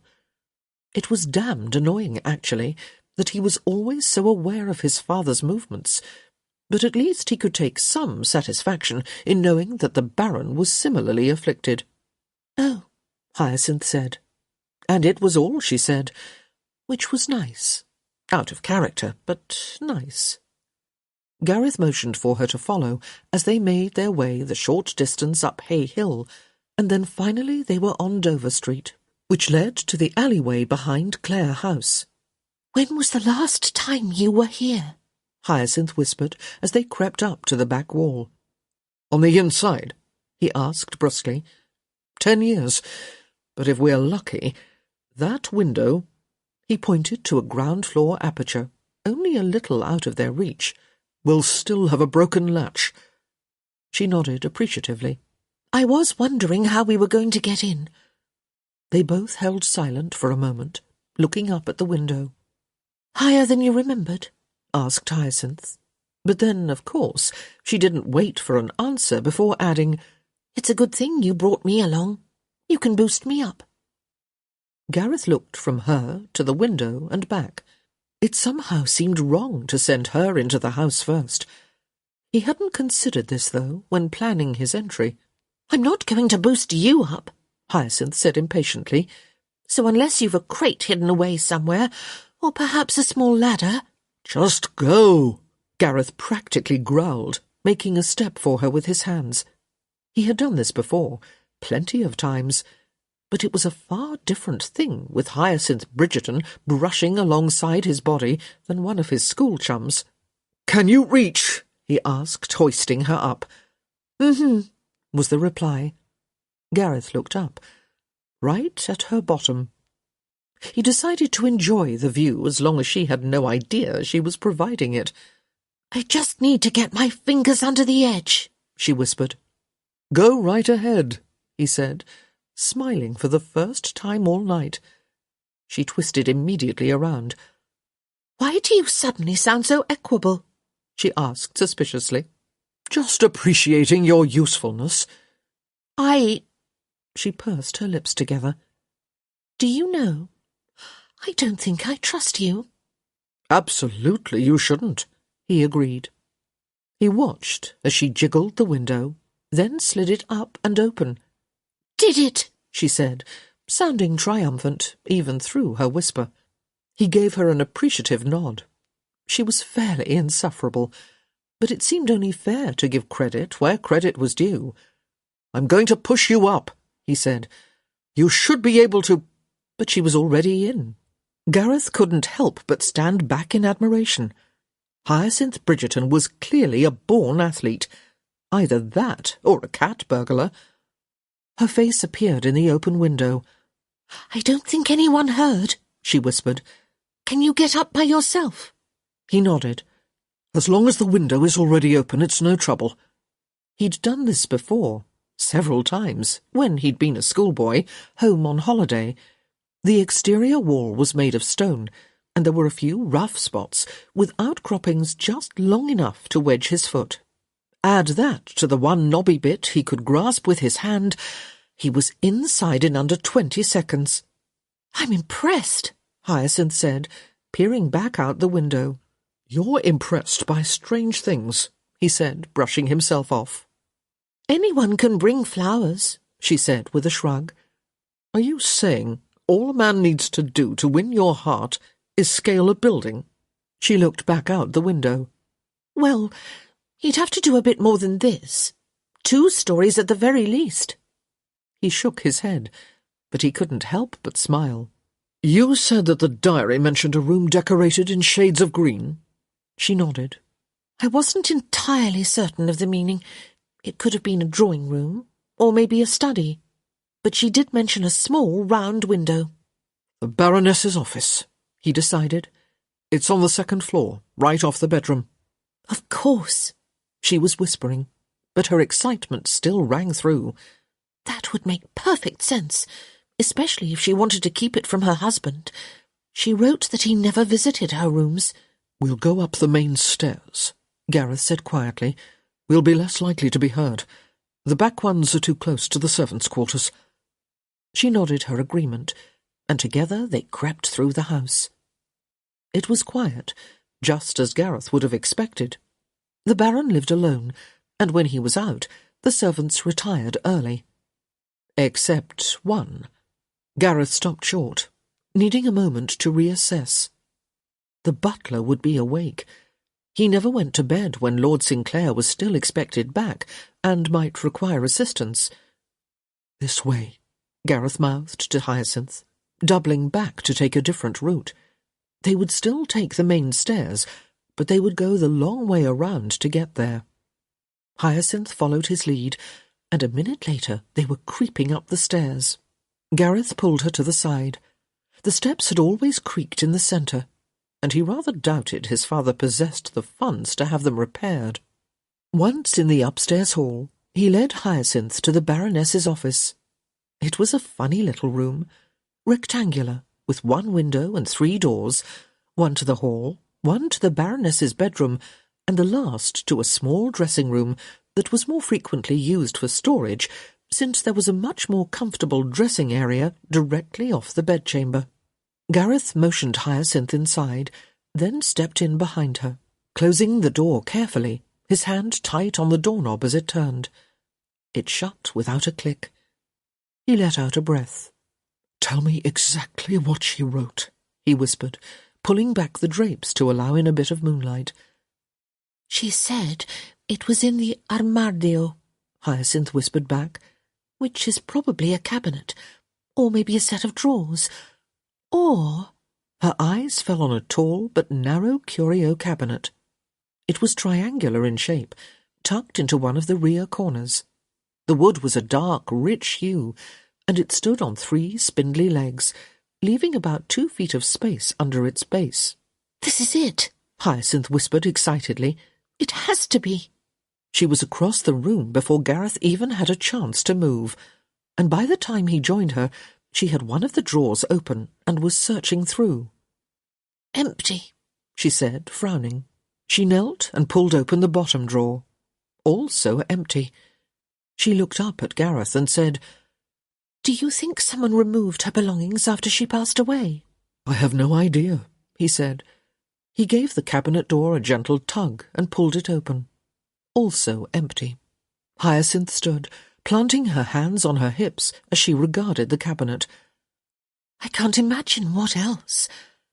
Her words trailed off as she ran her fingers over the decorative carvings near the top edge. "Maybe the desk," Gareth suggested, crossing the distance to the desk in 2 strides. But Hyacinth was shaking her head. "I don't think so," she said. "She wouldn't have called a desk an armadio. It would have been a scrivania." "It still has drawers," Gareth muttered, pulling them open to inspect the contents. "There's something about this piece," Hyacinth murmured. "It looks rather Mediterranean, don't you think?" Gareth looked up. "It does," he said slowly, coming to his feet. "If she brought this from Italy," Hyacinth said, her head tilting slightly to the side as she eyed the cabinet assessingly, "or if her grandmother brought it on her visit—" "It would stand to reason that she would know if there was a secret compartment," Gareth finished for her.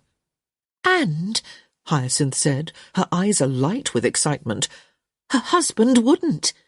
Gareth quickly set the desk to rights and returned to the curio cabinet. "Stand back," he instructed, wrapping his fingers around the lower lip so that he could pull it away from the wall. It was heavy, though, much heavier than it looked, and he was only able to move it a few inches, just far enough so that he could run his hand along the back. "Do you feel anything?" Hyacinth whispered. He shook his head. He couldn't reach very far in, so he dropped to his knees and tried feeling the back panel from underneath. "Anything there?" Hyacinth asked. He shook his head again. "Nothing. I just need to—" He froze as his fingers ran across a small, rectangular outcropping of wood. "What is it?" she asked, trying to peer around the back. "I'm not certain," he said, stretching his arm a half-inch farther. "It's a knob of some sort. Maybe a lever." "Can you move it?" "I'm trying," he nearly gasped. The knob was almost out of his reach, and he had to contort and twist just to catch it between his fingers. The lower front edge of the cabinet was digging painfully into the muscles of his upper arm, and his head was twisted awkwardly to the side, his cheek pressing up against the cabinet door. All in all, not the most graceful of positions. "What if I do this?" Hyacinth wedged herself next to the cabinet and slid her arm around back. Her fingers found the knob easily. Gareth immediately let go and pulled his arm out from under the cabinet. "Don't worry," she said, somewhat sympathetically. "You couldn't have fit your arm back here. There isn't much room." "I don't care which of us can reach the knob," he said. "You don't? Oh," she shrugged. "Well, I would." "I know," he said. "Not that it really matters, of course, but—" "Do you feel anything?" he cut in. She shook her head. "It doesn't seem to be moving. I've tried it up and down and side to side." "Push it in." "That doesn't do it either. Unless I—" Her breath caught. "What?" Gareth asked urgently. She looked up at him, her eyes shining, even in the dim light of the moon. "It twisted, and I felt something click." "Is there a drawer? Can you pull it out?" Hyacinth shook her head, her mouth scrunching into an expression of concentration as she moved her hand along the back panel of the cabinet. She couldn't find any cracks or cutouts. Slowly, she slid down, bending at the knees, until her hand reached the lower edge, and then she looked down. A small piece of paper lay on the floor. "Was this here before?" she asked, but the words were mere reflex. She knew it hadn't been. Gareth dropped to his knees beside her. "What is it?" "This," she said, unfolding the small piece of paper with trembling hands. "I think it fell from somewhere when I twisted the knob." Still on hands and knees, she moved about 2 feet, so that the paper caught the narrow shaft of moonlight flowing through the window. Gareth crouched beside her, his body warm and hard and overwhelmingly close as she smoothed the brittle sheet open. "What does it say?" he asked, his breath dancing across her neck as he leaned in. I'm not sure." She blinked, forcing her eyes to focus on the words. The handwriting was clearly Isabella's, but the paper had been folded and refolded several times, making it difficult to read. "It's in Italian. I think it might be another clue." Gareth shook his head. "Trust Isabella to turn this into a fancy hunt." "Was she very crafty, then?" "No, but inordinately fond of games." He turned back to the cabinet. "I'm not surprised she would have a piece like this, with a secret compartment." Hyacinth watched as he ran his hand along the underside of the cabinet. "There it is," he said appreciatively. "Where?" she asked, moving beside him. He took her hand and guided it to a spot toward the back. A piece of wood seemed to have rotated slightly, just enough to allow a scrap of paper to slide through and float to the ground. "Do you feel it?" he murmured. She nodded, and she couldn't be sure whether she was referring to the wood or the heat of his hand over hers. His skin was warm and slightly rough, as if he'd been out and about without his gloves. But mostly his hand was large, covering hers completely. Hyacinth felt enveloped, swallowed whole, and dear God, it was just his hand. "We should put this back," she said quickly, eager for anything that forced her mind to focus on something else. Pulling her hand from his, she reached out and turned the wood back into place. It seemed unlikely that anyone would notice the change in the underside of the cabinet, especially considering that the secret compartment had gone undetected for over 60 years, but all the same, it seemed prudent to leave the scene as they had found it. Gareth nodded his agreement, then motioned for her to move aside as he pushed the cabinet back against the wall. "Did you find anything useful in the note?" he asked. "The note? Oh, the note," she said, feeling like the veriest fool. Not yet. I can hardly read a thing with only the moonlight to see by. Do you think it would be safe to light a—" She stopped. She had to. Gareth had clamped his hand unrelentingly over her mouth. Eyes wide, she looked up at his face. He was holding one finger to his lips and motioning with his head toward the door, and then Hyacinth heard it. Movement in the hall. "Your father?" she mouthed, once he had removed his hand. But he wasn't looking at her. Gareth stood, and on careful and silent feet moved to the door. He placed his ear against the wood, and then, barely a second later, stepped quickly back, jerking his head to the left. Hyacinth was at his side in an instant, and before she knew what was happening, he'd pulled her through a door into what seemed to be a large closet filled with clothes. The air was black as pitch, and there was little room to move about. Hyacinth was backed up against what felt like a brocaded gown, and Gareth was backed up against her. She wasn't sure she knew how to breathe. His lips found her ear, and she felt, more than she heard, "Don't say a word." The door connecting the office to the hall clicked open, and heavy footsteps thudded across the floor. Hyacinth held her breath. Was it Gareth's father? "That's odd," she heard a male voice say. It sounded like it was coming from the direction of the window, and, oh no, they'd left the drapes pulled back. Hyacinth grabbed Gareth's hand and squeezed hard, as if that might somehow impart this knowledge to him. Whoever was in the room took a few steps, then stopped. Terrified at the prospect of being caught, Hyacinth reached carefully behind her with her hand, trying to gauge how far back the closet went. Her hand didn't touch another wall, so she wiggled between two of the gowns and positioned herself behind them, giving Gareth's hand a little tug before letting go so that he could do the same. Her feet were undoubtedly still visible, peeking out from under the hems of the dresses, but at least now, if someone opened the closet door, her face wouldn't be right there at eye level. Hyacinth heard a door opening and closing, but then the footsteps moved across the carpet again. The man in the room had obviously just peered into the Baroness's bedchamber, which Gareth had told her was connected to the small office. Hyacinth gulped. If he'd taken the time to inspect the bedchamber, then the closet had to be next. She burrowed farther back, scooting herself until her shoulder connected with the wall. Gareth was right there next to her, and then he was pulling her against him, moving her to the corner before covering her body with his. He was protecting her, shielding her, so that if the closet door was opened, his would be the only body seen. Hyacinth heard the footsteps approach. The doorknob was loose and rattly, and it clattered when a hand landed on it. She grabbed onto Gareth, clutching his coat along the side darts. He was close, scandalously close, with his back pressed up against her so tightly she could feel the entire length of him, from her knees to her shoulders, and everything in between. She forced herself to breathe evenly and quietly. There was something about her position, mixed with something about her circumstance.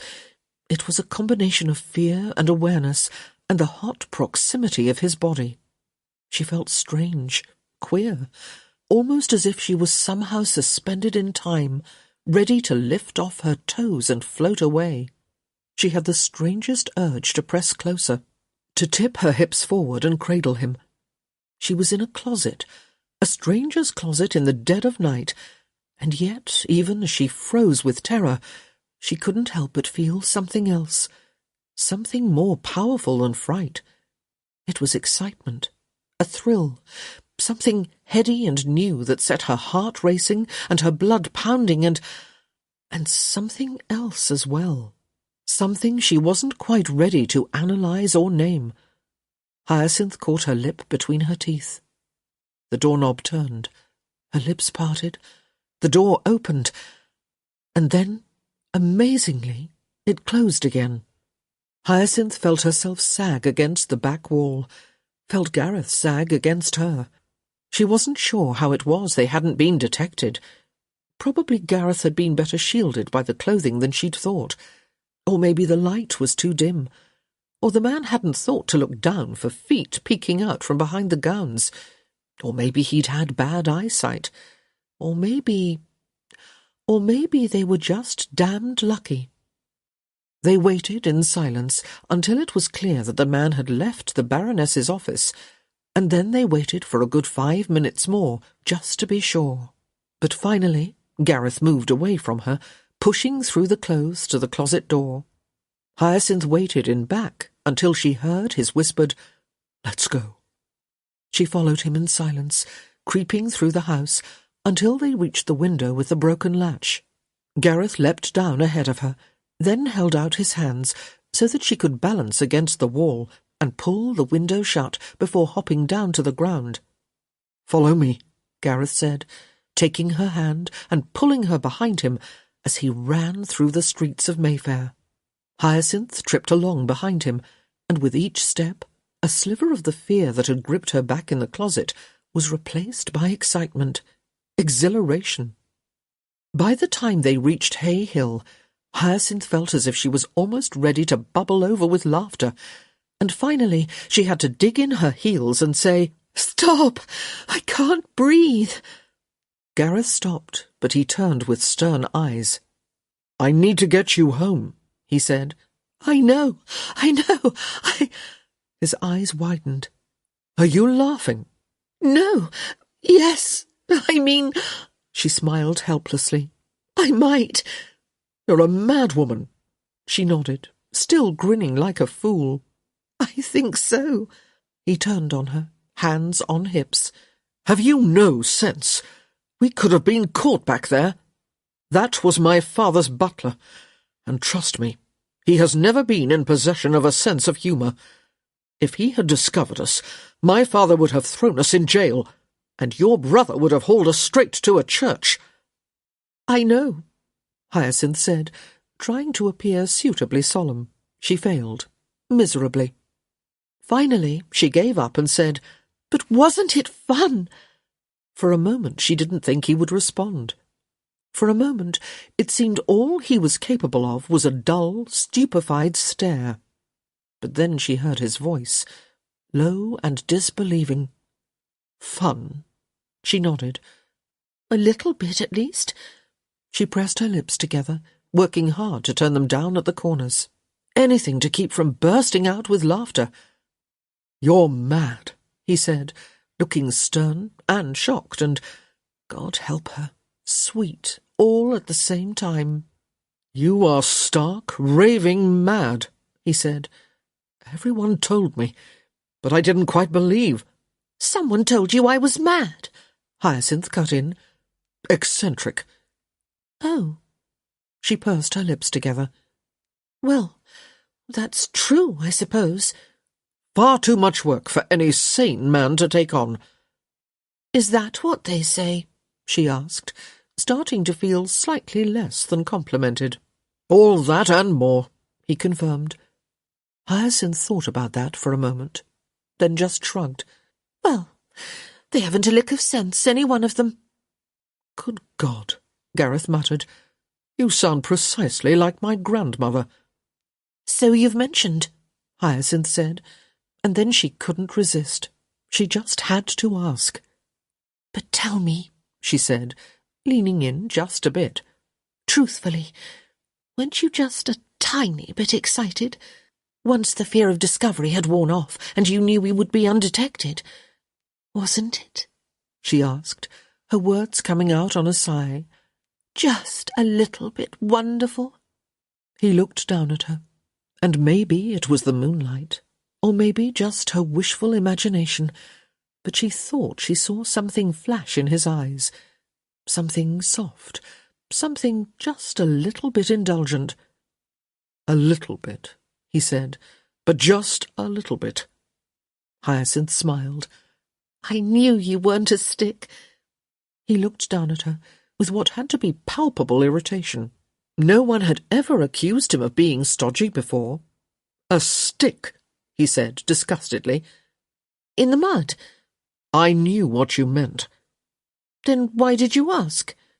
"Because you, Miss Bridgerton—" And so it went, the rest of the way home.